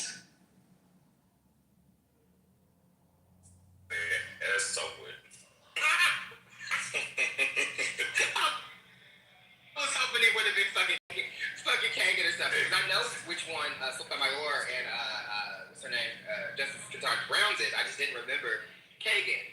Yeah, it's over. It's fucking Kavanaugh, bro. So,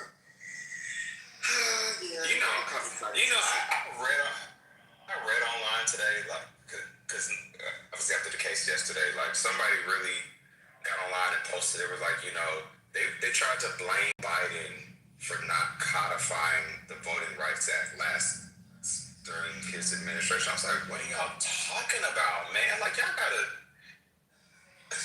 Wait, how could Biden have codified it? I mean, Biden wanted to break the filibuster. Biden was fine with it. Manchin said no, and so did Sinema. You can't force 2 fake Democrats who then start becoming independents and leave the party in any way, who obviously were bought by special interest groups, to break the filibuster. They're not doing it. I mean, everyone else, though, was down. They refused. So, yeah, he could have codified it if the filibuster was gone. Manchin is not. I figure Manchin knew he wasn't running for re-election anyway. Manchin is endorsing Susan Collins. Like, he's a fucking loser. Like, you're not getting these fake Democrats who are not liberals, who are weird-ass, bought-and-paid-for corporate Democrats or corporate politicians to do shit. I mean, there was apparently like a screaming match between him and Manchin over this, over breaking the filibuster. Manchin refused. Like, this is like, I don't remember, I think it's Kamala's book this is in, like a violent screaming match. Like, shit after yelling at this man so much in this argument. Like, y'all don't know anything about any of this stuff. Like, why are y'all? The internet people get on my nerves. Like, oh my God, Obama should have made our Ruth Bader retired. Yep. You can make someone do something now. They said all that, and I was just like, man, I was like, he talked to that lady like y'all acting like Obama didn't know all this stuff was coming. Everybody he tried to get that lady to retire, and she just knew in her mind that Hillary's gonna win over Trump. And but wait, she didn't win. But just Jamal, why is the problem not the voters that didn't vote for Hillary? So Hillary could have become president, and then obviously like replace Scalise, or what the fuck his name is, Scalia with a liberal, and would have then had the 3 Supreme Court picks. Why is the fault not the Jill Stein voters, the Breonna Joy Gray, whose tweet circulating when she tweeted that Democrats are gaslighting us about the Supreme Court and about how important it is that we vote for Hillary or the Supreme Court's on the line. Fuck that bitch. I just want to say, and she's a Harvard-trained attorney. Or at least she got her law degree from Harvard. And she said that.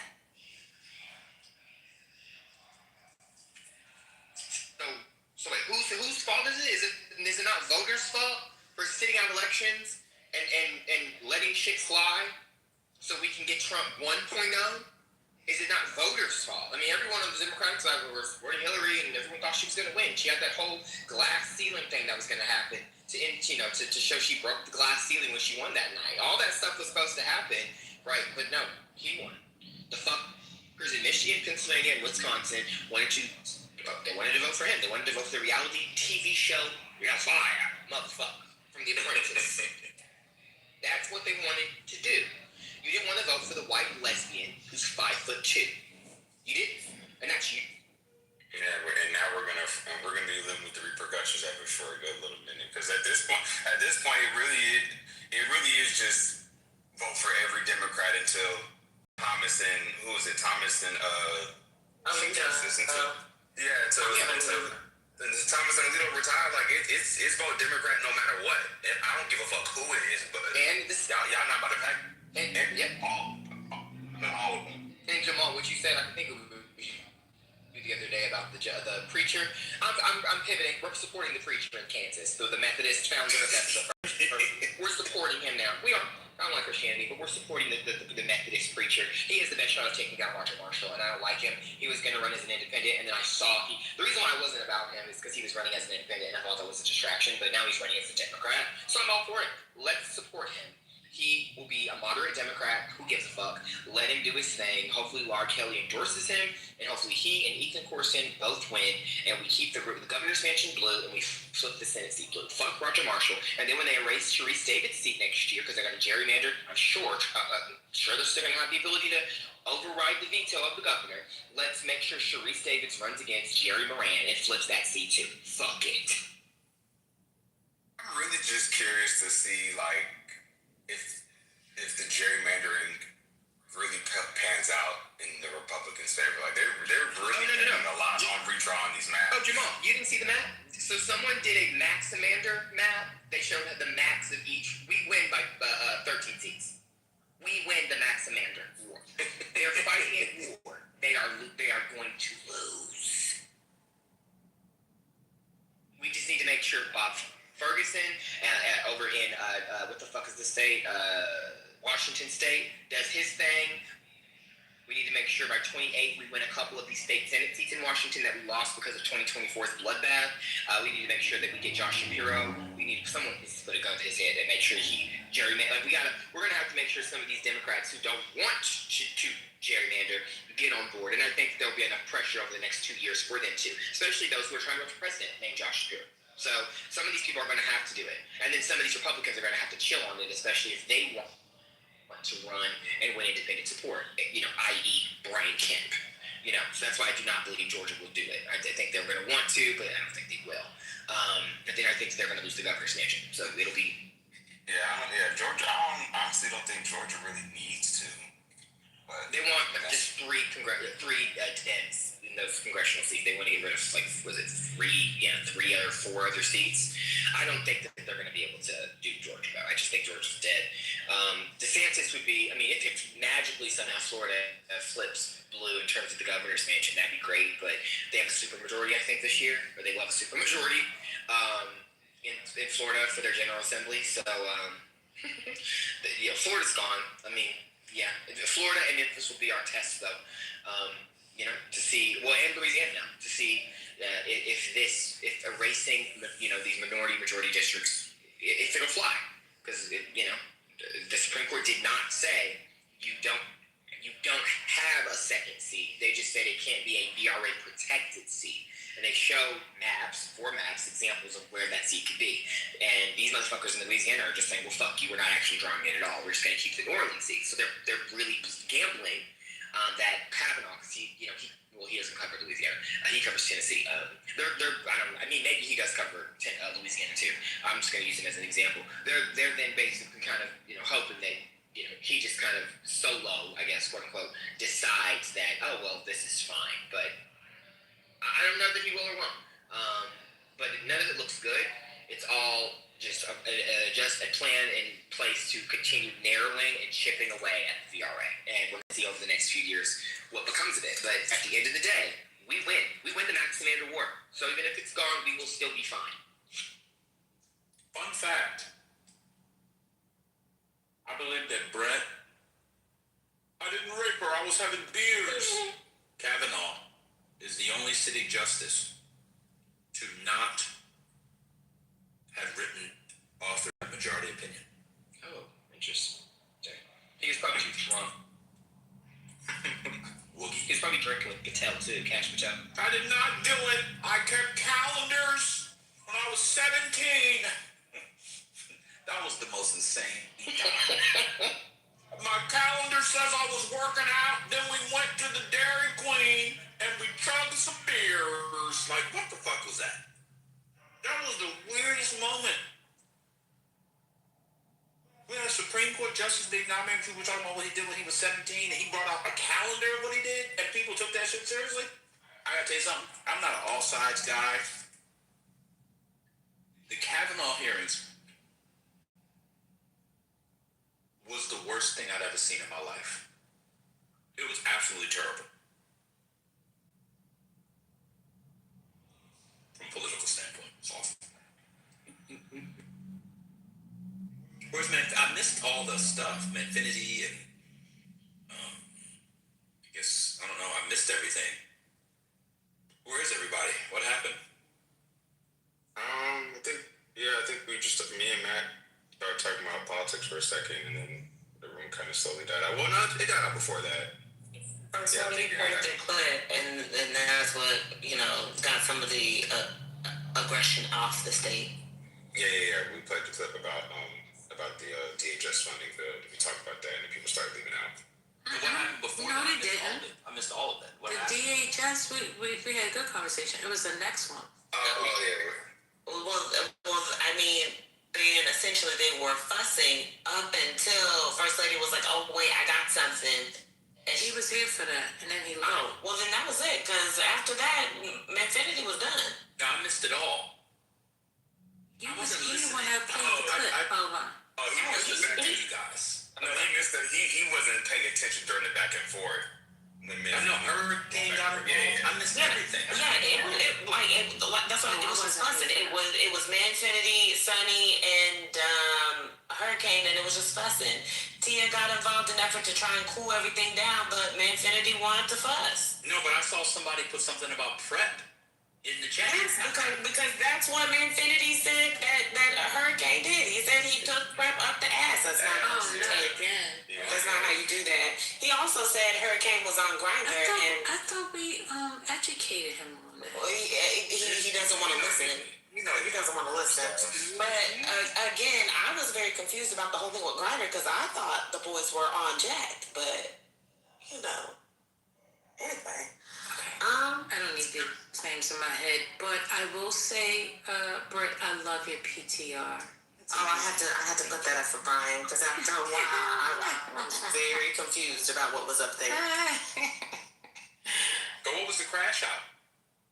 Manfinity, How did Hurricane get it? because Hurricane was tired of hearing Manfinity talk, and he was tired of hearing Manfinity repeat the same things. So he started cutting Manfinity off, I think in part to give Sunny space to speak. And then Manfinity just crashed on him. And then when Sunny did the same thing, because she wanted to speak and was tired of hearing Manfinity speak, Manfinity called her an angry black woman, said that's why she would always be single, and said something about that's why she just has academia and some other shit like that. It like he completely just went to the lowest common denominator of the things that he knew about people in effort to attack them because they were tired of hearing him say the same talking points. Wait, so did you hear Trent's submission too? Or you missed that? Oh yeah. Did you hear Trent? I heard Trent say, "We will ride together." That's all I heard. Oh yeah, no, Trent. Yeah. Trent gave a whole a whole dissertation on why Manfinity began to attack, because he's always just, doing the personal blows and stuff, like sticking to his point and everything.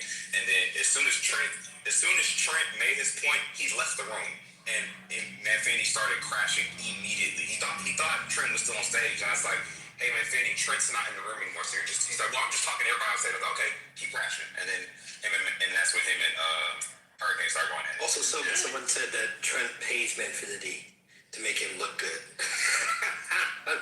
Y'all are deep. Yeah, that was a good one. But yeah, I was like, not Trent being the voice of reason. I was like, I agree with Trent today. Y'all doing What? Trent was scolding Manfinity? Yes. Yeah. It was bad. I know it's you freezing know. over. And Manfinity sat there and took it? Well, I mean, he was quiet, but like Just said, as soon as Trent hit his usual dip, he was ready to let me at him. And Trent he even acknowledged, he was like, I'm even guilty of it sometimes too, man. But you do it all the time, and that's why, they be coming at you the way that you be doing. And like I said, when as soon as Trent and his mic left the room, Manfinity instant crash. Yeah, Trent did hit him with the, I don't have no problem with the gays. I love the gays. I tell her 10 all the time. Whenever you come out with me, I didn't know there was a crash, man. I just heard at the end when they was going off at the mic. I'm like, started your chat. Hello? Yeah, that was Manfinity, and then Hurricane tried to correct him, but he's not listening at that point. He's just. And then I will say, Cool C was also trying to get his lump of flesh in there while Manfinity and Hurricane were going back and forth. And when there was like a lull for him to speak, he spewed such nastiness. I don't know if it got removed, but he definitely said the F slur and he got moved down. But it was just more than that, because like all the shit that he said leading up to that. Oh yeah, it was just nasty. Y'all talking about I threatened to start crashing. I didn't even want to crash, but I was just like, at this point, I'm really not in the mood to hear any of this. And that's when Ben came out the mic. He was like, wait. I know when I crash, I go to hell. And I know Ben ain't trying to hear it, so I'm glad he did that, because I really needed somebody to. I know TT was going to remove one of them, but I'm like, some of these people just need to be removed, because at this point, this is just like, why are we listening to these people say all this stupid shit for real? Like, I crash mostly to kiki on these people and like play on the top, but this is just, some of this stuff is just, come on, y'all. but I want to know who planted that seed in Manfinity's head about Hitler. Why was he so stuck about talking about Hitler? Because of the fact that Trump is always compared, his daddy is always compared to Hitler, and so he wanted to clear the space for his daddy and have to say, my daddy is not a bad man. My daddy is a good man. How can I find ways in which this bad man is good in effort to say it? So you could learn things about my daddy, because my daddy is complicated. He's not this bad person.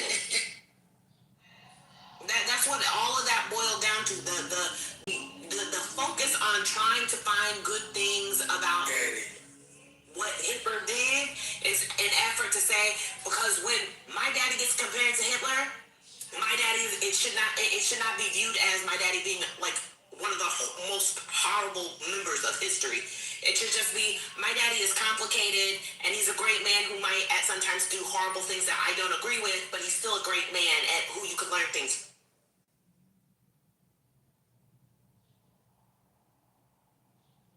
Yep, I saw it. As soon as he said, I saw that place on my mouth. I literally put that in the chat. I was like, this is about Daddy Trump. Y'all know. That's all this about. But see, Jesse was so successful in getting it away, because when Ben mentioned earlier, like you brought him up, you're bringing him back into this. I thought you weren't bringing him into this. And that's when it should have kind of just been like, you know what? I see what you're trying to do here. We're not doing this. But he got the conversation so far away from that initial bringing Trump in that when you look back at it, it's just all of that to make his daddy look good. That's crazy.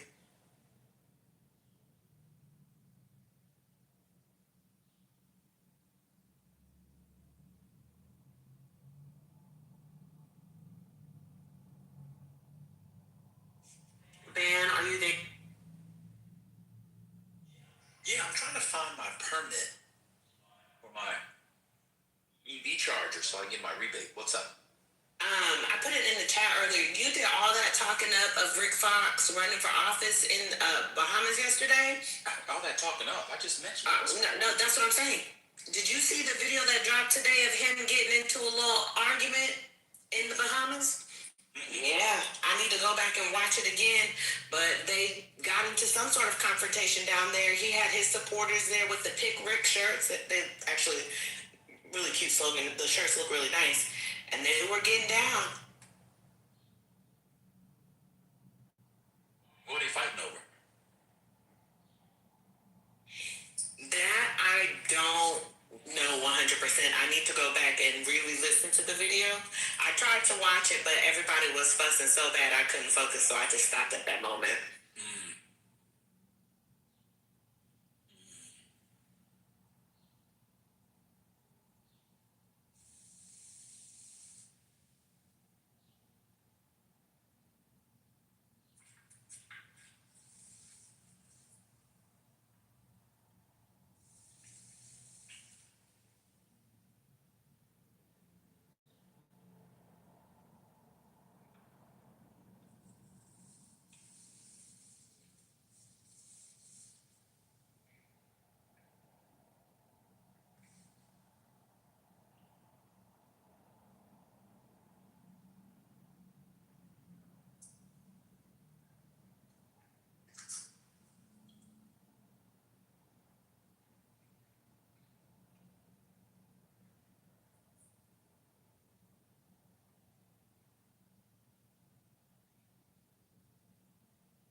Okay, so in watching it, his tent was put in a spot. His tent for, I guess where they were rallying, was put near a marker, and they were basically saying he couldn't have his tent there, and somebody else was a witness that the tent had to be somewhere else.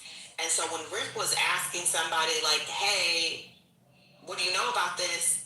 Somebody said, and I don't give a fuck about.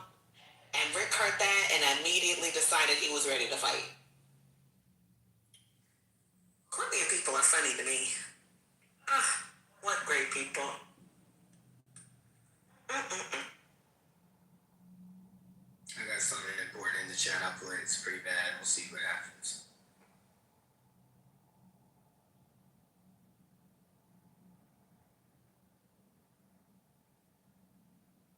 Damn, I thought she said she wasn't gonna do it. Fuck.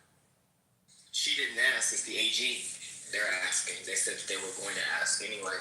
So, what's her name? Kay Ivy.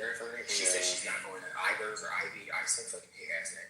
Yeah, she said she wasn't going to. She wasn't going to proceed because of the lawsuit. Is all she said. She didn't say she didn't think it was wrong. She just said I can't because our hands are tied. And the AG said, "Oh, we'll fix that." And this AG, by the way, is running for Senate. Is it Barrymore? I think it's Barrymore. She about to get voted out next next year. Is it this year or next year? No, she's out. She's already retired. Toby Tuberville's gonna be there because Doug Jones is gonna shit the bed. God help that.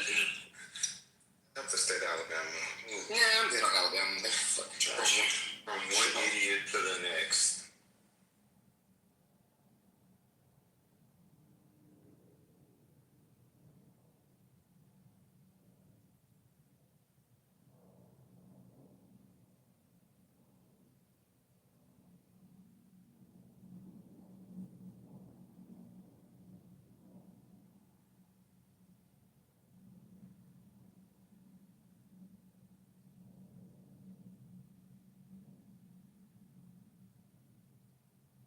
I wouldn't say the Bible Belt is cooked. I would say the Black Belt is cooked.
Well, I guess that's it.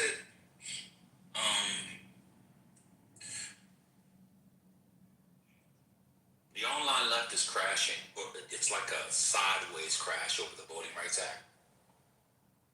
Because they know they're responsible, in part, for its demise is fucking hilarious.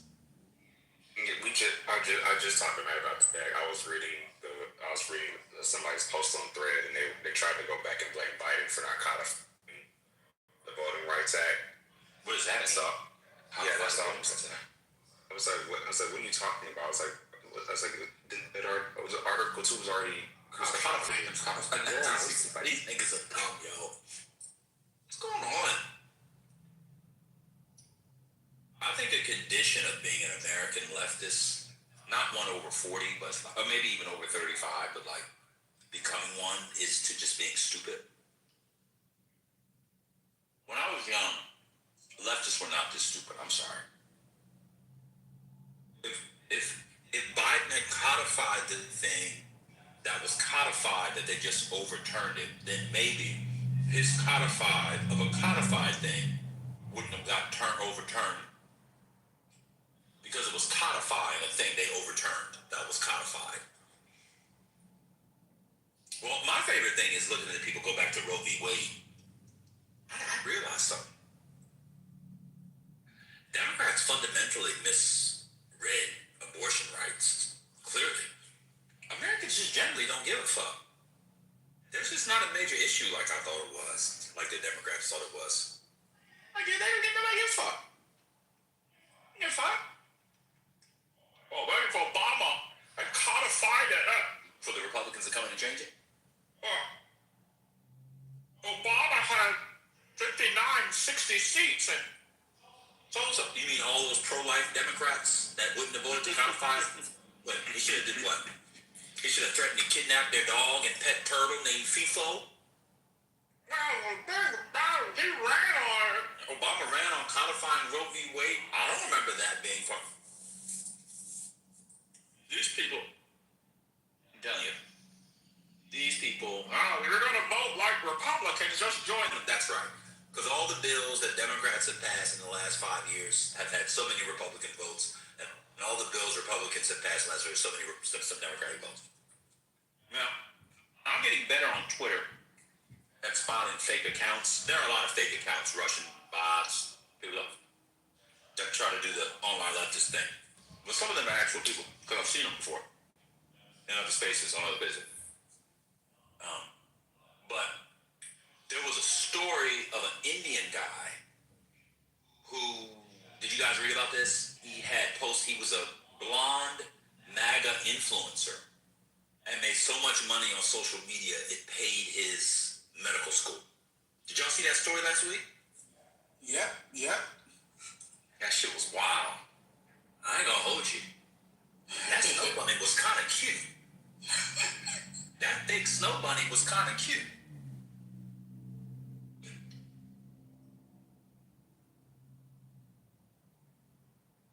My homegirl told me yesterday Diet Coke gives you cancer, but she loves them and only drinks one a week.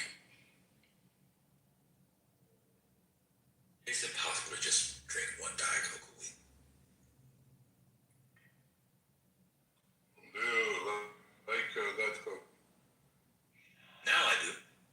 I started drinking them. I went to a party last week, and I said, I'm going to go to this party, and I'm not going to drink. And I had a Diet Coke in a tall, skinny glass with a lime and a tall black straw. It was all very middle-class gay man. And, Not a black straw. Not a toothless. yeah, I did. And it was delicious. It was also a party I went to. It was a dinner party. They had, you ever go to a dinner party that's buffet style? Anybody? To a buffet style dinner party, a buffet. Ever been there before? Mm-hmm. The buffet was steak free. Oh, listen. And they had, if you didn't want the steak, they had like a 24-inch salmon. And it started with a cold raw bar.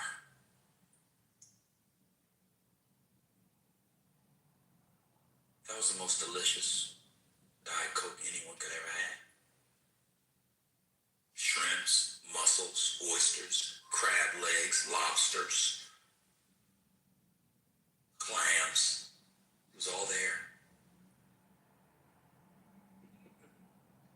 Can you imagine an all-you-can-eat steak-free bar?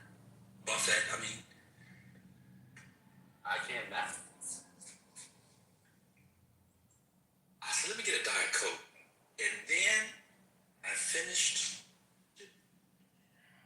In their house, they had a cappuccino machine. They had an espresso machine. I had a cappuccino. Where's the Bambino? Martino. Where's the Bambino? Don Corleone. Anyway. And so since then, Igor, I've been drinking. I was gonna say, I didn't know you I go to drank the that. store, they have those. I literally in the middle of telling the story why I started drinking with Diet Coke.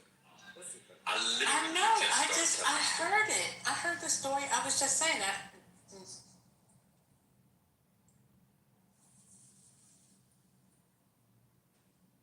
So I haven't been on the clip all day. I was just trying to, have a conversation because We got content.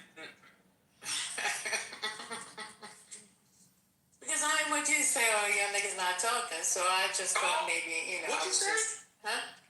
Did she use the N-word? The way that What's happening? out of her mouth, unprovoked. Oh, Wow. It's a crash out. Nobody responds to him. So Oh, wow. We got content.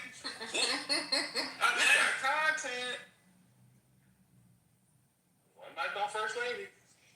Because she's going to crash on herself and call herself the N-word, B-word. Before I get removed.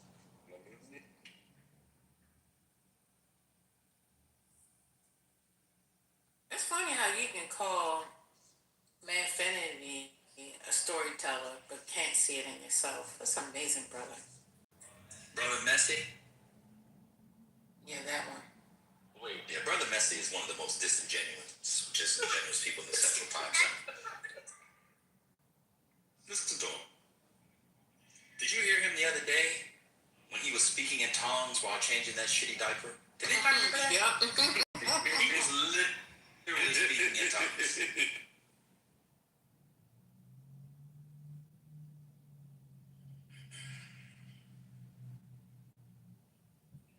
You ever sometimes clean your glasses and they're already clean and you're just doing it as a way to avoid work? And you reach down and look down and realize you've been cleaning your glasses for the last 6 minutes. No. Yeah. My left hand has just been rubbing on this. Yeah. On it. It's just like I'm about to rub the fucking lens off. I just That's insane. I'm doing it. What were you cleaning it with? I got the cloth. Oh, okay. I was just like, I was like, wait. And the lens is screaming back at you. But it feels good. That cloth thing is soothing sometimes. So maybe you should just going into the zone. Well, I don't know. I think what got me out of the zone was I was like, man, I'm still cleaning it. Usually by now I run out of pee-pee. Because, you have that back and forth.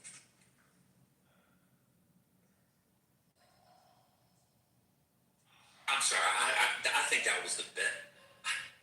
I don't know if y'all seen that. I think that Ocho Cinco interview is the best. It was. It really was. He said, and she told me to go deeper. And I couldn't. I ran out of pee-pee. So he wouldn't go. He said that loud? Yeah. Oh, let me play it for you. You never heard it before. Why would you laugh? No, I never heard it. Heard it? Oh my God. Oh, that's why I say it. That's why he laughed because it's so funny. So you had to hear it. It's Stephen A. Smith. Why he was saying it? I just thought he was literally saying he ran out of pee-pee. Like, I didn't know. That makes it even better. But I didn't know. No, I didn't think he was talking about the length of it. I thought, he was training. He said it, and he kept his straight face. That was the. I'm about to play it. Hold on. Brian, are you there? While I set this up. Brian, are you there? Yeah. Yeah. The Milgram experiment's been debunked. Just because it's still cited. A lot of times things that are cited, just because somebody's debunked doesn't mean it's going to stop being cited. Who's it being cited for? People are debunking it. That's part of the citation. No, there have been subsequent studies that have replicated certain parts of it. So I can't do it. Don't crush it. Can I please raise $500 every day? Hold on. Can I please raise $500 every day for you never to talk to that man again? Like I will personally send you $500 right now for you to commit to not engaging that white man for 30 days. yeah, 30 nights. I need $1,500 for 30 days. Come on, $1,500. Now this is insane. You said zero. You getting zero and you want to negotiate? Well, I'm getting joy. Right. I'm getting joy, but I'm saying you got you getting joy. Another 1,000. You a bundler. You are a bundler in 2020. Okay, here we go.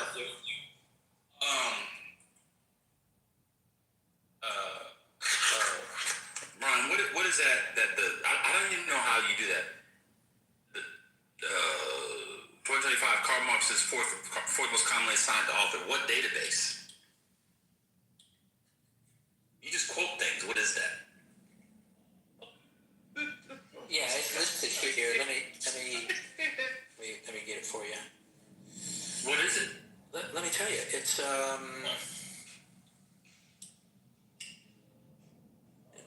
Open Syllabus Project.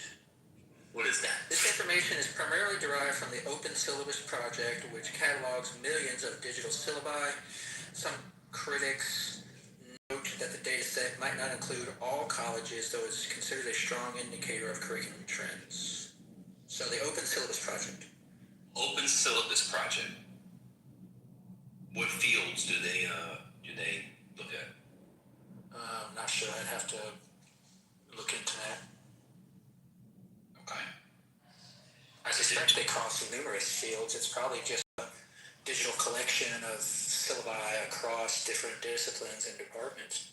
And this is the Communist Manifesto, so does this include non-U.S. places?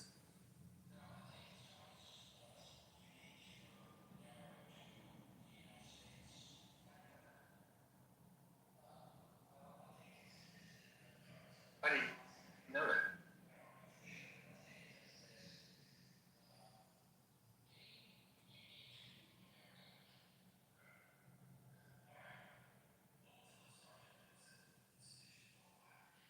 Institutions worldwide. All right, First Lady, are you there? Mm-hmm. She got to the point where we were in action. She got to the point where we were in action, and she said in my ear, "Go deeper. Stay with me now." And what hurt me is I was already all the way in, so I had ran out of PP, and that is what caused me to get into amateur porn, so I could perfect my craft in the pelvic area, so I would never have to hear that again. I'm here to share my stories and my shortcomings. Back then, I've had surgery since then. So good. So what you're trying to say is that who you are now, completely is manufactured because it was surgically enhanced. Yes, sir. Yes, sir. And and I'm comfortable saying that. I can tell you that this is something you would never be able to get on TV. That's why we on your show. Surgical enhancement. We usually hear about females with that stuff. Right. So why can't we? Why can't we? I want to feel better about myself. I want to be able to walk around the beach in my Speedo without being laughed at. And you're saying that at one time you were being laughed at until you had surgery. Do you know what that feels like? I'm not one who needed surgery. Okay. You don't understand how it feels. Let's play it again for you, First Lady. Go deep. That's insane. She got to the point where we were in action, and she said in my ear, "Go deeper. Stay with me now." And what hurt me is I was already all the way in, so I had ran out of PP.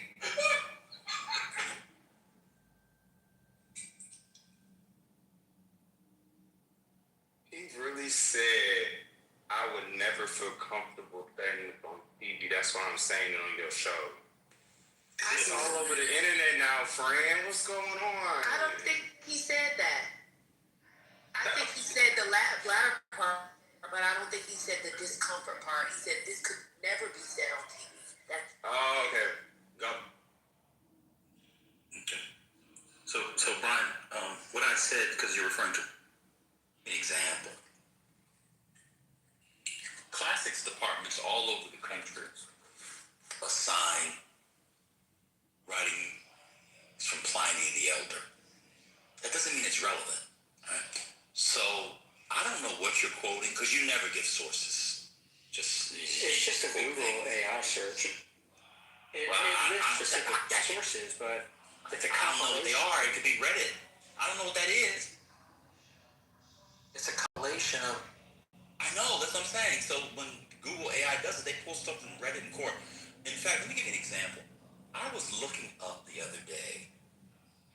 I was very interested in the history of appreciation for singers and for other performers. And I was thinking about the beatniks and their legatees in terms of the snapping. And I said, people had to snap in the past. So I found an article on the New York Times, I believe it was. And in the article, it said that the practice of snapping as a sign of appreciation, as a gesture of appreciation, admiration, as applauded, as it were. Think applauded, applaud, same etymological roots. You could say that same linguistic etiology, as it were. I don't need to go into philology of plaudits, but of course it goes back to the Latin. And I saw that they said it went back to the Romans. So that's interesting. And there was a hyperlink. I saw fantastic. fantastic. They're going to take me to the book, the article of some scholar or historian of note, critic. It was a Quora post. I threw it out. So if you're giving me something from an AI overview, I don't know where it comes from. Anyway, let's go to the main point.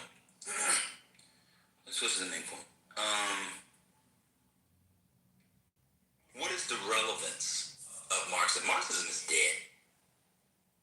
So what is the relevance of, do you think, the Communist Manifesto? What courses assign it? Is it assigned economics courses, history courses, sociology courses? What do you think people would encounter the Communist Manifesto?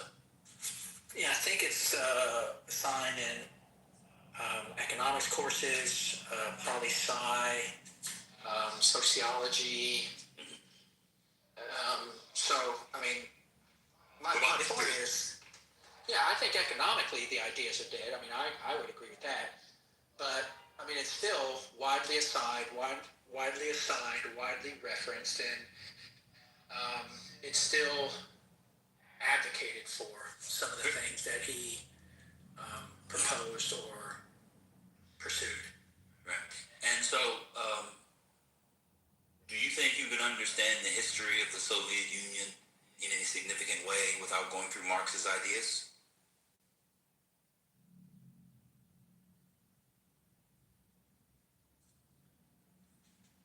Not really, no. Okay. What do you think the easiest thing to assign and have students, especially dumb American students in 2026, understand? What Marx would you have them read?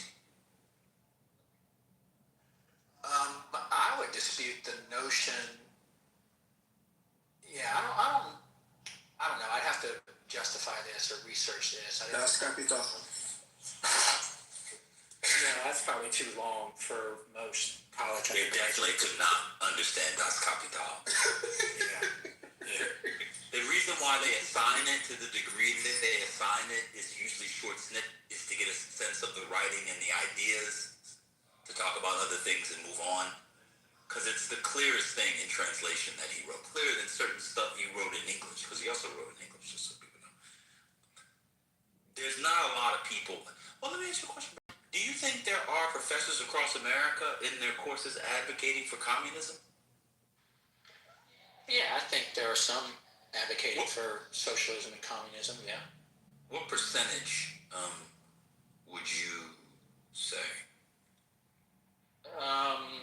I don't know. I'd have to look into that. I'd say it's, I don't know, some number.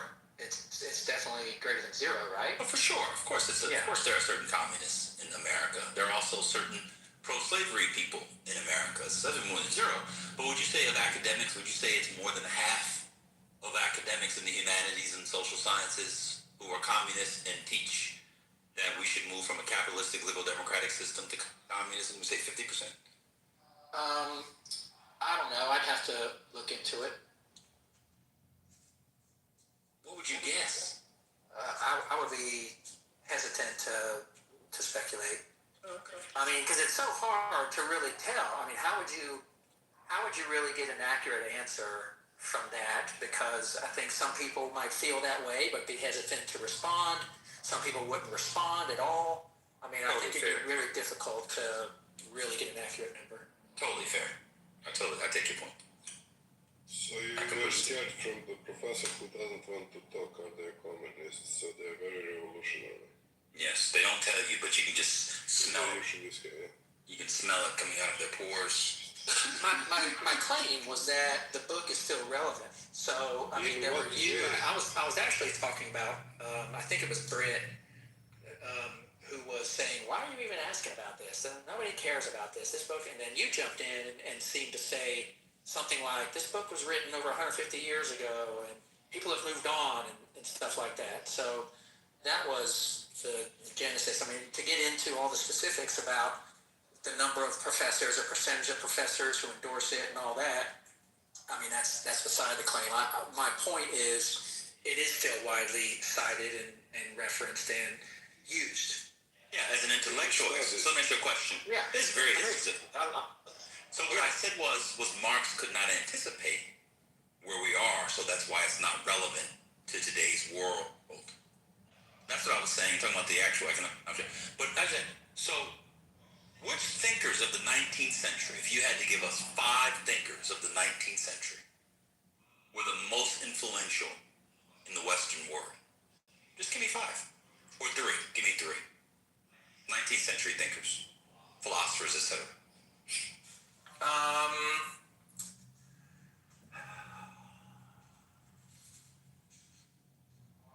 Well, I'm not sure between the 18th and 19th century. In the 1800s. Yeah, I know, the 1800s. I'm trying to think of who was alive and influential in those times. Was that when,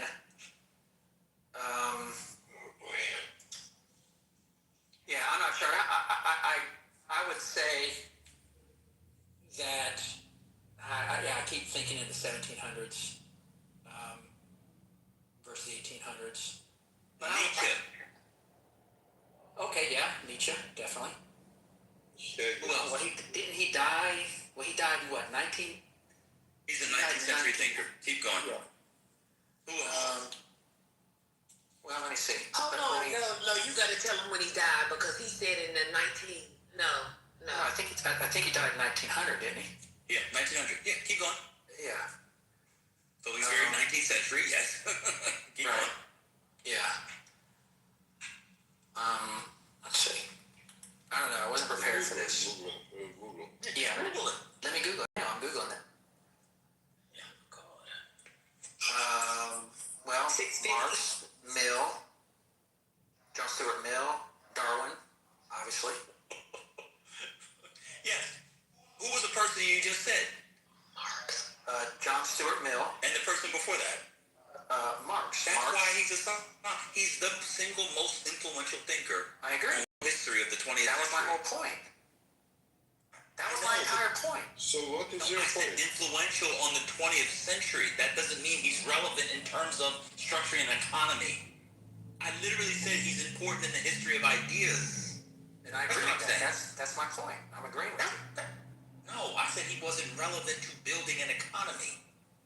Or political movement anymore. You just said that it's hard to, or you asked, would it be possible to understand the Soviet Union without understanding Marx?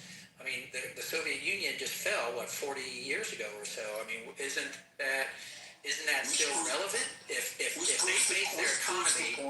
they base their economy and their political structure and their entire Soviet Union on Marxist ideas, is that not still relevant? Well, no, because by the time they fell, much of it had changed. So a lot of the Marxist stuff that you were talking about is from the earlier periods, especially before Stalin's consolidation. Well, that's one take. I wouldn't disagree with that, but that's one. Oh, you're telling me that in Khrushchev years it hadn't changed? Well, I'm not disputing that. I'm just saying that there were influences that Karl Marx had into the late 20th century. Like where? Like the Soviet Union. Which one? Which part? Which parts of the Soviet Union? Yes. Which parts of their economy were Marxist in 1990? No, in 1955. In 1990. Let's do it this way. I mean, Jesus Christ. It's okay, Brian. We just mess with you. Jesus Christ, so you're telling me that Karl Marx did not influence the Soviet Union up until its demise? They completely abandoned Marxist principles. They were not at all Marxist. Nobody said that. Well, that's what he's saying. He's saying that they didn't have an influence later on. They were only influential. You're thinking the Soviet Union had one economical way that they go from day one, from 1917 to 1991, and they didn't change, and that is not true. So Lenin had his way. I'm saying they were influenced by Karl Marx. I mean, it evolved. I'm sure it evolved.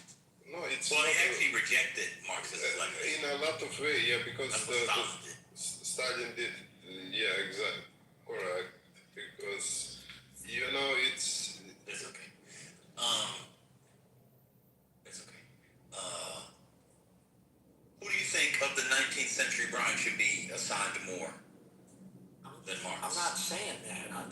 not at all my point. I'm just saying he was. Okay, that's fair. Yeah, he was. That's fair. I'm saying he was still. You know what? So let me tell you my Adam Smith theory. I have a conspiracy theory on Adam Smith. I actually believe that capitalists don't read Adam Smith and don't want to read Adam Smith because they lie about what Adam Smith actually said. And if you actually read Adam Smith and didn't tell people it was Adam Smith, they would say he was not capitalist. That lecture on jurisprudence is just. Adam Smith is one of the great thinkers, boy. The way these capitalists have, they're actually not capitalists, but yeah, people like Brian. Brian, do you like Adam Smith? I think he was influential. Oh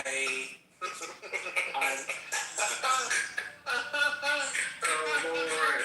I think he was influential. Glory be. We can't do it. Why y'all want me to not talk to Brian? Brian gives so many good laughs. It gives me cramps. He said I think he was It gives me cramps. I would rather you argue with let me think. TC. I would rather you argue with that. No way. Brian 10 times out of 10. This man leaves the app. This man leaves the app and say, I started with a nigger today. That's what he does. Oh, I don't know about that. You think so? Well, you talking about him or TC? Brian. Oh, TC might do it too. Maybe. He was the one that told us he only sees black people on the weekends. Well, hold on. Well, I mean, that's my. DC had a whole experience the other day. Came in PC. We weren't here. It was what? It wasn't last night, was it? It was 2 nights ago. It was 2 a.m. Yeah. Why y'all on the app at 2 a.m.? What's going on? I like his. I like the physical hand. I think that has held up. Oh my God! Now he went and Google what Adam Smith said. Can you talk to yourself for a moment? Can you say anything? While we talk about another problematic person. A problematic white? Is that what you said, brother? I'm sorry. No, he's talking about PC. Yeah. Oh Lord.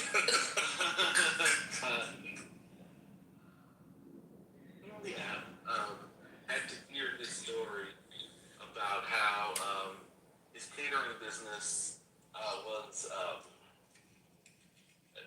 he got a distress alert or something like that from the police or from.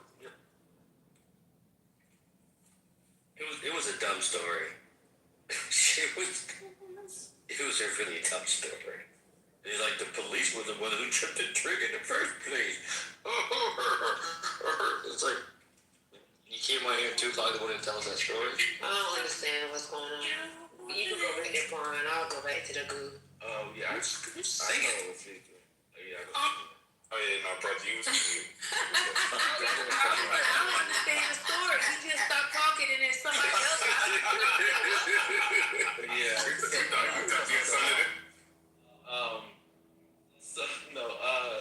It came problematic. And started talking about how he had this weird experience that there was I guess his security company called him about some movement or disturbance in his catering facility or something. I have no idea.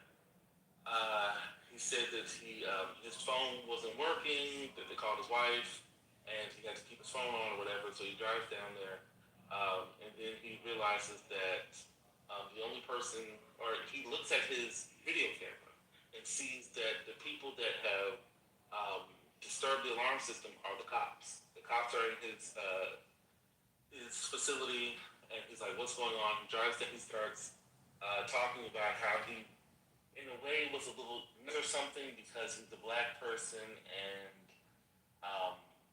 the cops, some experience with the cops, I don't know. But then he went to the site. He talked with the cops. They said they were in there because the door was open, and they were investigating to see what was going on. And then he talked about how wonderful and amazing the police were and how amazing they were. Now, that was weird enough because he forced himself, into, on the stage to tell us this. And all of a sudden, he's driving. He's in his car and he's driving, and he hits something. We don't know what it is. He starts cussing. He starts, making this noise. I don't know. What the fuck was that? No. All this is very weird. Very weird. And then he stops, and he's talking to someone who wasn't in the car. He says, somebody jokes, did you hit somebody? Did you hit some? I don't know what the fuck that was. And then he's talking to other people. He's gotten out of the car. He's talking to people outside of the car. And somebody asked for his license or his insurance. And he cuts the mic. That's all.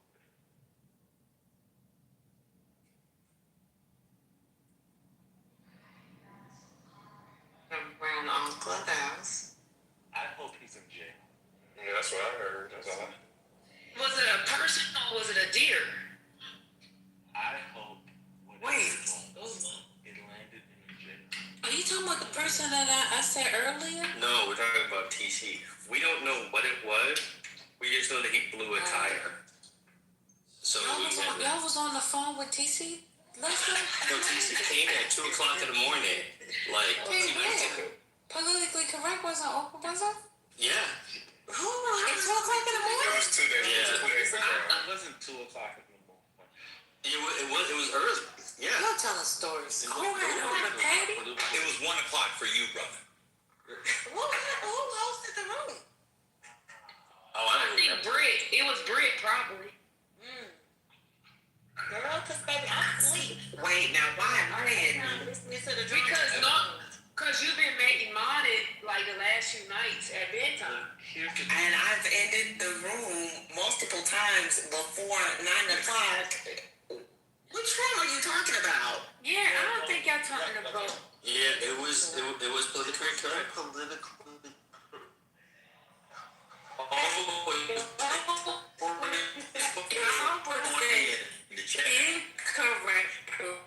Incorrect. It was not funny because I'm not on the stage. Baby, let me tell you something. At 2 a.m. No. The room was closed. I don't think it was last night. That's why I'm saying.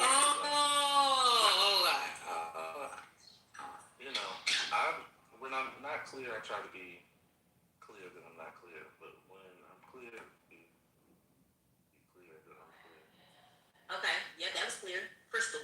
Yeah, so I thought, that's why I said last night. I kept saying It didn't happen that night. I got it. Okay. Now, he might have shared that in 420. No, I haven't heard this story at all. He also shared it here. I'm gonna check on him. Was y'all not repeating the story? I missed it. No.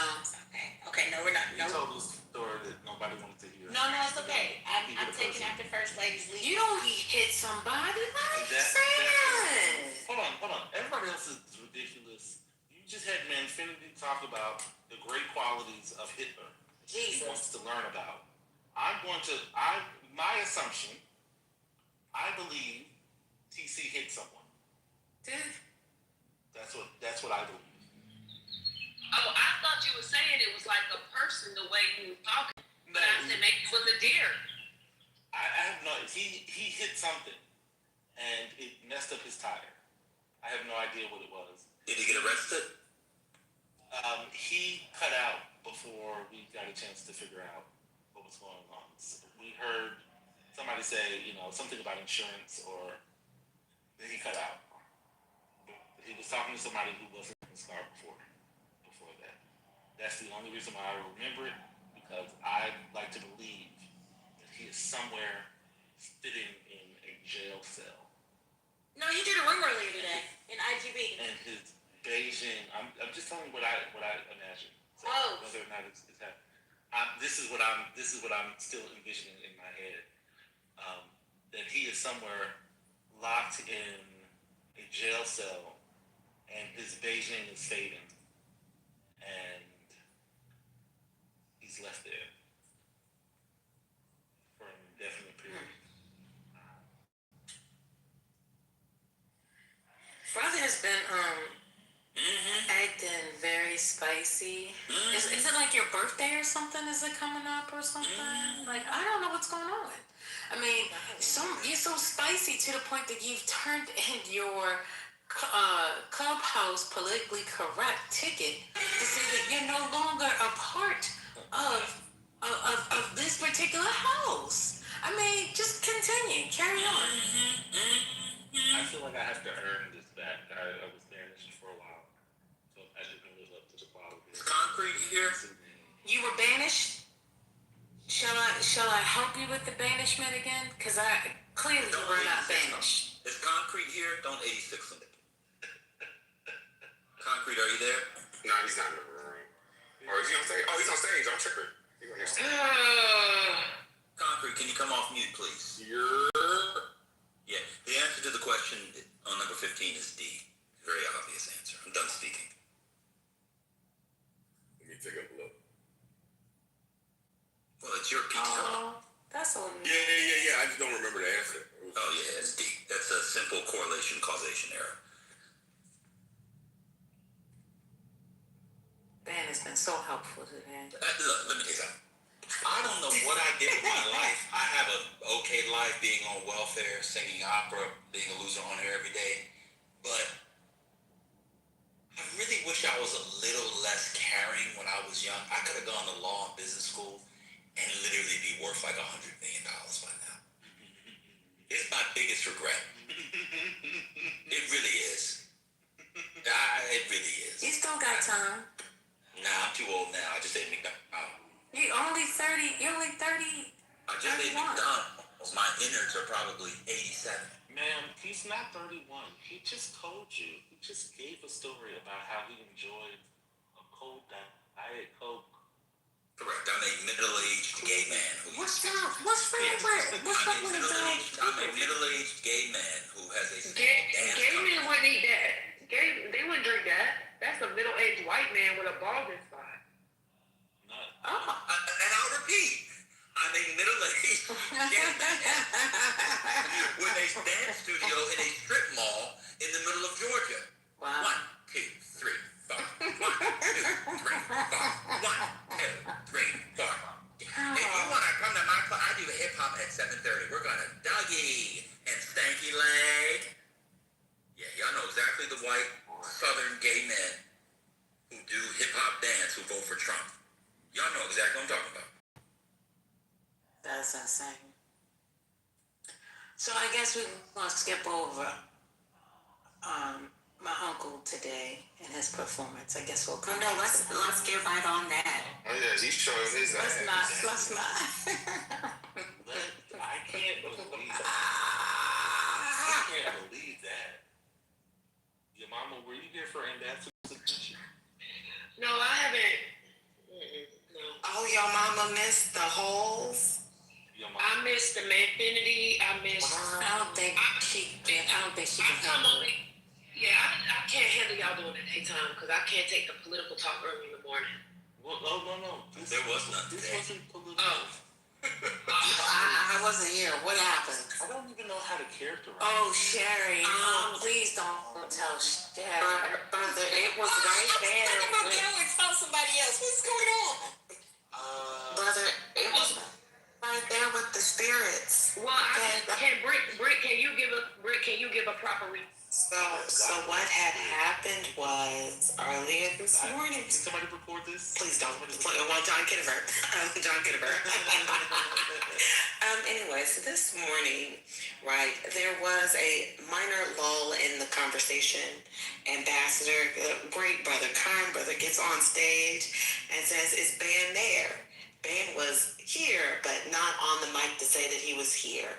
And so, Ambassador talks about how the other day Ben said something that got underneath his claw, and he had to come back to address it. And the one thing that I'm going to tell you, your mama, in all of that, I don't remember exactly just what perturbed him so, but next thing I remember hearing is him talking about being paddled, a paddle that you would get back in school that had holes in it, and the holes in the paddle would suck the meat. it would suck the meat.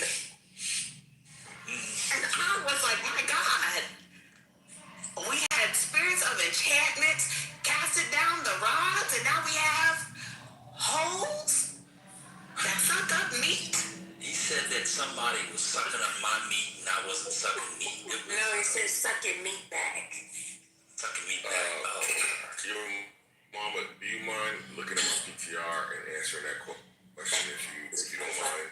And then I'm gonna give the answer. Wait, but see, your mama, as you're doing that, I'm gonna continue to regale you. Wait, are you choking your mama? Yeah, I can't take all this. It was a lot. It was a lot. Next thing you know, Peter gets involved and he gets to talking. And then Ambassador then asks him if he has any of these.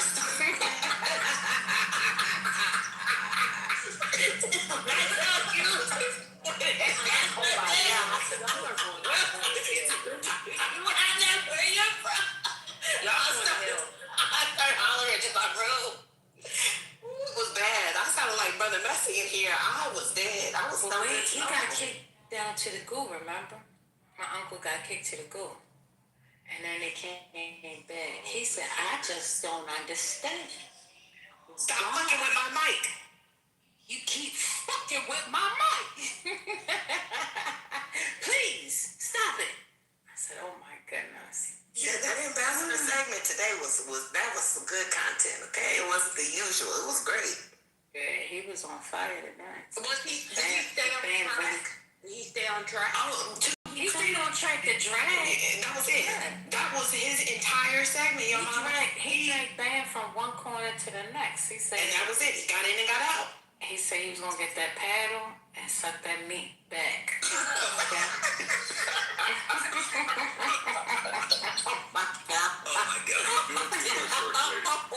That's what he said. Concrete, that's legit. Edited it for no, that's what he told me. Double, triple down on. I was like, wait. I was like, he said, that's right. And then brother didn't want to let it go. So now everybody's on this seat. And then finally, I think he awakened to how it sounded, and he started laughing at the song. He was laughing because I guess he realized how wild that song. That man said, suck the meat back with the holes with no teeth. Ben, you are correct. The answer is D.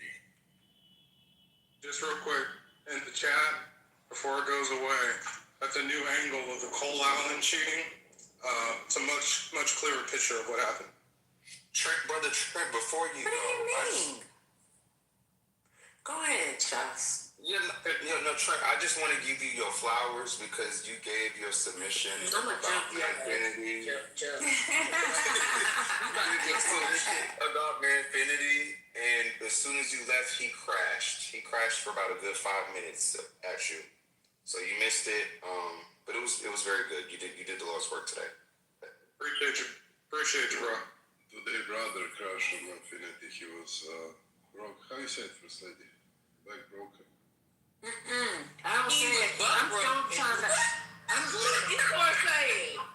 trying to figure out what that Don't be means. doing this like they do. Don't do what they do before. Okay. See, and that's why he tried to get me involved. I don't know what they be saying. Wait, who so I don't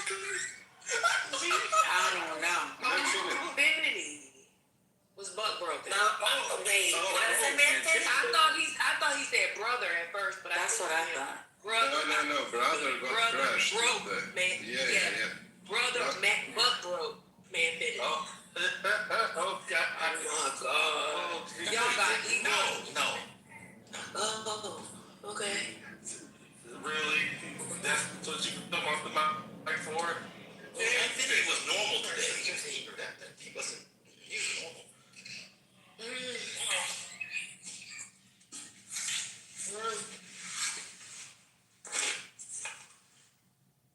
Trent, I watched that angle. I totally disagree with the caption. The caption, whoever posted said, Thomas, he literally never had a chance. Oh, are they saying he did have a chance? I don't know, but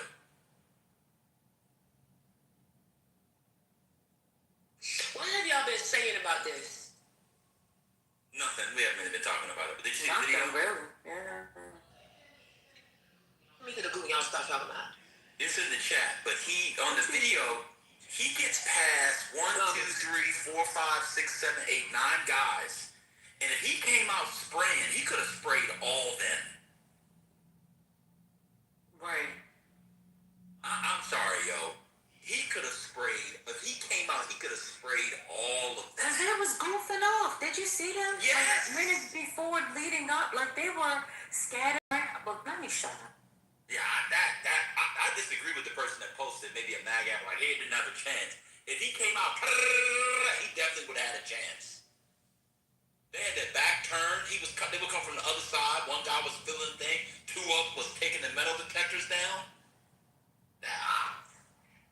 That looks even worse to me. That looks bad. That looks like bad security to me, Trent. I don't know what you see there.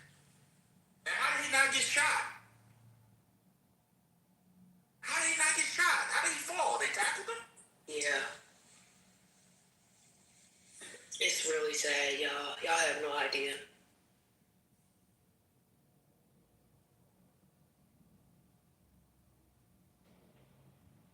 Wait, did y'all see the guy with the dog right at the door before he ran through?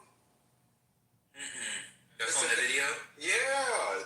The dog is looking right into the staircase, and as soon as the guy turned his back with the dog, he ran straight through. Damn. Oh, shit. Nice.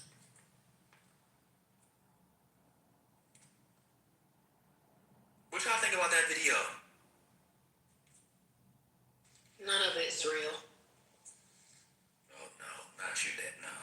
Not you now. Don't turn into one of them. Oh my God, here we go. No, here we go. I have a source. Real. You think the video fake? I think the whole thing is fake. All of it. Oh. I think this whole the whole shooting, all that. I mean, timing, all that fake. Oh, so you think it's a political stunt, your mama? I don't think it's a political stunt. I think Donald Trump, his entire career, has been a master manipulator of the press, and that was case in point during the White House Correspondents' Dinner. Michael said, "Welcome to the revolution, yo mama." Oh no! That was funny the way we were. He said, let her get in there. Michael said, let her get in there. That's funny. Yeah, that video, Trent, that video is not helping me, man. That video, I wish they hadn't released that video. Based off that video, he should have been sprayed, died, lied to the side. Think about how they did Thomas. They gave that boy, the one who died in Pennsylvania. Oh, Butler, the boy in Butler. Yeah. Yeah. I mean, he had no chance. As soon as they spotted him, he was gone. So why this dude wasn't gone? And why nobody understood if it was a gunshot? But anyway. I saw today or yesterday, they're now arguing that the person that was shot in the chest was not friendly fire. Oh, wait, here's a longer version. Let me see. I got the longer version. That's my producer. All right. Newly released footage shows 31-year-old call. Okay.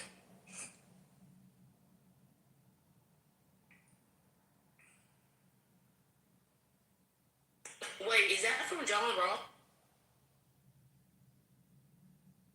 The philosopher.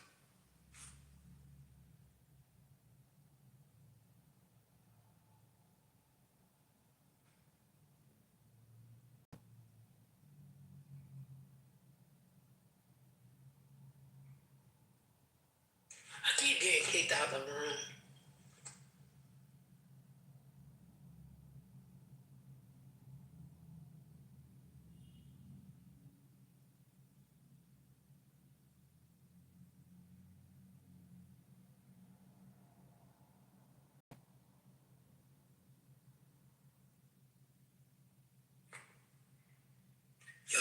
version is insane.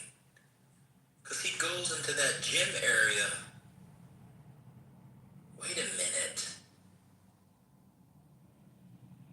Oh, I might be in a revolution too. See, it's not real.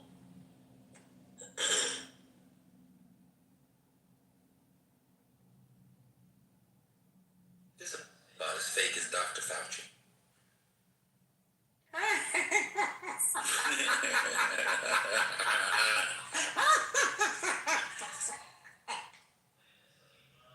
Wait a minute. So he runs.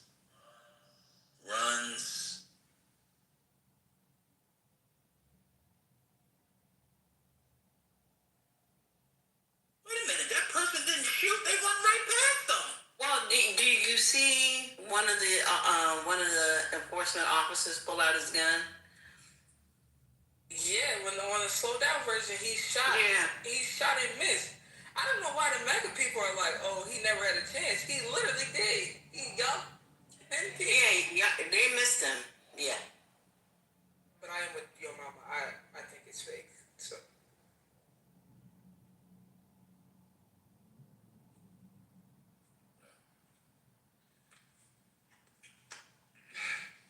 I said my original reaction the other day, so Oh, the officer shoots twice. the boy never got shot. No, because he missed. Both those shots, the guy missed. But there's no way only two. There's a dude with a gun running, and there's not 10 people with guns. You tell me only? I mean, a black man who disobeys orders, or Alice Pretty. They unloaded like 30 bullets in him, and the president was nowhere to be found. Isn't that amazing? Alice Pretty. Or was it Pretty? What's the boy's name? Alex. I think it's Pretty. Alex Tell him point blank. was in Minnesota down on the ground with 6 people around him. They pumped him full of lead.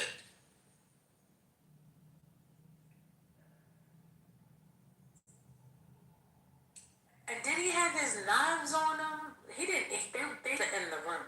Is that correct? No. No one. I think they found the knives on him. Oh. According to New York Times article.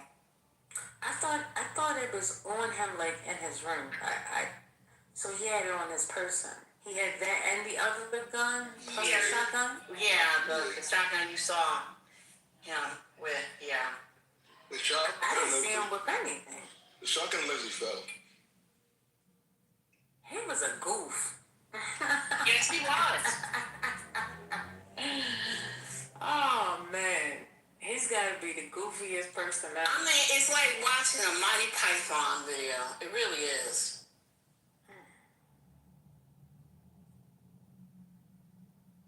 So he thought he was going to be able to get through there and get downstairs into that hall.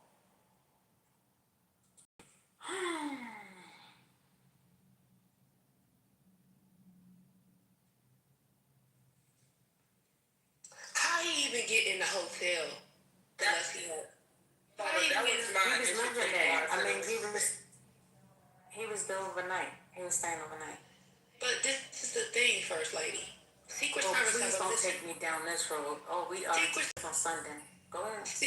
Secret Service gets a list of everybody in the hotel. Is Van there? Yeah, what's up?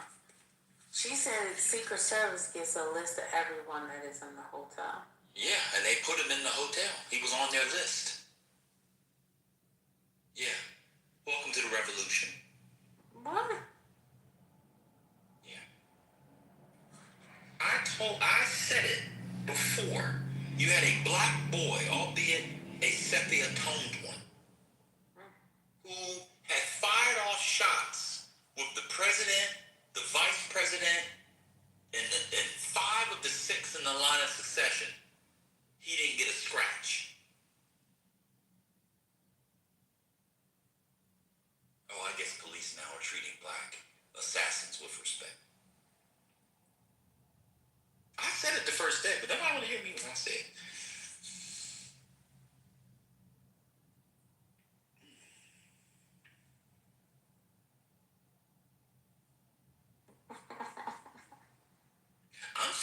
understand how to flag and buckler. I thought you said you weren't saying nothing the first day. Correct. They're not recording today. I said what I said is that I'm not calling it anything. I'm just saying I watched the video that Trent put in there, and the boy gets further than how I figured he would. There's one person where he's running, he points the gun at her, she points the gun at him, and somehow, even though they're 2 feet apart, nobody gets shot. You talking about the one with a nice little smirk on her face? Yeah, break it makes sense. Yeah. Yep. Yeah, it's all bullshit. Okay, I got another question. How he even get a room?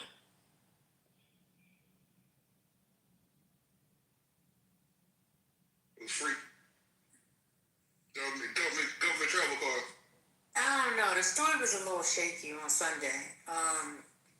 But apparently he was supposed to be able to go to the dinner. His sister got him a ticket or something. So this the thing. The ticket ain't okay. So who was his sister? What did his sister do? Kristen Walker. That's his sister? No, that's went to a biracial.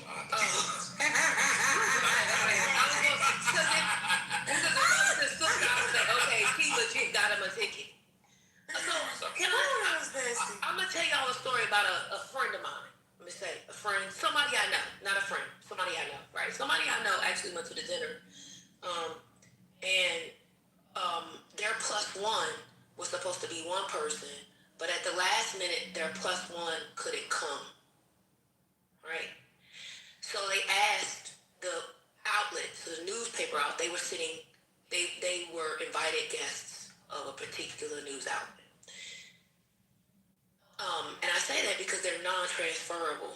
So most people don't buy tickets, like buy the tickets. Usually you buy a table for the news outlet, and you're a guest of that news outlet. That's most how people get the tickets.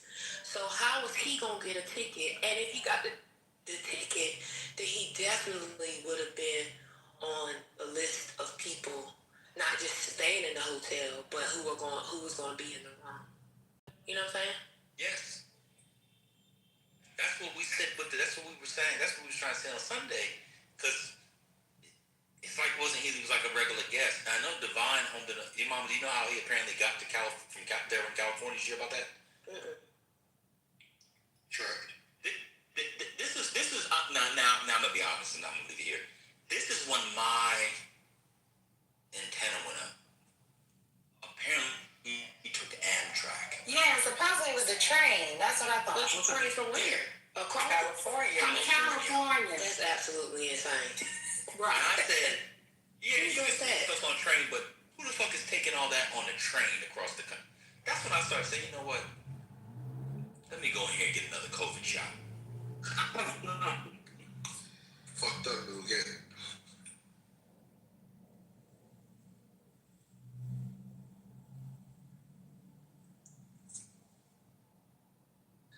Oh, well, I don't know.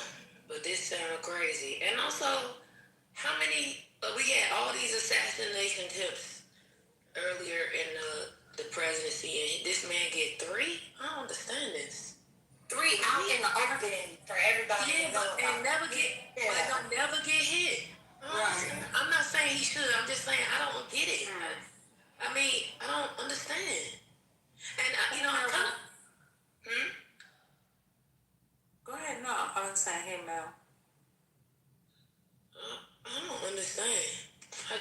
I don't understand this. And also, people inside was not sure in the ballroom were unsure it was gunshots.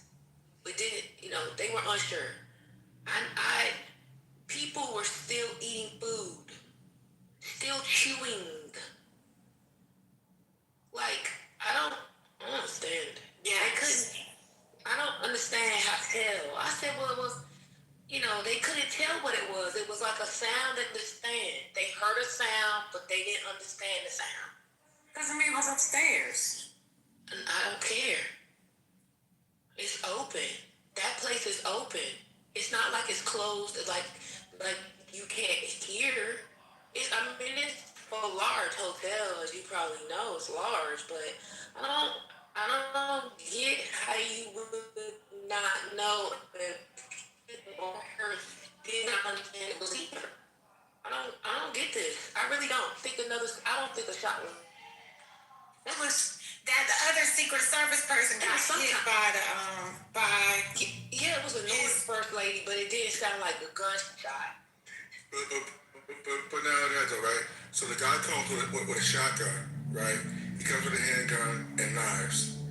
He is able to run past everybody, and his plan was to shoot center mass because he knows they're wearing a vest, so he doesn't kill anyone. And this doesn't make fucking sense. Like it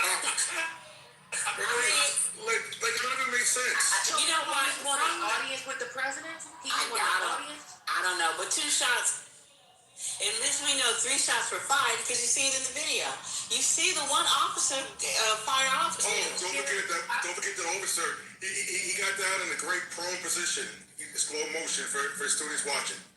Right? Like this whole fucking thing, it makes zero sense. Sherry, I know nothing makes sense in this administration, but this is beyond now. Like it's too much this morning. Yeah, you can tell by the video. I'm gonna ask you a question, Sherry. You know 3 shots were fired. I just saw the video. 3 shots. Okay, you know how we do. Just make that clean and clean. Sherry, yeah. You know that the 3 shots were fired. I just saw the video when you saw the box. Listen to what she said. You know why? Do you know that the 3 shots were fired? I'm not asking you what you're looking at. Do you know? Yo, mama, no. Okay, so what I saw and what I know are 2 different things. So no, I don't know. I know what I saw. How about that? On a video that may or may not be real.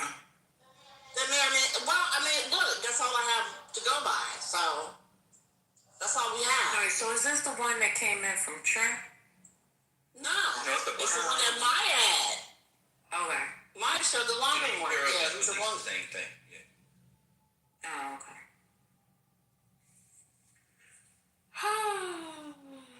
That damn Trent.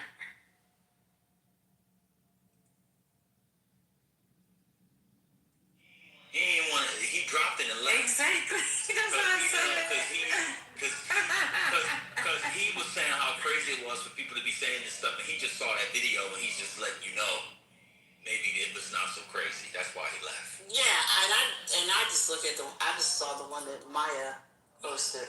Yeah, I mean, what I'm saying is, Well, I didn't understand his point. Go ahead, Mom. I didn't understand it because remember I asked him. He never told me. He never clarified. yeah, he left. He just wanted to show this. But why? What was his point on Sunday? I'm curious. Trent, that is. I don't recall. Oh, I'll tell you that anybody that says something like this could have been staged or whatever is being silly. It's very real. But he was like taking the very sober thing. But now he saw this video. That's why he dropped it and left because he ain't that sober no more. And I'm not trying to make a pun.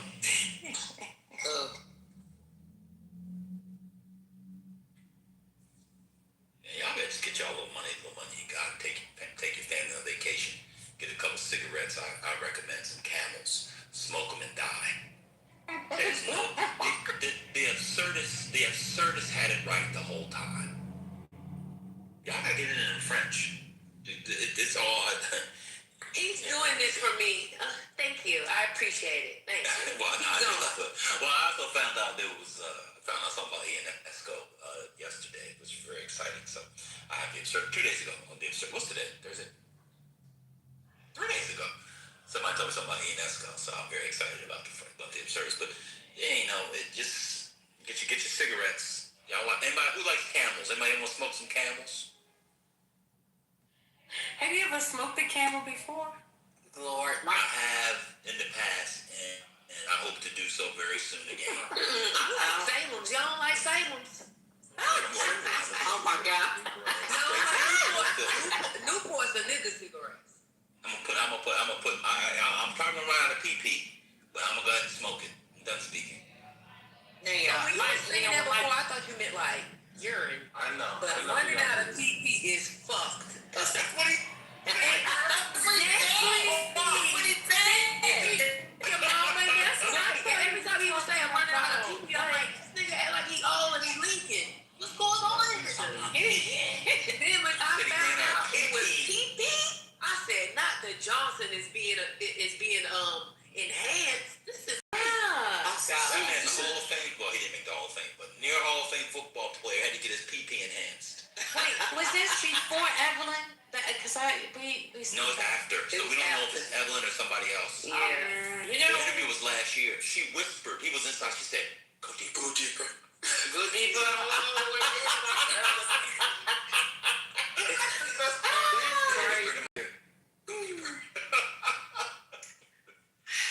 I'm picturing his face. That is great. Like when with his response, like what? Like he was questioning. I am. Oh wait. He said he got in the amateur porn. Trent is bad. Oh, Trent, are you there? Trent, now that you've seen that video, do you give any credence to those who said that the thing was fake after seeing that video?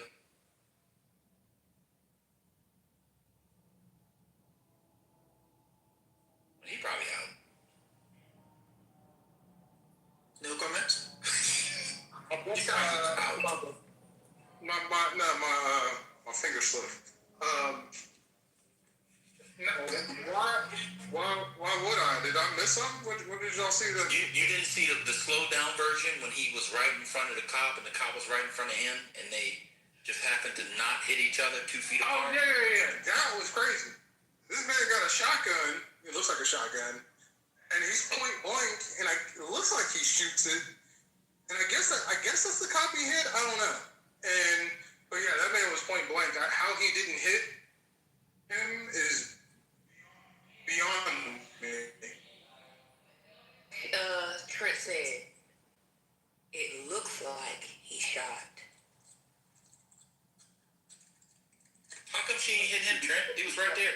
How come, with all that, how come he didn't get shot one time? How did it go down? How did the officer get shot? How come the assailant doesn't get shot? I don't know. Maybe I don't know. Maybe he does. Maybe that officer doesn't fire right when he's in front of him. Maybe it's when he turns and he misses him. I don't know. I'm with you on that.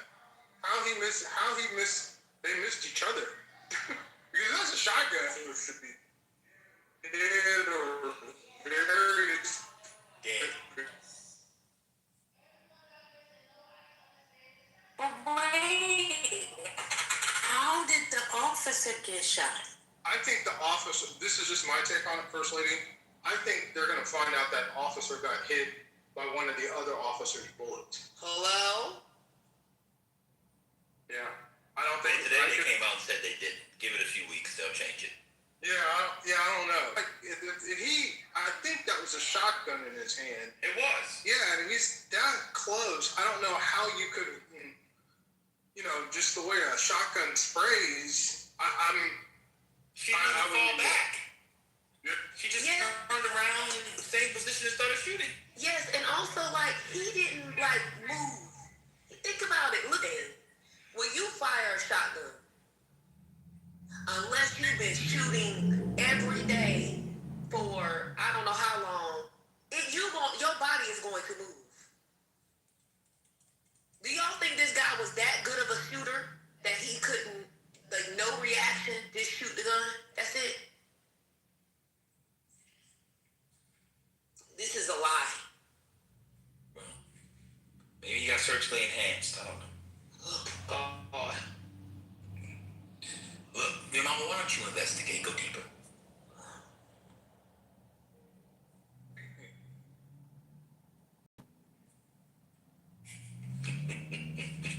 I can't go deeper.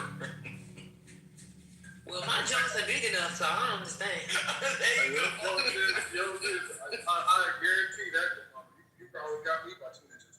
I'm not even gonna get surgically enhanced. I was trying to stick up for the medium brother. brothers yesterday. Y'all was in there talking about big and small. What about the regular medium brothers? Well, we was just giving the ends. We was just giving the ends. You know, we met everybody in between. We was trying to leave no one out. Oh, okay. I mean, man. If you get in 3, but less than 12, you can't get no love in here. Right as you said that, Crystal walked in the room, and now she's looking at me crazy. I was trying to figure out what we talking about.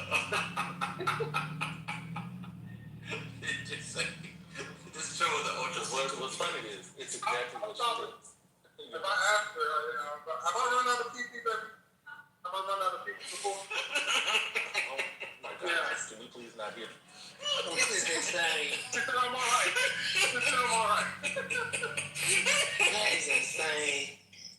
Some things got to be sacred, Trent. She loves that man because she definitely could have. She definitely could have done lights. Yes. I see how Trent was able to get any woman he wants because there's a personality on him, boy. Hey, John. Hilarious, yo. Women love a crazy Negro. Y'all really do. I can tell you. You can say it. Okay. Around BB. But yeah, no, I'm with you, man, and all of it. Now that I look at it again, it is a bit suspicious. Yeah. I gotta say, but okay. So the theory is the assailant, though, makes sense to me. Are we saying this is the type of person that they could coerce to do something like this? That's always something I look at. Well, I watch Lioness on CBS Paramount. You know, it's a Taylor Sheridan special, and I believe that some people do what they're told because of their mission, and this might have been the mission. I'm just saying, it's not. I don't find this. I just don't believe it. I'm just telling y'all. I can't. Y'all will not be able to convince me. I don't even care if he admit he sprayed, he shot, he wanted to spray, he thought about it, he fantasized. I don't care. I don't believe it. It's not true. This man, y'all watch the faces in this place. Go back and watch the places. It's something you'll never forget. Them faces didn't, the only people who look scared are the people who in the administration, like they knew they had to play a role.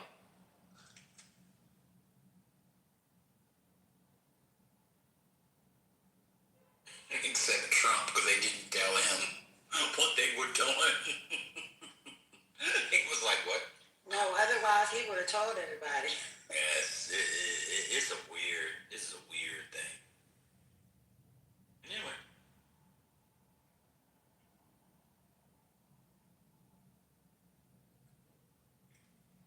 I try to give the first one in Butler, Pennsylvania. I try to give that one a benefit of doubt when people were saying it was fake and stuff like that. I try to give it a benefit of doubt, and the man did die. And then the guy in that was on the golf course in Florida. But this is too much. This is too much. For some reason, I thought that happened in New Jersey. Florida. Okay. Yeah, it was. Okay. Thanks. And then I thought, this young man, I don't know him, but this young man ruined his life. For what? He didn't get no shots, real shots on. Right. He might as well have got shot and been a martyr. Yeah. Look, I don't understand that. Not a martyr. They say he fired once. So, that's a good question. That's a great question.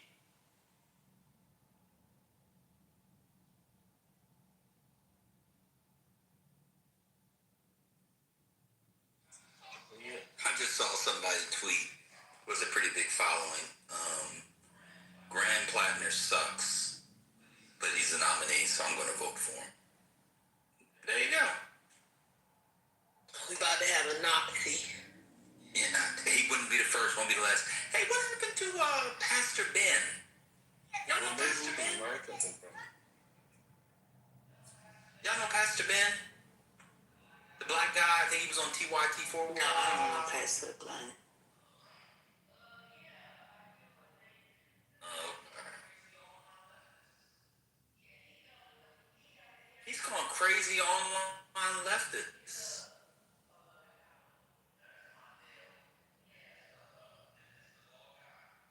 Now that's Mondale. This is this the ball guy. See that Harry Enton thing today where he said Trump is making generational gains with black voters. Did y'all see that? Yeah. They had some poll where Trump with black voters are only like plus 60 as opposed to plus 70 or something. It's like the gains are holding strong, which has not been the case for any election. When will the polling industrial complex start using election data and not polling data? They got rid of Nate Silver in 538. Can we do the same with Harrington? I hate the polling people. I hate them. That's sad. Just the ones on TV, not the real ones. I mean, like Harrington. You know Harrington? What happened to Nate Silver? Oh, you would hate Harrington. You would throw something at your TV. Who we poll for? Nobody. Oh yeah. He just picks a random poll to do a segment on CNN. Ben, what happened to Nate Silver? He got They canceled. fired him. He got canceled. Wow. Oh, you mean the journalist Harry Enton? Yes. Oh, never mind. I'm tired of them. Like he's not. They're not. That's what I'm saying. That's what I'm talking about. Those people. Yeah. He just reading random polls. Yeah. Those not the real pollsters. That's what I'm saying. Like the people on TV. They like pick a random poll. They're like, oh, look at this. 100% of MAGA loves Trump. Yes, that's MAGA. With 30% approval rating on that. Exactly. Like, why are we doing this segment? Nathaniel came back to hear my voice. Y'all look at him in the chat. Done lost his mind already. Y'all pray for that brother. You're gonna have to get one of these back channels. These brothers, what? I don't want to make Divine jealous on me though. Divine isn't here. Oh, okay, your mama. Your mama, you're allowed to flirt with others. Divine's not here. He won't cuss us out like he did. One day your mama wasn't here. Divine told us that he was protecting you and leave her alone. And he was like, where is she? I miss her. It was a beautiful thing. It's a beautiful thing. I don't believe that it is. That's 100% truth. 100% truth.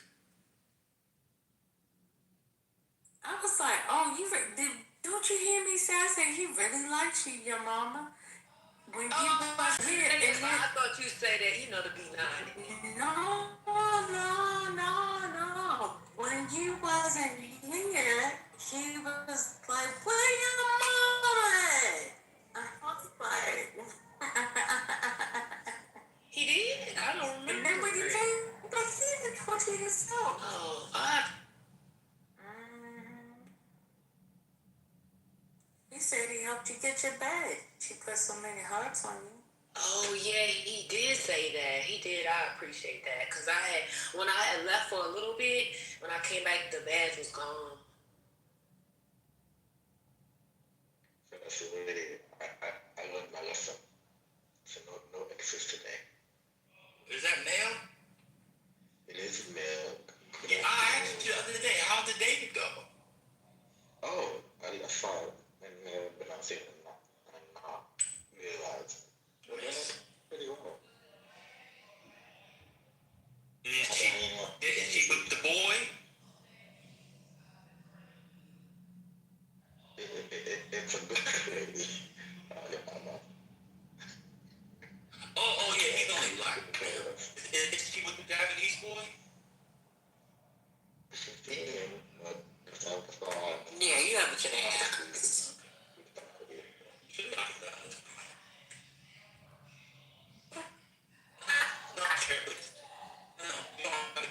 Just tell her. She's Well, okay, then there's that. What's going on? Yeah, just tell her that she's no longer. You know what she'll say? He said, I don't want you to see him anymore. I want to be exclusive. You know what she'll say? Oh, okay. Risky. She'll say, yeah. That sounds so risky. I'm not joking.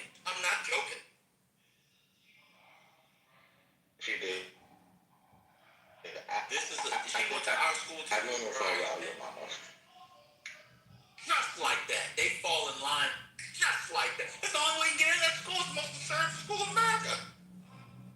It's so We funny fall in because I line didn't realize how just like conservative the food institution was until like junior year. the whole school is conservative. Yeah. I had no idea. That's why you come out of that school well trained. That's because you can't do nothing else but study. Wait, are you teaching this young man how to finesse? What's going on?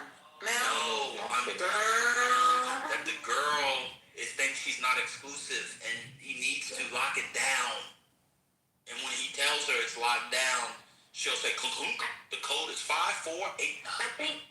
I think what we're getting at is, while yes, I do agree, women do love exclusivity and being in relationships and stuff like that. One, please make sure you're ready for that and what that comes with, okay?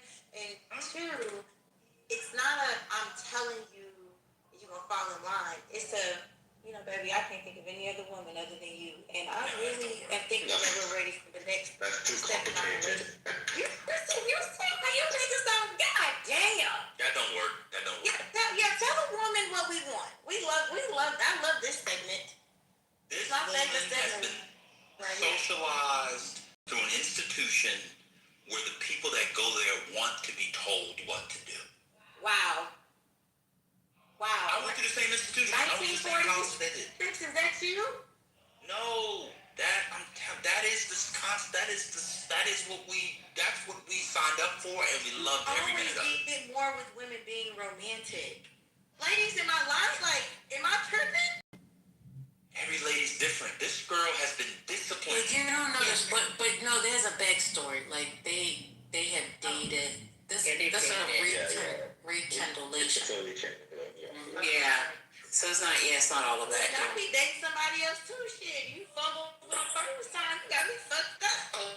Made a sex nigga with it. Oh God, no. I'm one of them. Oh hell no. You ain't tell me that. The fuck? You gotta put the pride aside, you know. No.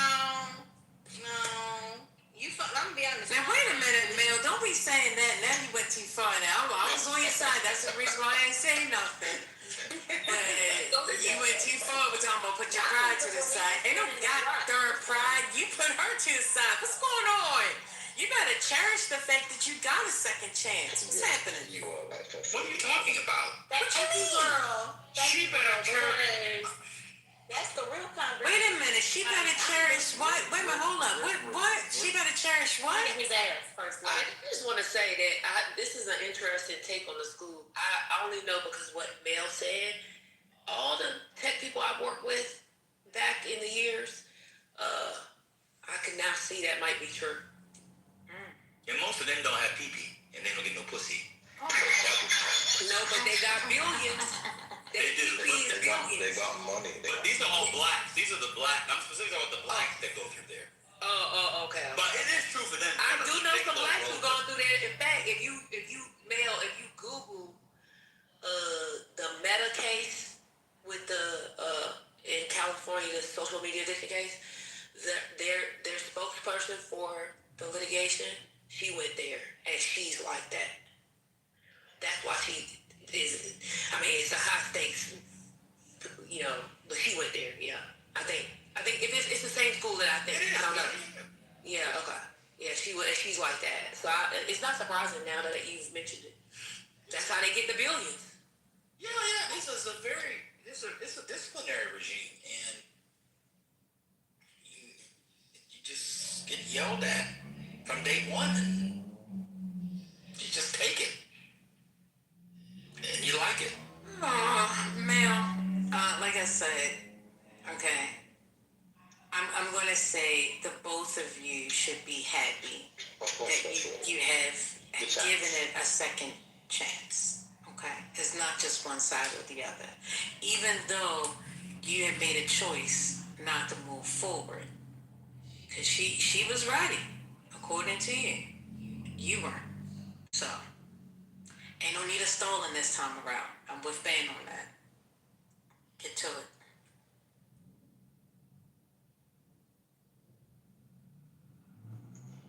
I will, because I go when I come out of Williamsburg on Saturday.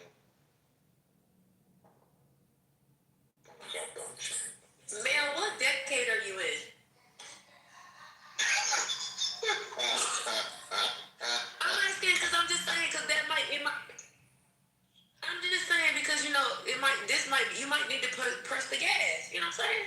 Oh, I am between. The second date. What's going on? He need to press the gas. I'm the not What that you mean? Like press it out? Like take her on a hot air balloon? No, I'm pretty sure he could be creative. I'm pretty sure he could be creative. I mean, just like what y'all saying about the, about the exclusivity. I think that, especially if he's in a certain decade, he probably ain't gonna meet too many more people like. Man already scared me. Don't worry. Okay. Tight and striking.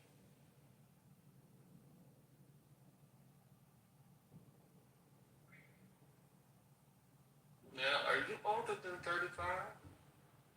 No. Who you ask that to? Also, people at work in the office love this. Male is younger than 35?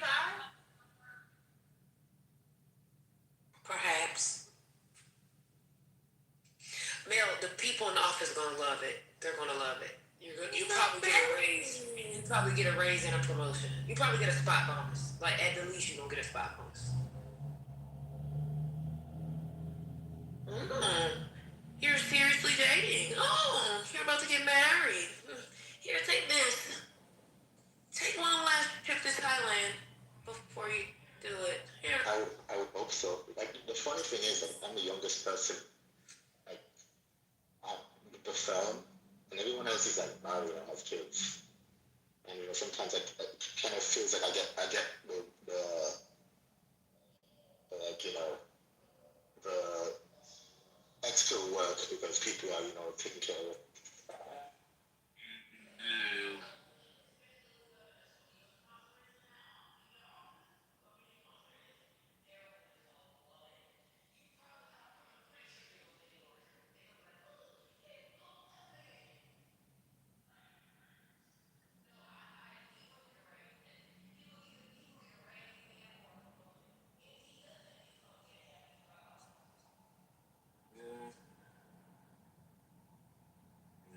Yeah, you're definitely gonna get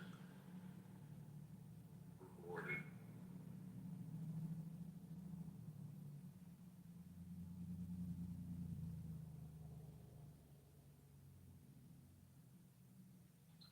Unfortunately for the woman who you're marrying, it'll be her death now. But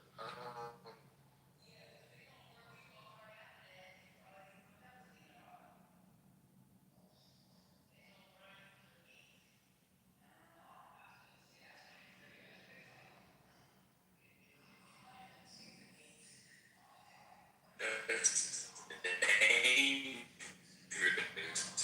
because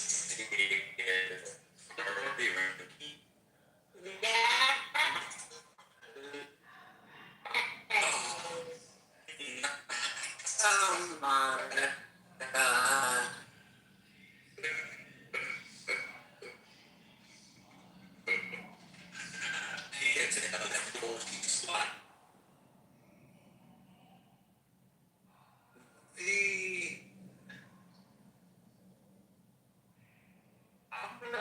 I'm gonna say this.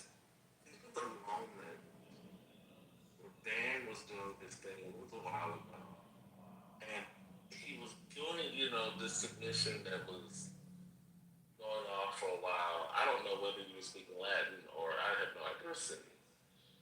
Who gave the submission about the paddle with the holes?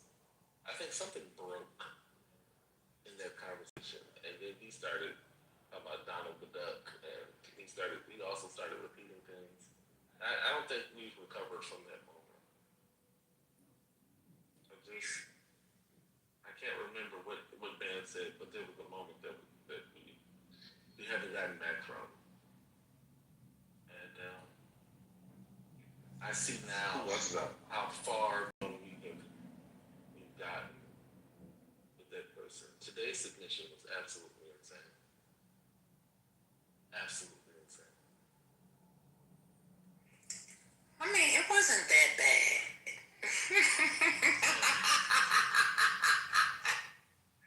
You might have to block me again because that's wild. my God. Ooh, child. And he kept saying it.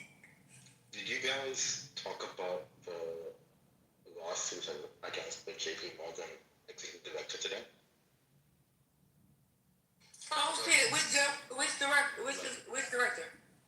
Oh, she, one second, pull it up.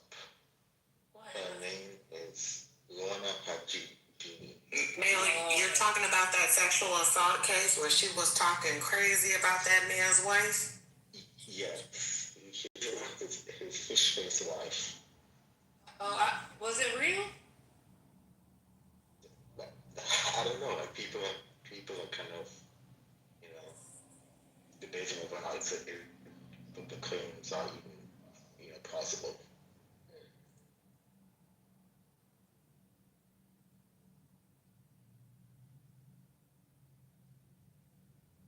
Maya said, Maya said it was, he said it was refused to provide evidence. Yeah, I didn't see it break. The only reason I asked about it is I didn't see it move from the that site to like a mainstream Like a major site. cover. Oh, I Yeah. Wall Street Journal. Yeah, I would think like for that, I would think like Bloomberg, Wall Street Journal, CNBC would have something on that, but I didn't see it on any of those.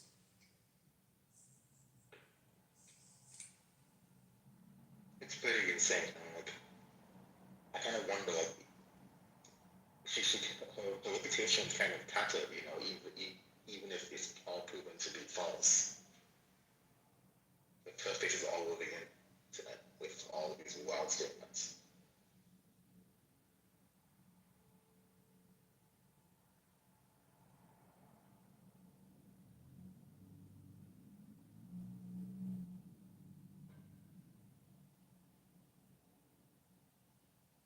Real quick while there's a break. Ben, are you there? Yeah, hey, what's up? So there's a Reddit out that breaks down it like freeze frames and slows down all 4 shots. And yeah, this dude misses all 4 shots. The second shot is the point blank shot, and the shooter ducks that shot. And then the following shots are just panic shot. You can tell he's not on target. That officer just panicked and missed.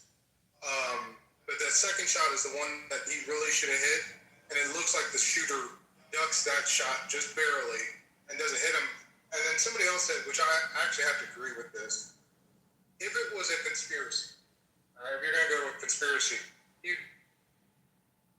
shooter should actually be dead, or in theory, because you don't want somebody testifying or something like I wouldn't see what a guy would get or leaving somebody like that alive, like in the case of Lee Harvey Oswald. We believe that conspiracy, which I actually do believe that conspiracy. You wouldn't leave that person alive to testify, because we don't see the ending tackle or how he's apprehended. It would actually make more sense that he would be eliminated rather than left alive to face what's going to be 30 to 40 years in prison.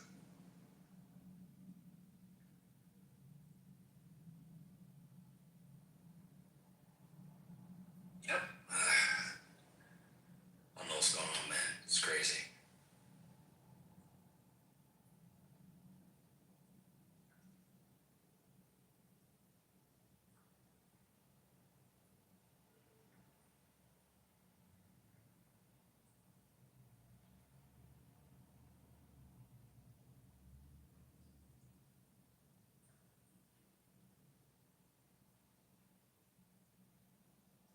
You studied it a little bit longer, Trump? These Redditors, I'll give it to these people. These people will break shit down faster. That's why it's so hard to get away with shit. These people will break shit down and solve mysteries and crimes. And this got broken down frame by frame. And when you really look at it, the first shot pretty clearly misses. Luckily, he didn't hit them officers behind, those women behind him. So your frame is saying that Allen shot his shotgun? No, that's not what you're saying. talking about the officer, because the question is, Okay. yeah, how that Washington D.C. officer does not hit him, and it's the second shot where and they're within 2 feet of each other, and the shooter ducks, I should say Allen ducks, and the officer fires. It looks like just over his head, and then as he turns, you watch it. If you watch it slow down, you see it. The next 2 shots, the PD clearly misses because he's just not on target. He's panic shooting. He just squeezing his weapon at that point. But the second shot, he really should have had him. And if you look at the beginning of the video, that dog smells that gun. That dog is at that door. The dog, if you look at it, that dog is at that door because he sees him and he's ready. Okay. Well, was the dog released on him? Wait, so the dog sees him, smells him? Not me. Wait, I wasn't here. Who shot the other officer, though? Don't know. Don't know. Any evidence that it was Allen? Don't know. It's hard to say. It's hard to say because if that's a shotgun, you would expect there to be a lot more damage. But it's very clear the 4 shots that we see from the one officer closest or miss. Could they have hit someone else? Oh yeah. Because originally, what the government said was that Allen had rushed through and then fired his gun seemingly like almost at the end in the direction of the stairs. So not really at any of the Secret Service or police officers, right? But that doesn't seem to go along with the video. Not unless he was trying to shoot the dog, if he said by the door. So about this dog, did they release the dog? The dog is if you look at the beginning of the video, the dog is... I got it. I'm just saying that they released the dog so the dog could go and get him. No. Or they just held on to the dog. No, they just hold on to the dog. The guy comes through... In the middle of a shootout, they hold on to the dog. Well, if you watch it, you see the I won't be watching it. Okay. Well, I'm just describing it. The dog stops at the door. Right. Because the dog can likely smell the gun. And he's like... Or just the person, period. Huh? Well, no, it wouldn't be the person, it'd be the gun. Because there's people there's people all over the place. But he smells the gun, he would probably smell the gunpowder. And so he stops at the door. And as the door opens, that canine officer pulls him back, running to the shot. Okay. And so there's not time for that guy to release the dog. I mean, I guess he could have. But at that point, like, it's happened so fast, that guy's flying. I mean, really, he should have tried out for the Raiders. We could have used him in the back. I mean, if the dog smelled the gunpowder, the dog would be barking. And everybody would have been on alert. Versus just smelling a person, it's just like, somebody somewhere they shouldn't be. I'm just thinking out loud. That's all. Go ahead.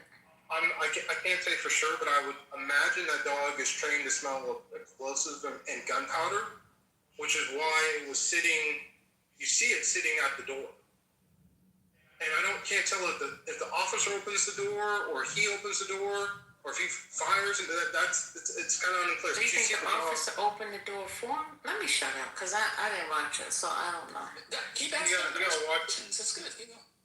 It's a good question. I'll go look to see. I think Allen opens the door. But it's again, it's hard to tell. It's hard to tell who opens the door. I'll go look at it again.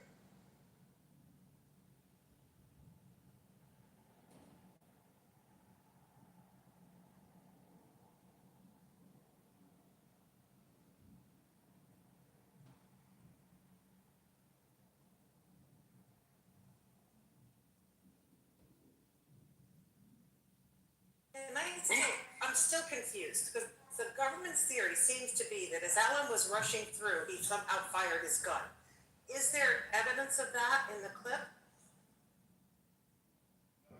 Not really. And yeah, Alan opens the door. Would you be able to see that? I mean, you should be able to see that if he did fire a gun in the middle of that what looked like an incredible. You would assume you would see the muzzle flash, and I don't see one, clearly. So when did he fire his gun? They're saying as he rushed through, but it doesn't look like that. So was it before? Was it after? You know, is it possible the police shot first? The police shot first, yes, ma'am. Hello?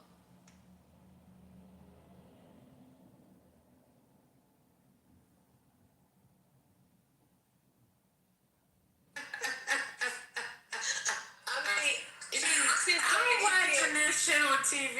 I'm watching it on TV. Wait a minute, he had a whole black outfit on with a red tie. I am done.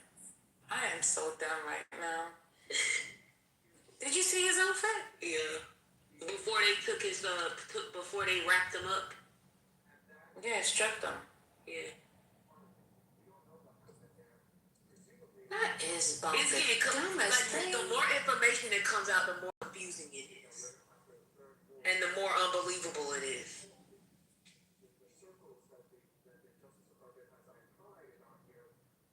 I don't see the dog that Trump's talking about. I don't see the dog. Where's the dog? The dog is at the front, at the beginning of the video. I don't know if they're showing on CNN. But if you look at the beginning of the video where that comes out, that's why we gotta get you Twitter. Because if you see the beginning of the video where he comes. Wait a minute, so are you saying that there's an officer that was staying? Because I see where he comes through the door, the man with the black and red on. Yeah, there's a dog. There's an officer there with the dog. That's a canine unit, and right before that video starts, that canine is sitting at that door because he smells something, and it's likely he smells the gunpowder. This is the thing. I hear you keep saying that, but I believe a dog would have really been alarmed. They would have been able to go in that. That's crazy how he just comes off that door while that man standing right there. Go ahead, your mama. No, this is why I was asking earlier about how he get in there, because the dogs on all of the corners of the building, in the front, the side, and the back of the building, there were police everywhere, plain clothes and in uniform with dogs. How he even get right there without that dog getting him, or them knowing that he had a gun because of how the dog was acting? That's what I don't get. Wait, your mama, that's what I'm not understanding. He's walking through the gym before him. Did you not see the full video? I don't know if they're showing on CNN. Yeah, but when he gets to the door, or when he gets to the door, what I'm saying is, like, how does he even get in there if the dogs? If what you're saying is true, and what we know of, like, all of the dogs outside and all of the not out just outside, but at every entrance. It wasn't like there was an open way of, like, one entrance. Like, in order to get into the ballroom, he had to go by police.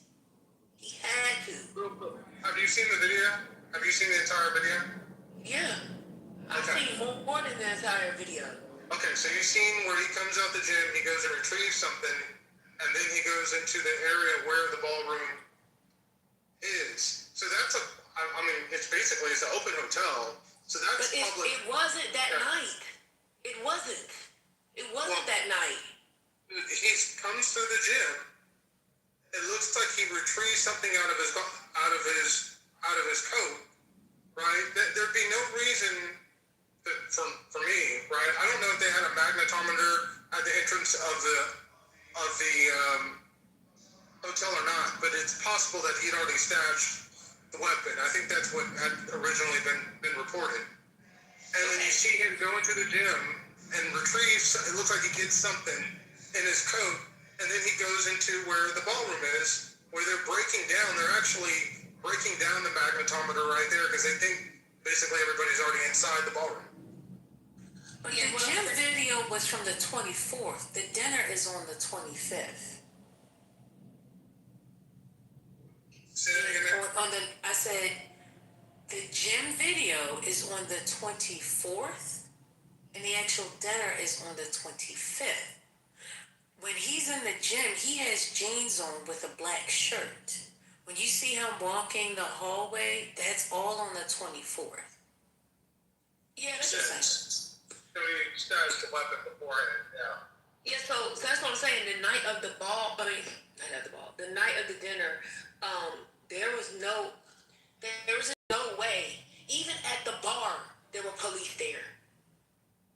Like it was police everywhere, like dogs everywhere, casing up and down. I don't understand how he just could walk freely with nobody.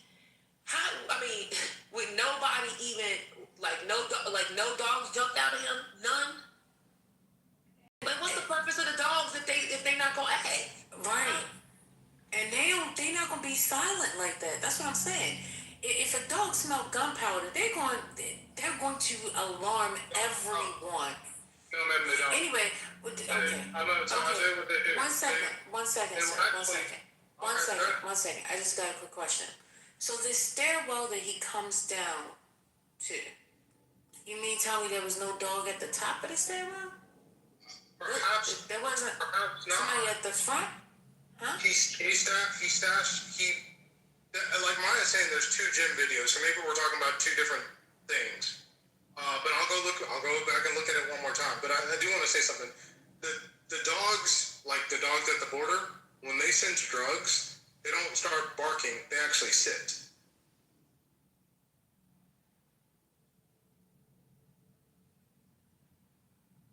Okay, Chuck. So, again, the stairwell that he came down is obviously two entrances, right? The one he comes out, and then the one he goes in to get down to the one that came out. There's no officer there guarding that door? Because this long toll, I don't even understand. Oh, so y'all think that he went through the stairwell? So the gun was in the stairwell? Where y'all think the gun was hidden at? I don't know. I just want to clarify one thing for people in the chat. So technically, like at events where a sitting president comes into a room, there is like, it's almost like something happens where most people who've been to a number of events know the president has arrived. What will happen is they will secure the place immediately. So people have come in, it might have been free flowing at first, but once the president of the United States is en route, they sweep again. So this is what I'm talking about. At the bar that night, there were police there when the president comes. That's how most people, there were some people who did not stay for the dinner because they didn't want to hear the president. And they ran out when they thought time was getting close, and they went to the bar. And at the bar, you couldn't even leave out to go to the direction of the ballroom because the president was in the building. Now, when he sat down, they might have loosened up like they were doing, like they were taking down the stuff. But before then, so he must have. How did that man know what time that security was going to loosen up? How did he know? Where was he looking? Where was he physically to be able to know that now the president sat down, so they're gonna loosen up? But before that man walked in that building, I'm talking about the president of the United States. Before he walked in that building, the building got secure again, and that's because they wanted to do another sweep before the president and the first lady walked in that building. The outfit is very strange. Very strange. Very strange. Yo, Mom, I'll say you're making good points. You're saying good points, but I also want to say that this wasn't exactly a dummy. You know, because he was a NASA fellow. That's why. And I would just say, I don't know if they struck again, but I'ma just tell you, in every other time I've been near a president of the United States, whether it's at a convention, whether it's at a dinner, whatever, that's what happens, Maya. It's like protocol for the United States Secret Service. It's like protocol for them that they would do that. And people that in the hotel, they had a list of them. He likely wouldn't have flagged the list. But he might not have flagged the list, but what I'm saying, Trent, is at that time, like I don't know when he got a hotel room, but a lot of the tickets in that room in that hotel that night was jacked up for normal people. So how? Yeah, $3,500. Yeah, I'm talking about the room, the hotel room. Got the hotel room apparently on April 6th, so like 3 weeks before. That's what the government said. 3 weeks before, that's when they jacked most of the whole. How was it open? So okay, I don't know for sure. He had a job. He wasn't poor. I understand. I understand that. I understand that. But what I'm saying is, y'all know how these events work, right? Like anytime you get closer to a major event where it's in a particular place, the hotel itself will raise the prices, and usually certain floors are sold out because people don't want to leave the hotel after the dinner because they get sauced up, and the after parties and such, etc. I don't understand how he was able to still get a room. Why a room was still available on April 6th. You understand what I'm saying? Like, I just don't understand that. I think there are two possibilities, and I don't have an answer. One is that this is a very popular event, but a lot of these 40 to 50% of people live in town, so many of them did not get a hotel room. Second, the Hilton has about 1,200 rooms, very big hotel. Third possibility is also that they had just released. You know how they put the block on rooms? Yeah, they had just released it, and he got in it at that point. And at that point, they have there's 70 rooms left. And they might not jack it up. No, I mean the release in the room, that makes sense. But how? It's like, how would he know? It just sounds crazy to me that he would know all of this stuff unless he's been studying. I mean, the president, Trump didn't go to the White House Correspondents' Dinner last year, so how would he know for sure? Like, if he was on, when did he start planning this? I don't know. It's just none of this makes sense to me. I think that I don't believe it. I really don't, and I don't believe it because he's still alive. Well, actually, I don't. I get what some of the things you're saying. I don't think you're bringing up some good points. I actually think if he weren't alive, it would make more sense. That it would be more conspiracy like. But everything that he did, he really didn't get that close to the president. And so everything that he did seemed intelligent, but not completely out of the ordinary. He found a small hole. He rushed on head-on security, right? It's not like he was hiding up in the rafters. He rushed in head-on security and was essentially apprehended before he caused any real damage. It's a security and failure in some things, but also security win on others. That's fair that the security win, but and I get that they can't know everything, but I'm just wondering, I'm just wondering, to your point, you make the point that sounds like, well, he really didn't get close to the president. The security, the security worked as it was intended. We apprehended him, and we're gonna, do the thing that the American judicial system does, which is he's innocent until proven guilty, and we're gonna go to the proper channels for the proper legal channels moving forward. But when I think about it, he's still gonna get charged with attempted assassination. He gonna get life in prison. That's it. That's why I don't think it's a conspiracy. That's why I'm not I don't see conspiracy, because he's gonna serve 30 to 40 years. So I don't know. There ain't no amount of money that you'd be like, oh yeah, sure, I'll take 50 million. I'll do 30 to 40 years. He didn't look well walking through the hallways. I'm just gonna tell you, some of the videos, he's sitting there with his hand and doing all that. I don't know how he was a teacher. He just snapped. Yeah, I don't, and also that's the thing though. I don't think, unlike Roger makes a good point. unlike other police officers, the Secret Service don't shoot to just apprehend. Why they didn't do the same thing to Thomas and Butler? Why they kill him? So you saying, Trent, that was likely a conspiracy? Okay. No, Butler. I don't think he did conspiracies. I mean, the Butler was again, Trump's not the president at the time, so the security's a little bit lighter.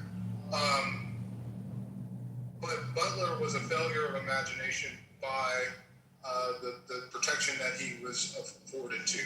They should have been covering that roof, as you well know. They were thinking about somebody shooting in the crowd as opposed to from another roof. Butler, he's lucky. That was an assassination by the luck of the draw of the president, now president, turning his head. He's not dead. Otherwise, Butler, he should no longer be here. So Lord had raised an interesting point, and by the way, I don't agree with this, but it was interesting what he had said the other night on the speaker, was that it wasn't that he was in on the conspiracy, but that they radicalized him, government people radicalized him to want to do this. He didn't know that he was being used, so that's why he would have done what he did and not worried about the consequences. So that's one possibility.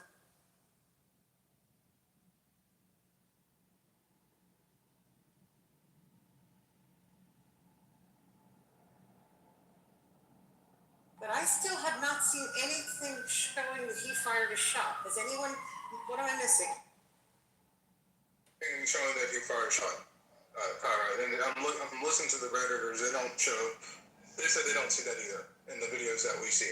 But I also say, look, there are people that are radicalized, that I listen to on this app right now that are radicalized.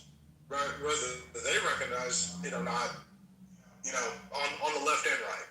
So if you consume enough media and you believe that one side or the other is toxic, demonic, evil, all the things, vermin, Nazis, all the things that we say, and maybe you take too much Adderall or what have you, and you believe that you are the arbiter of truth and you can make a change and a difference, there are a lot of people, unfortunately, who take these actions. So I don't find this conspiratorial. He sounds like a lot of people on both sides of the aisle that I hear all the time. No, look, I don't believe that. I think he did what he did because he was radicalized to do it on his own. I don't think it was a setup. I do think that there are some questions about the shot and what he actually did, which has not been answered yet. Also about the officer's injury, which has also not been answered yet. It won't matter in terms of the charges because, as you pointed out, the fact that he was, trying to kill the president, which they could probably get him on, is life in prison. But they did also, I think, charge him with firing a shotgun in commission of a felony or something like that. They'll have to take that away unless they have the proof of that. It won't matter probably, but I don't think that charge, we haven't seen the proof for that charge.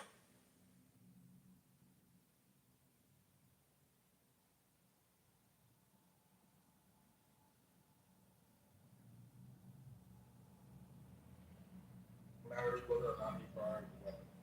I think you're going to see ABO would be charged with an attempted assassination. I don't even know if it matters how he fired. He got the shot.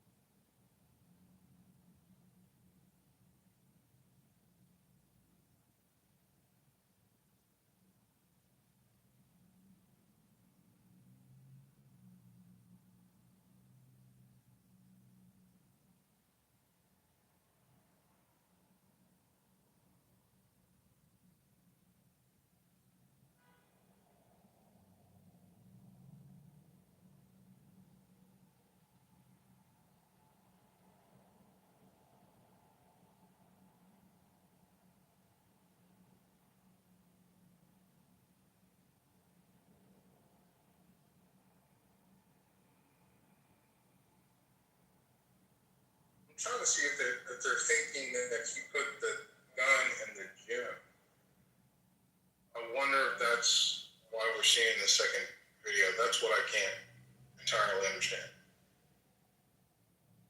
But there's two videos. That's correct. There's two videos of the gym, and the second video, I guess maybe he's retrieving the gun from the gym, and then went out. And if he like put it in the gym closet, that would make sense. Maybe why they missed the gun.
So where were we at in the conversation?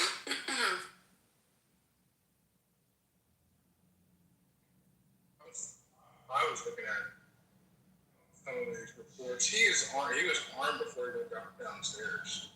I don't know why they keep showing this gym videos. Did he stash the shotgun there? That's what kind of included me when we see the gym video. But he's armed before he even goes downstairs. He takes a picture in his outfit. And he's got knives and guns on him before he even goes downstairs. So that was the selfie that he did. Yeah, the selfie. He's already armed to the teeth. So maybe he had stashed the shotgun downstairs so he wouldn't have to carry it. And then he had to get it ready. He had to pull it out of his leg. I'm trying to think it because they said he assembled it. So maybe he stashed it somewhere and then assembled it later.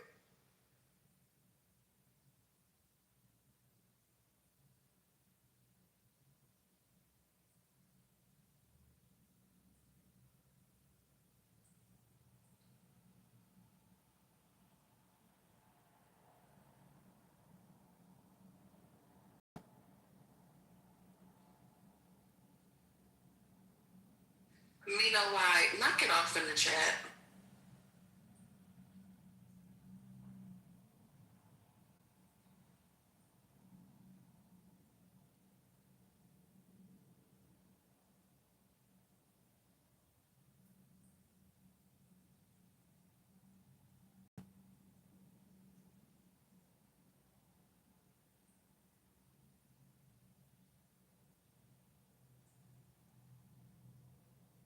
Agrees that that dog was clearly alerting him.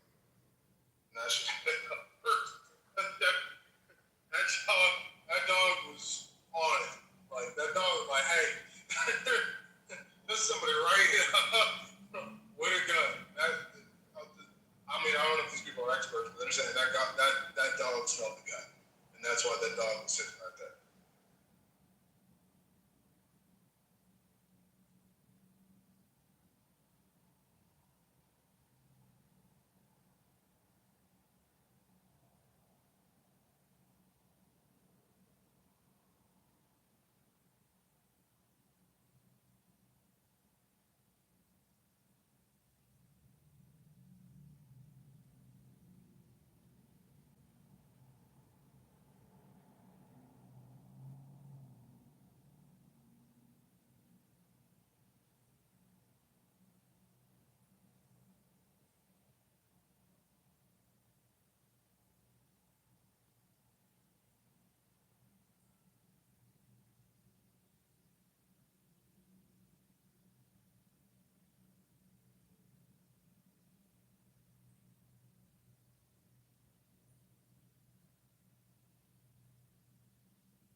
Man, are you there? Yeah, barely. What's up?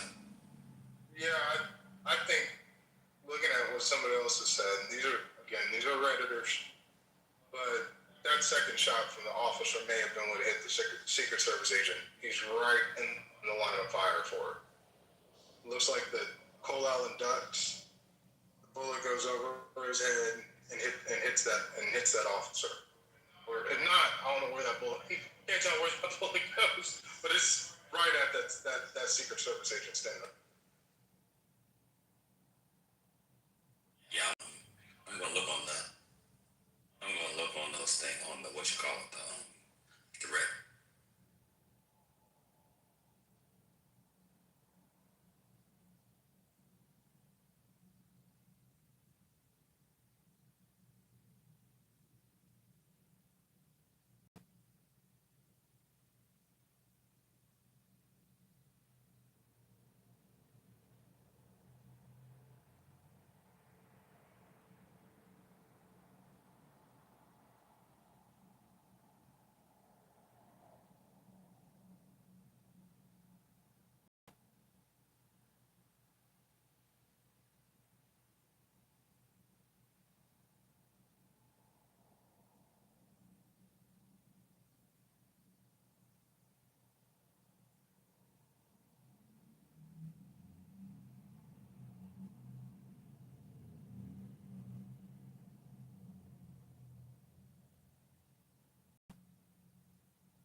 Man, look at this one in the chat because it's got the freeze frames.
I was just saying, this dude definitely played Hitman.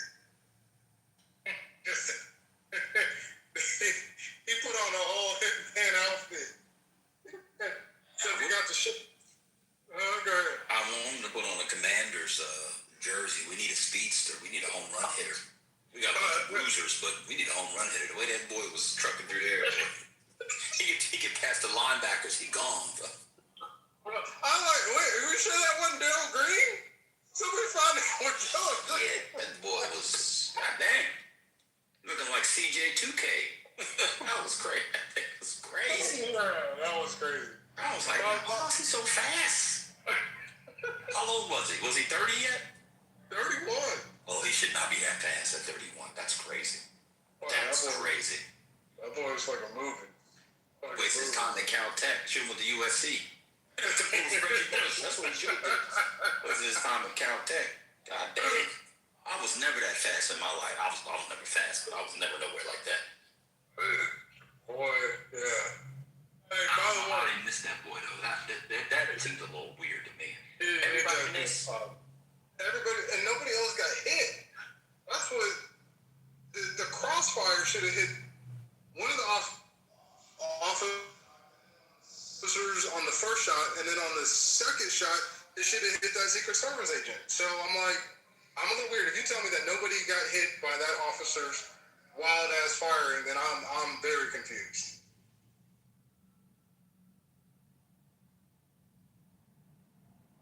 Where's the video when he got taken down? Anybody get the takedown video?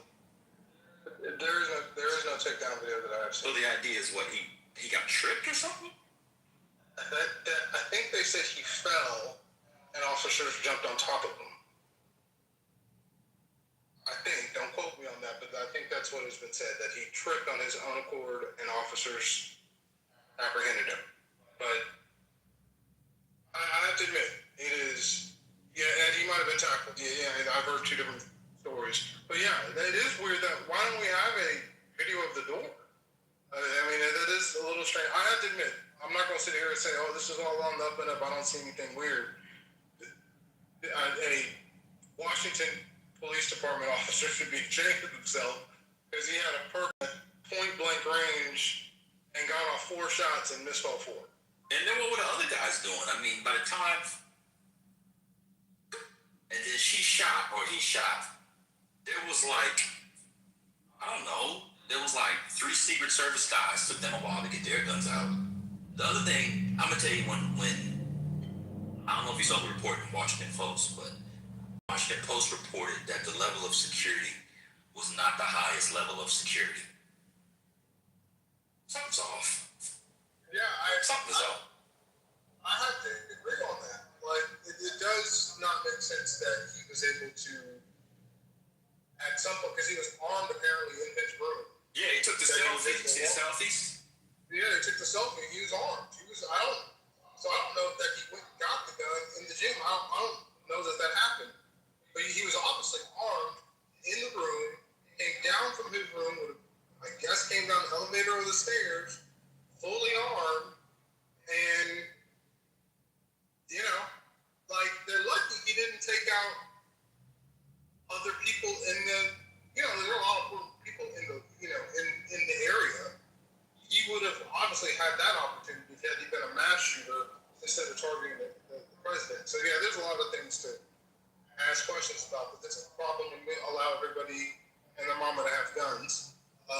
In the U.S., you're going to have these dumbass situations. So on the did I get this? I got that. On the so-called manifesto,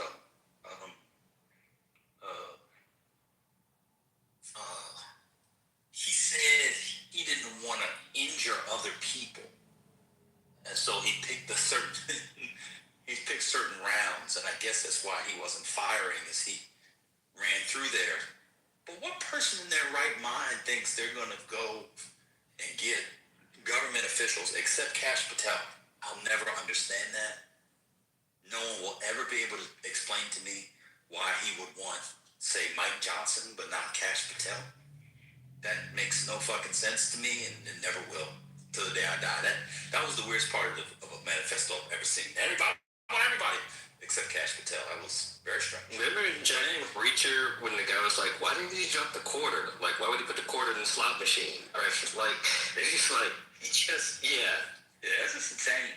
But what I was saying real quick, I took myself on a tangent, my bad. But I was saying, like,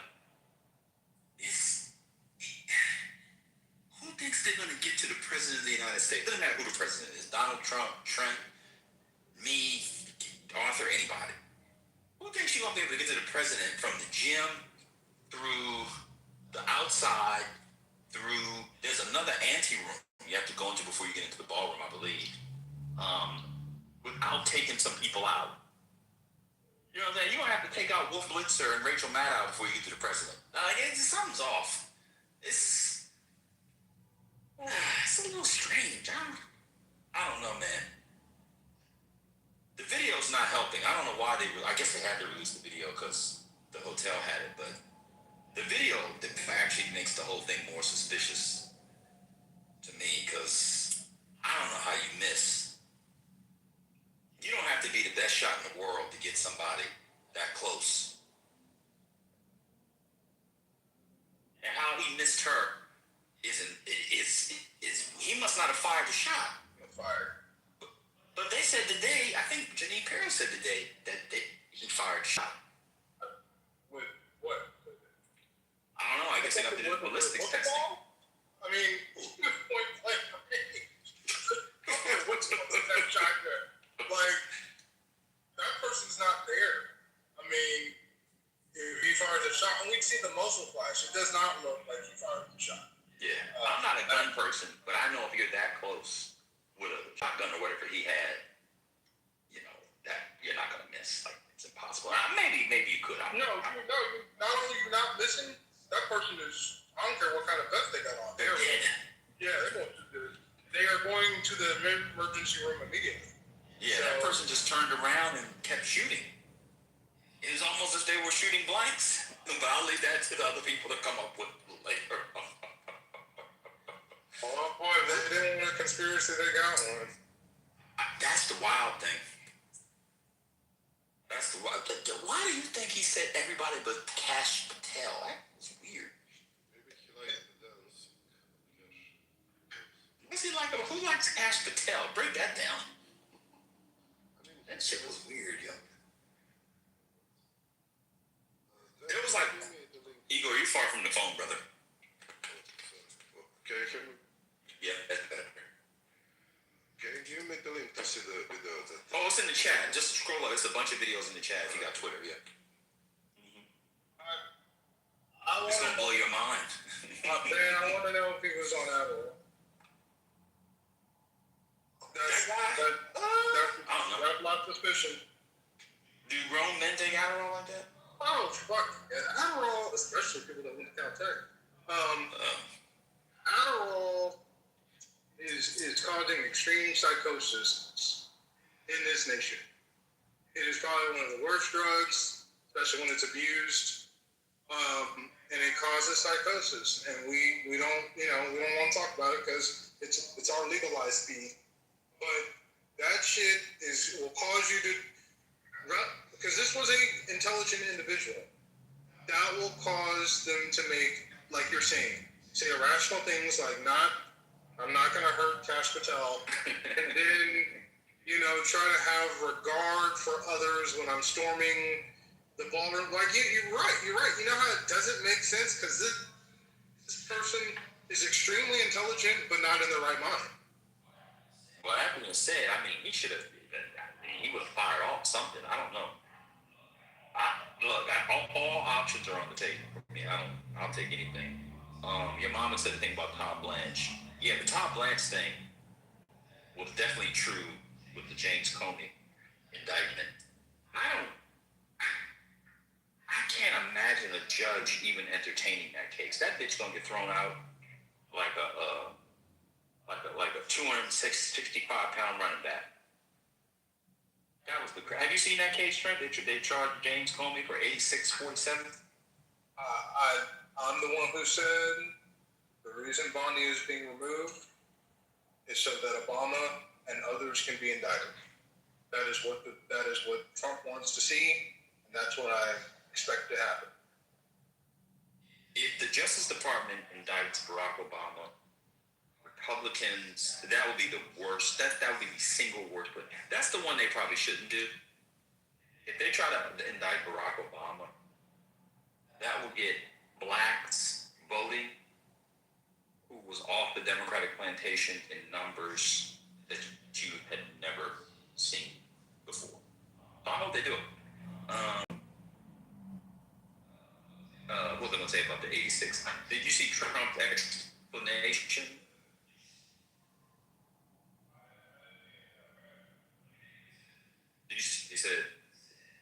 He said, everybody knows that 86 means to kill him. That's what the mob says when they give kill orders. Hey, Trumpino, 86 them. Donald Trump has to stop. That was the dumbest shit I've ever heard in my life. Like, he actually makes stuff worse. Like he did the tariff. I don't know if people realize that when he would talk about the tariffs, it actually made it worse. The legality of the tariffs. This is another one. Like, no mob boss says 86 them. Like, that's not. Only thing you 86 is the pasta fagioli. Hey, sweetie. Yeah. Hey, what do you want, Mo? Hey, tell Nico we ran out of pasta fagioli and no more ossobuco. And then he goes to go and get some more baked ziti. I'm like 86. Like, that's the only time people use 86. Like, that was just so stupid. I've never heard that from the mob, but I gotta say one thing I forgot. I gotta thank my man Trump. Maybe I gotta thank the king of England. Yeah, I saw that. Yeah, you know what I'm gonna say. Yeah, I saw it. We're taking the tariffs off the scotch. I saw that. And that the Highland whiskey is the only thing that has concerned me. So I'm okay with it. Today I gotta lay off my man. Like he looking out for me. Trump gonna be out of office soon. He'll still be alive. He ain't gonna die. And he's gonna want to go to, his golf course in Scotland. He's gonna want to go home to New York City, his apartment buildings. I don't know if you noticed this, but there's certain people who he would otherwise fuck with, he doesn't fuck with. The English, the king, Scotland. Hold on. That really is stinky. Ew. The king of Scotland, the mayor of New York City, the governor of New Jersey, and now him and DeSantis are friends again. Have people noticed that? Trump is beginning to imagine his life outside of the Oval Office. He's making sure he got somewhere to go. I don't know because Trump in a normal, he should be railing against Mamdani. There's no reason for him to be railing. He ain't railing against Mamdani because a lot of that New York building stuff's got to go through New York. Got to go through the mayor's office. He's trying to get back to Scotland. He got a nice golf course in Scotland. I don't know if y'all know about the Scottish golf course. He ain't saying nothing about New Jersey either. Bedminster's in New Jersey. Donald Trump is silly, but he ain't dumb. He don't say shit about Mamdani. Y'all might notice that? Y'all think that's a coincidence? As my friend Jack Napier said in 1989, Eckhart, think about the future. There you go. I mean, if we're being honest, if we're not honest, that sounded wrong. If we're being real, Trump's got, in any real way, outside of military action and the immigration stuff, he's got about, what would you say, 6 months left of his presidency, maybe 2 more months this summer, and a dull 4 months next year, because there's no presidency in August. Well, when's Labor Day? September, October, no, that's the midterms. Then you have Thanksgiving in the winter. Then you have the new Congress. And you're going to be able to get shit done for the first couple of months after the Dems take the House. Maybe the Senate, too. The presidency is effectively done. So, there you go. And this is not just a Trump thing. This is just a second term thing. Trent, you probably weren't here yesterday when I proposed my solution to all of this, which is to amend the Constitution and get rid of 2 terms. So if you're going to have term limits, just make 1 6-year term. That's the only solution. The second term is ass cheeks. The second term is absolute ass cheeks. I'm not completely against that. I think we should go 5 years. Keep the 1 term. Keep the 2 terms. But go instead of 4 years, go to 5. So go to 10 total. Go to 10 total. Because we need more. One of the reasons why China and some of these other places are able to get so far ahead of us is they own like one path. And they don't deviate from that path. They like, we're going to build this high-speed train. They're building a high-speed train. They don't have to wait, another 4 years to to see if we can get this overturned and so they're able to keep going forward. So I actually think we should go 5 years and change Congress's terms from 2 years to 4. And keep the Senate at 6? Keep the Senate where it's at, yeah. Keep the Senate where it's at. And then, we change the presidency and the Congress so we can at least get some shit done before we change all the rules, like all the EVs, you know what I'm saying? All right, how much political sense does it make to say that the VP has to be the opposite of the president? Does that make too much sense or not enough? That's just crazy. Or relatedly, or also relatedly, go back to the runner-up becomes the VP. Y'all remember that happened at the very beginning? I don't know, man. People always say we gotta do like the founders, but we changed a lot of founder stuff. We don't do the electoral college like they used to do either. So I'm down with the loser becomes the vice president. Oh, would be wild, yo. No, that would be fantastic. No, because then somebody's gonna get the head blown off, and they're gonna blame the other side. Like you can't. That's why we can't do that. No, we can't do that. They didn't blow off Jefferson's head on the Adams, and they hit each other. It'd be okay. I think it'll work out. But that was before. I mean, everybody had guns, but that was a different time. You know what I'm saying? Before they had the ARs. Yeah, fucking bayonet. I was gonna say, my idea for the 6-year comes from my best friend growing up. His dad used to always say that, and taking to baseball practice, football practice, it's like, I know you boys want to talk about sports and girls, but what if the presidency? He would do shit like that. It was great. But I was gonna say, that's only if I believe in term limits. Y'all know me, I don't believe in term limits. I think this should repeal. Is it the 22nd, 25th? No, whatever. 22nd, no, 23rd, whatever amendment number it is. I don't know why we got 2 terms anyway. If somebody runs and wins, they run and win. They run and win. I think that is FDR kept winning. Didn't beat them. I hate. But you can get too much. Yeah, but you get too much. You can accumulate too much. What's the word I'm looking for? Something power. But you accumulate just too much power without term limits, and I agree. And then part of that is the problem. Part of that is the problem with our Congress now. We keeping people up there until they die. I mean, it's ridiculous. It's unpanned. And there should be term limits. I think there should be long. I think you should be able to serve 20, 30 years. I'm okay with that. But I think at some point you got to get somebody new in there. See, this is where. I think that's a slightly loser attitude. If you have these old motherfuckers, we just need to beat them. I like to win on the field, owners' meetings.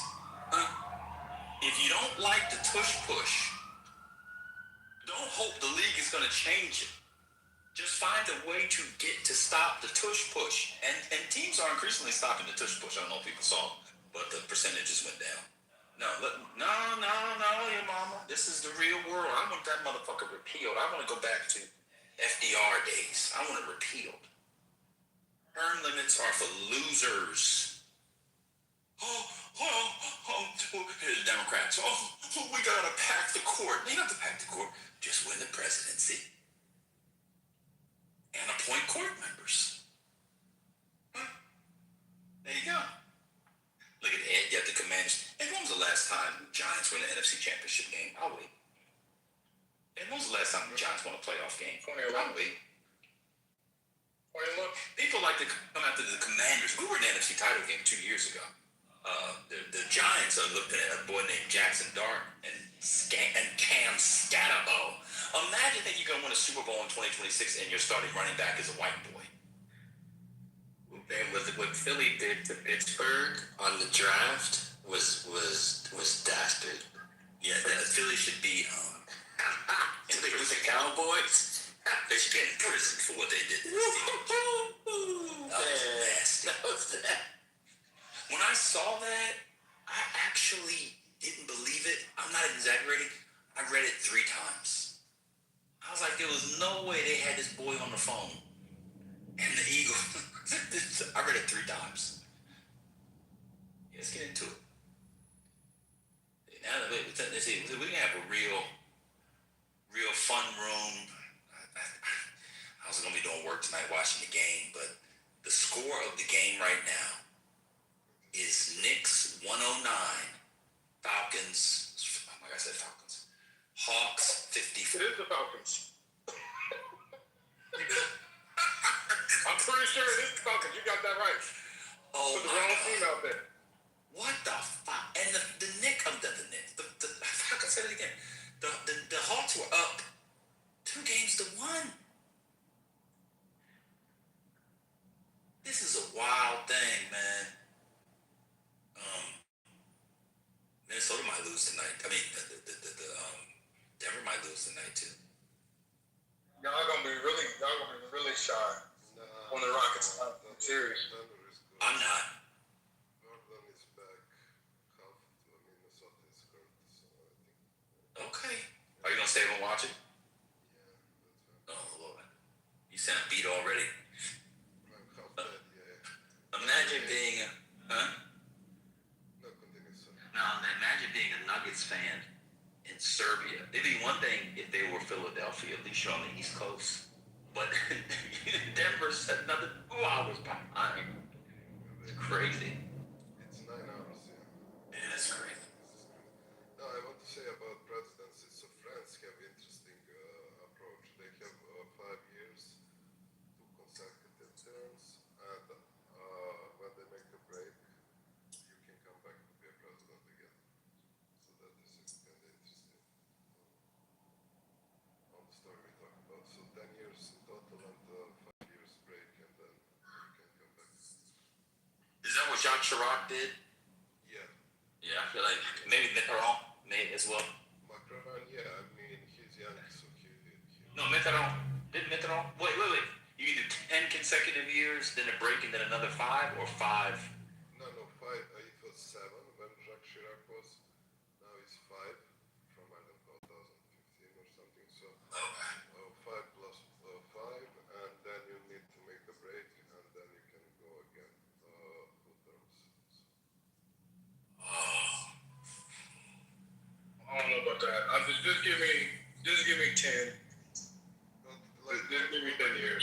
Trent, let me tell you, let me ask you this. Let's say that you had like Obama 2 terms, then Trump 1, and then... Igor, you're talking behind the vodka bottle. Get closer to the phone.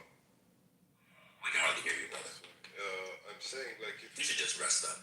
If Obama, after Trump won, Obama come back after the Trump terms and he's again. That would be good trend. No, I mean, I understand what you're saying. Maybe I might be okay with a 3rd term after a break, but I don't know. I would probably prefer again to a 5-year term. You can win again for a total of 10 years, and that's just because we have to like be able to set a policy, stay on a policy, let a policy come to fruition, rather than this fucking, really, because most of the time, once they get to that 2nd year, they're already in re-election mode. Once they get to that, especially that 3rd year, it's re-election time. Yeah. There's some positives to that, but a lot of fucking negatives. Yeah, I don't,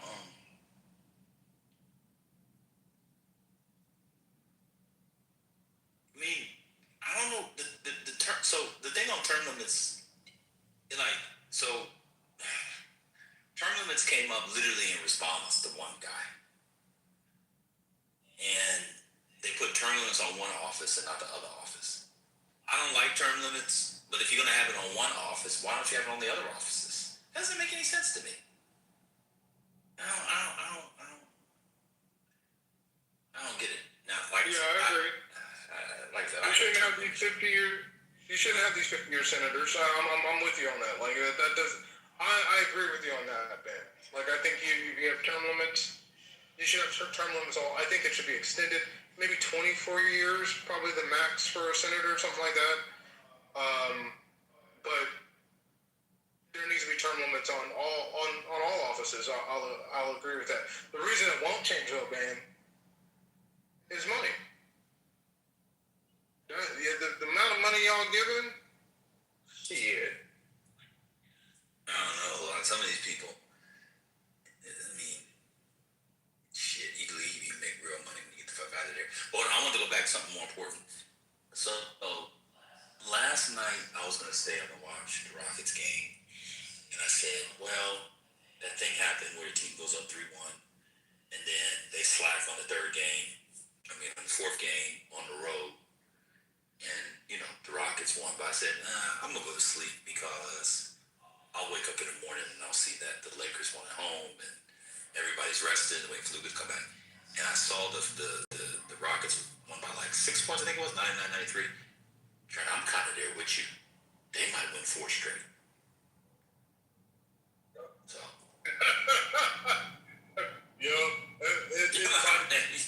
It might happen. And it's just because they're so young and they're able to outrun them. 100%. And I actually think the coach may be better. I can't figure Rockets' coach's name out. Udoka, yeah. I actually think but he might be better. The crazy thing was, people thought that LeBron just looked tired because he was taking the last game off to get ready for. They thought he was taking game 4 off to rest for game 5. I was like, why y'all assuming that he's not just tired for real? They thought it was like, they thought it was like a passive. What did they say? They was like, it's like an active management. Load management. I was like, no, he. I'm be honest with you. You know what I'd have done? You know what I would have done? I would have done load management. If they wanted to do that, they should have just sat him out game 4. If you're up 3-0, I think you can win one of the next 4. Because he was even more tired last night, and he's going to be tired tomorrow. Wait, Durant didn't even play yesterday, right? Durant hasn't played 3 of the 5 games, if I recall correctly. Is that right? Yeah. I think he's missed 3 games. Yeah. Basically missed. Yeah, he only played 4 games. Basically missed all 4 games. Yeah. And the game he played the full game, they lost, right? Yeah, because he's still hurt.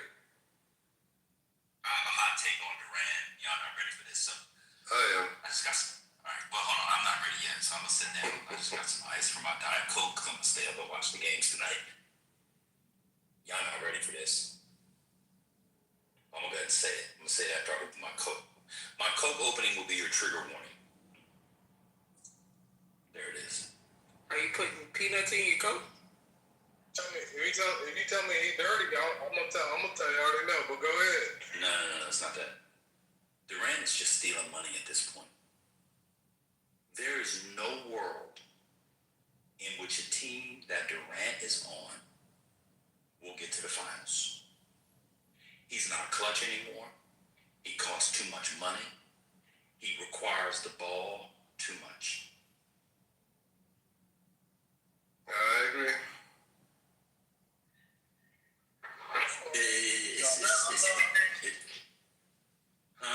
I don't want to get with you on that. Like, nah. He tried. I'm looking. I was like, did what? Yeah. He shot over 50% from the floor and he's averaging 26. I mean. Yeah, but they're not gonna win. I agree with you. He's a numbers guy. I just looked it up. I didn't know. By the way, peanuts and soda. My great-grandmother died about 20 years ago, but next time I pull up the Ouija board, Dr. Library card, I'll ping you in so you have somebody your generation to talk to. Because I think my great-grandparents used to do that at soda fountains during Jim Crow. I was eating some peanuts, and I was like, damn, I want to coke with this. Yeah. It's like, maybe they were hitting. Yeah. My great grandmother I'm thinking about in particular, she will be happy to play pity pat with you. And I'm sure you also know what the game of pity pat is. So, yeah. Trent, I looked it up. The Rockets are paying him $53 million. Durant is an empty 26 points. It's an empty 26 points. It's a we're down 10. I make a shot. It's an empty 26. 54 million, $53.28 million is how much Durant did. Down, I'm looking at his numbers. They're all basically in line, except his rebounds are down basically. He's down a rebound and a half per game, which I expect at this point in his career. But his field goal percentage, his 3-point percentage, is shooting over 50% from the field. 3-point percentage, all just about 42, 41%. I mean, and in a half-court set, still ain't too many people that can lock him up. I agree. I totally agree with you, man. I looked it up too. His PER, his player efficiency rating, is still elite, 21.1. It's just not a winning. I don't know what it is, man. And it's not quantifiable by the data. It's just that he doesn't rise a team. I don't know. This is very pseudo. I apologize. No, it's not. I will agree with you on that completely. I don't think he ever rose a team. No, he didn't. You know, I mean, when he got with Golden State, he just a ridiculous ass team. But he just made that ridiculous team more ridiculous. But when he was with Brooklyn, I don't think he made them. Ain't they do shit? No. Yeah, that's what I'm saying. I don't think he was there. And they didn't do anything. Years was in Oklahoma. Absolutely. Yeah. And he went to finals that year. Yeah, that year was fun. And I would actually say that was a lot of Russell Westbrook. I mean, I'm not going to take it away from KD. He was obviously the man, but the willpower, I think that's what Ben is talking about. To command $50 million, does he have the willpower to be the sole person, like the sole focal point of a team, kind of like a LeBron? Nah, I have to agree with Ben on that. And he's old. He's 36 or 7 for $50 million. I think it's overrated.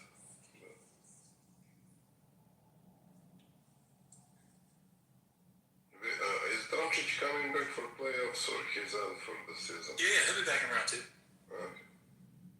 Well, I'm glad KD didn't come take our money. Let me stop. Look, I'm saying that, but I'm a half Rockets, half well, I'm really a Lakers fan. Rockets are my second favorite team, but I want to see the Rockets kind of win this series. Kind of. I don't know. I'm kind of split, but kind of want to see them win the series. But Durant, if he's on the floor, and it's a game 7, and it's him and LeBron, and it's the fourth quarter, and somebody's got to score. The last 5 minutes, I'm actually putting my money on Durant right now. At this point, I probably would too. But I don't think they would do that. I probably would too.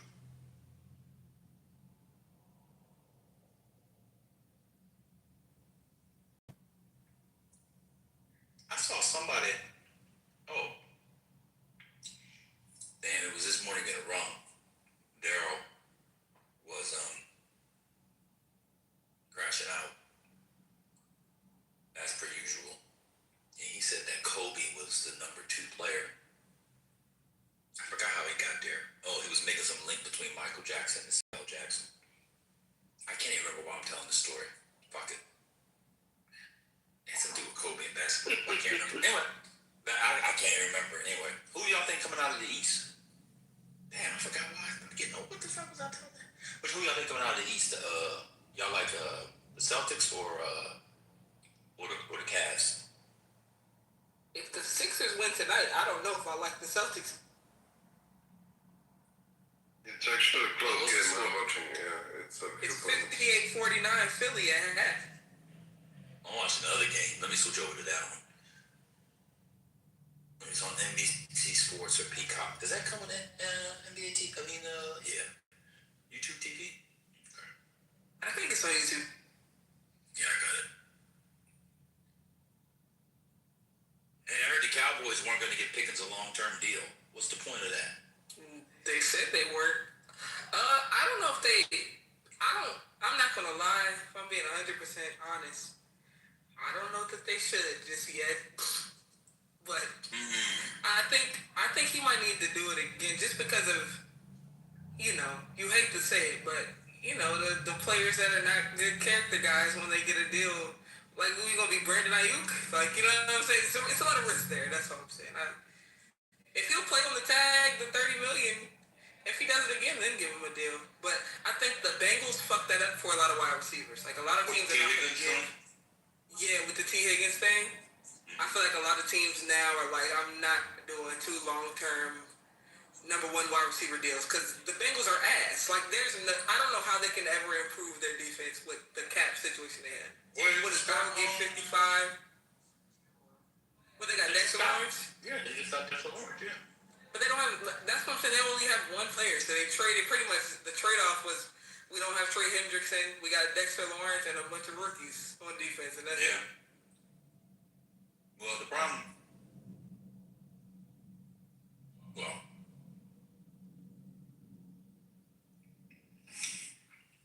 clearly they did that because Joe Burrow made them. And while Joe Burrow is my favorite quarterback, and if I was starting a team, and injury concerns weren't a concern, that's who I would pick over everybody.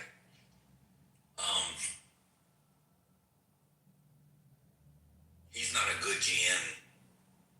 He's not like Brady. He's the opposite of Brady. I wouldn't play for a team.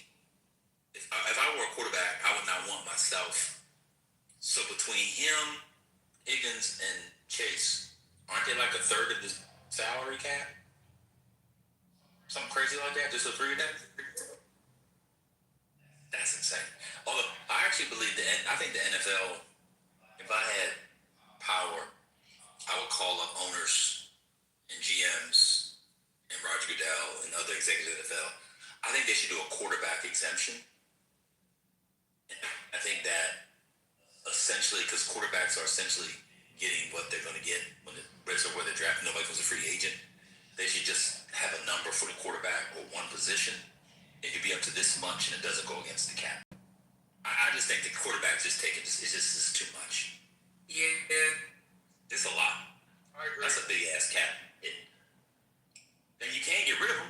You think the Bengals are going to get rid of Dr. Joe? They can't. They think we're going to we'll get rid of Jaden Daniels in 2 years when his leg falls off. But they would otherwise keep him. So you just have to be really good at drafting, or you have to do a Sam Darnold thing where you got a mid QB, you build a team around him, and you just win. I'm going to say something, Doctor. I'm going to talk a lot harder. The Temple is not mid. He never was. I don't know. Sam Darnold. you think he's lower or higher than mid? Oh, higher. Oh, I agree. I agree. I never thought I thought, which happens to a lot of people, you just go to the wrong situation. But his pedigree, when you see him stand up and throw, like, that boy is done time. I was going to answer your question, Ben, and I was afraid to say it. Pistons. The Pistons are coming out of the East. Pistons. Are they going to come out of this round? I don't watch enough basketball to know, but I know when a city is having its time, and Detroit is having its renaissance. You know, with Michigan winning twice, the Tigers was decent finally, and now the Pistons and the Lions are coming. You know what I mean? Like, Detroit is on that resurgence. So I actually thought they was going to come out. They actually have a problem with Orlando. I mean, they will win, but it doesn't go in very easy. Yeah, what is it, 2-2 or 3-2? 3-2 for Pistons. Yeah. Oh, Pistons won last night, right? 3-2. And I look on the quarterbacks. Paying these quarterbacks this crazy money. doesn't make sense. We gave him, what we give Captain Kirk, 180 fucking million. I don't know what we. So we drafted a number one QB, which I get. We need a mentor QB, but I actually think Kirk Cousins is going to ball out for the Raiders, and Mendoza's not going to see the field. This is like my fear. This is the only thing that could happen to the Raiders. They make the playoffs, and Mendoza doesn't see the field in his first year. That would be hard. But I see it because the team is not bad. The team is not bad, and You got really better because y'all traded somebody and got him back. So now y'all are. Yeah, that's crazy. That's right. Crosby came back. You looked around. I was like, oh shit, we got a squad.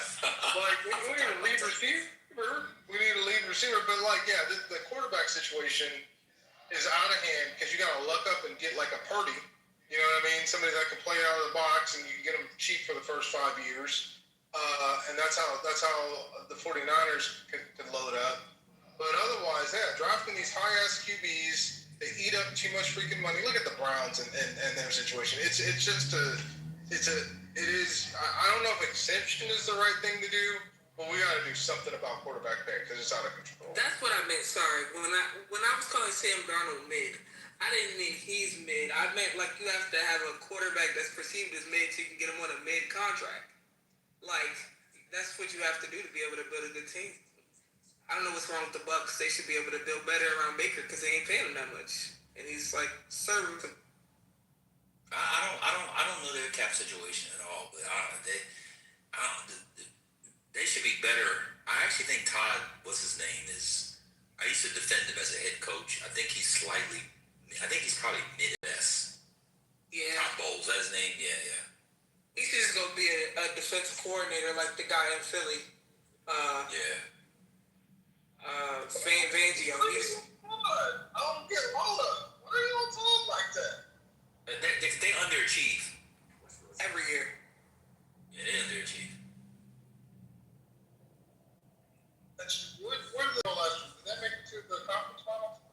No, they lost in the first round, I think. It was in the first round. No, they didn't make it to the playoffs. The Panthers. Oh, they missed the playoffs? Yeah, they lost the division to the Panthers at the end. That's what I'm saying. Yeah, they did. Yeah, 8-9. That's right. That's not good enough. Baker had an MVP season the season before. That's not good enough. Now, and that was like his last season. The Panthers are about to be in trouble because they have to decide if they want to pay Bryce Young or not. That'll be interesting. It's a very easy question. Mighty Mouse.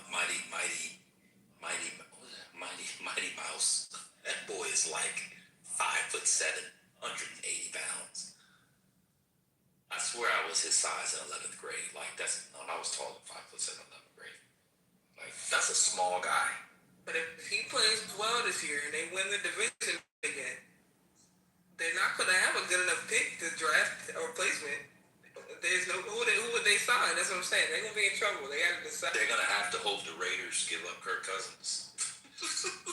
Because do a Kirk Cousins, do a Sam Darnold type thing. Because I can't imagine signing Bryce. Could you imagine signing? So Bryce Young obviously wouldn't get a Josh Allen deal. He would get like a.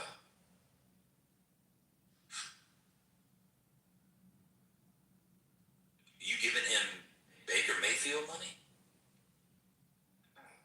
You have to, like 20, 25. I think Baker's over 30 now. Let me see. Average per year. I put in Baker average per year. They put up Bakers, like actual Bakers. I'm probably the only person that's ever Googled that. Yeah, remember? Yeah, he signed a $33.5 million a year. I don't know, Doctor. $50 million guaranteed. I don't know if I could sign Bryce Young that deal. That's what I'm saying. They want to find a new quarterback then, or they're gonna. What's the other new? Who could be a new Sam Darnold? What's his name? Zach Wilson. What Zach? Yeah, Zach Wilson. Whoever is the backup for the 49ers. Mac Jones. Mac Jones. There you go. There you go from one noodle arm to the next. But he's probably better. Although, what's his name can ball out out a little bit.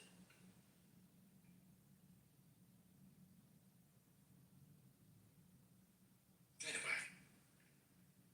Are you guys watching NFL more or NBA? Both. Different, just depends on a different time of the year. Let me tell you, for most Americans, it is NFL. NFL for most, yeah. It is NFL, and it's NFL by far, and it's NFL increasing. That's what's crazy. When you look at the numbers for viewership of the NFL, it's the one that is growing. MLB is actually growing. A lot of it has to do with Otani. MLB is making a little bit of resurgence. Basketball's actually down in a lot of metrics. Well, can I be? I will say that. Something about, like, even NFL playoff games are, the last couple years they've been a little mid, but in the NBA playoffs, they're. I agree. I mean, my favorite sport is basketball, so.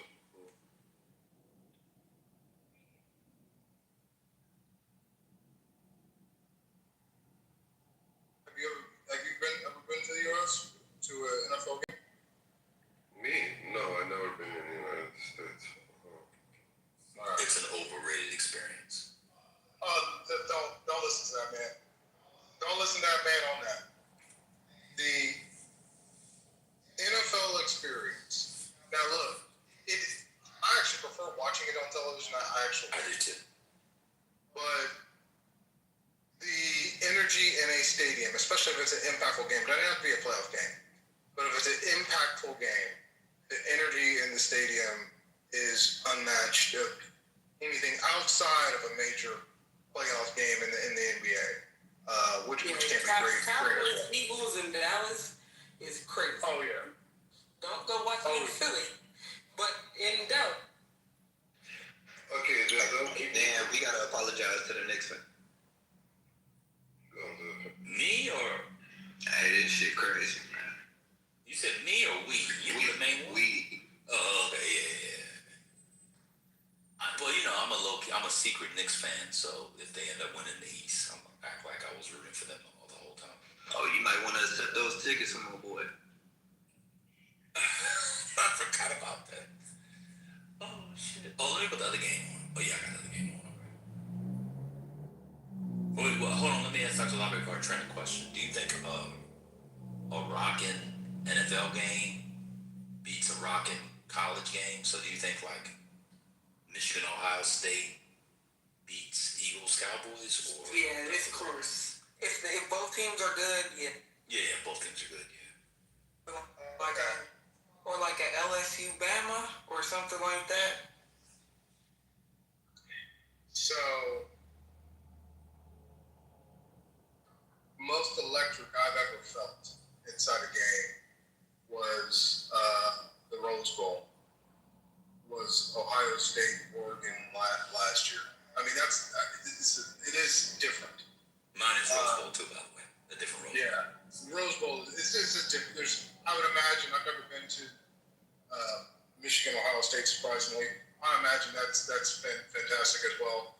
But on any given Sunday, Saturday, NFL is going to be better than any college game. No, I don't know. You ever been to Texas, Oklahoma? I've been to Texas, Oklahoma. No, I haven't been to a Red River game. Oh no, I have been to Texas something, but I haven't been to Texas, Oklahoma. But I'm just talking about like a lot of college games, right? If it's not Texas, Oklahoma, then it's Texas and Trinity Valley. A lot of college games there's very few that are meaningful if you're looking at the totality of the team, right? Every Sunday or every Saturday there is a good game on, but if usually these teams ain't playing nobody special. There's a lot of fucking blowouts in college football, and a lot of meaningless games. That's not the case in the NFL.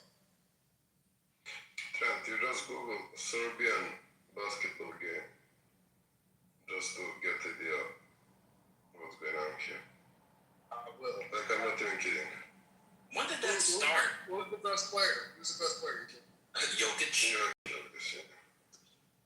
When that started, it started in 70s ban actually, that kind of. Oh, really? Yeah.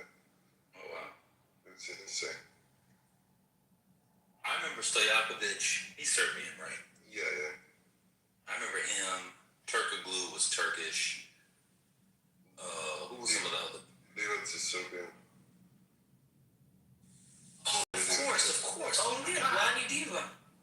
Oh, I always forget he was Serbian. This is gonna sound horrible. It's gonna be a little pseudo. If I had like a glass of wine or a drink, and somebody asked me what race Vladdy Divac was, and I wasn't thinking, I would have said black. I don't know why I think of Vladdy Divac as black. I know I can't be the only one. I would have said black. I'm sorry. All right, y'all. Oh, God. Was Drazen Petrovic, was he Serbian? Croat. A lot, Croat, Yeah. not far. Up the sea. A little north, north and west. Yeah. He and Divac was the best friends, and then the war started and they stopped talking, and yeah, he died, and there is a good documentary if you guys want to watch. Divac. Oh, really? Is it in English? Yeah. Oh, there is translation, yeah. So he talking about like their relationship and everything with talking with his mother and brother, that is like his biggest regret. He ever, lost connect.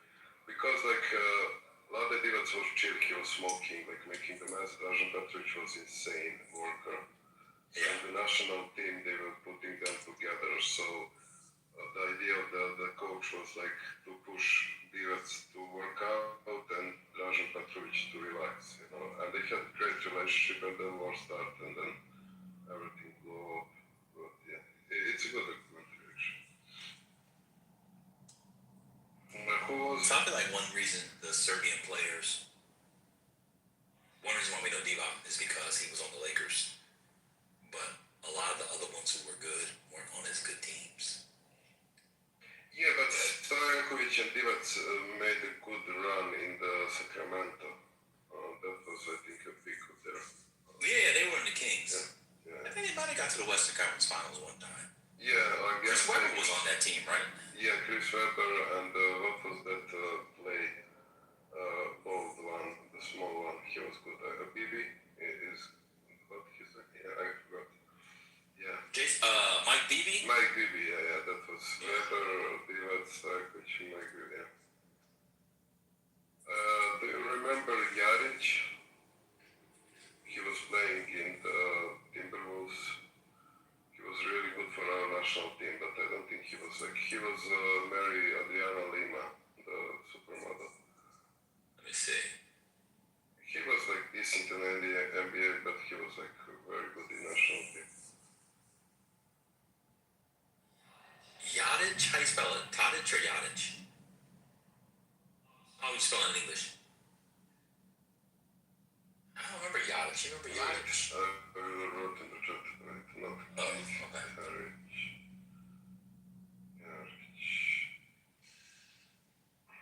Oh.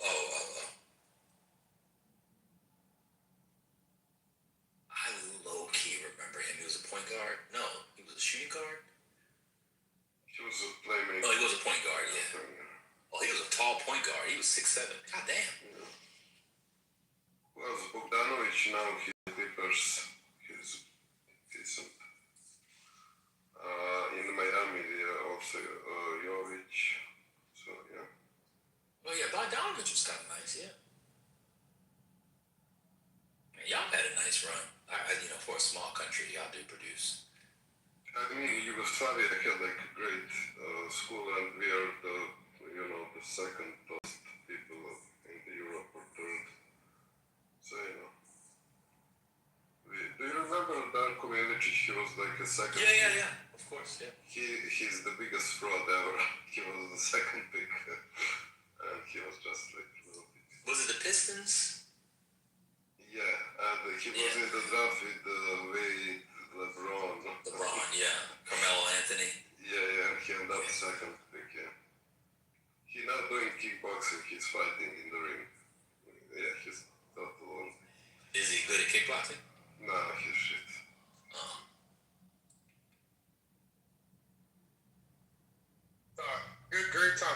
discussion. I'm gonna go in there and get in this gym, so I don't run into Infinity and he kicked my ass. So How do you guys go to the gym so late at night? Like, where do you get the energy to go to the gym? 8:30 here, man. That's what I'm saying. I can't. Do you take energy chews? Not this late. I'm sensitive to. I do anything energy wise. Pre-workout right now. I'll be up all night. But now I can. All I'm gonna do. I'm just gonna do 12 kids, sir. Huh? Me?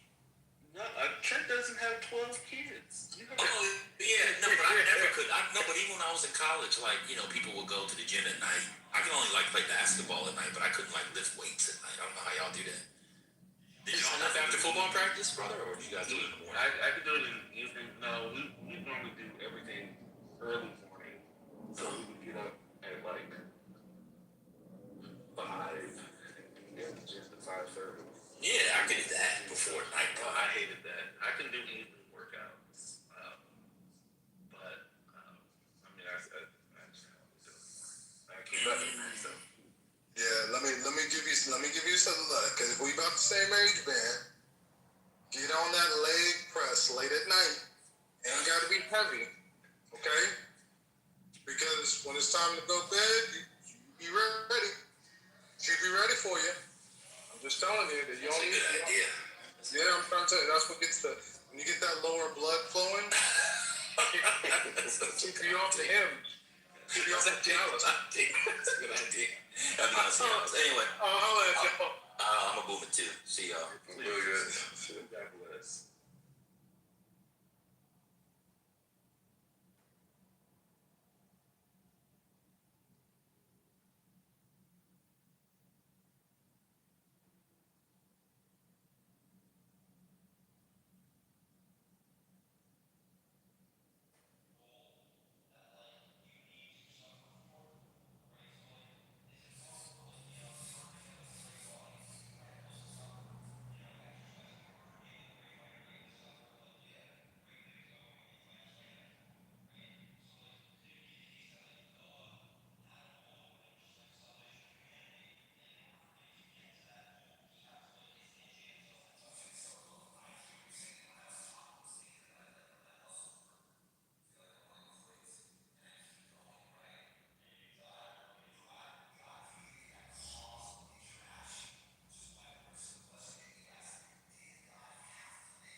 that chip?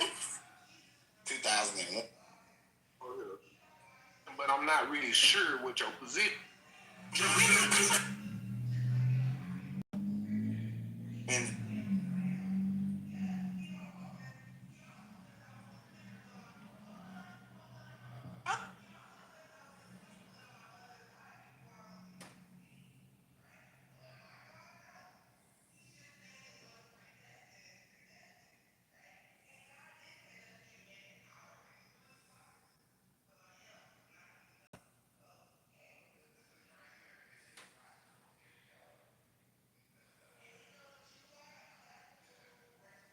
for fucking 2 years, and then they fucking spiked to the roof, which was what we're facing now, where we're facing 80% fucking increases across the board on policies, and there's nowhere to run with it.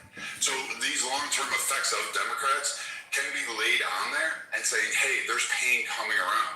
Now, is Trump making moves? He is, and he's optically doing a better job than I would say Biden. There is no centralized figure in the Democrat Party. There is no massive swing. I mean, fuck, these are the same people that were protesting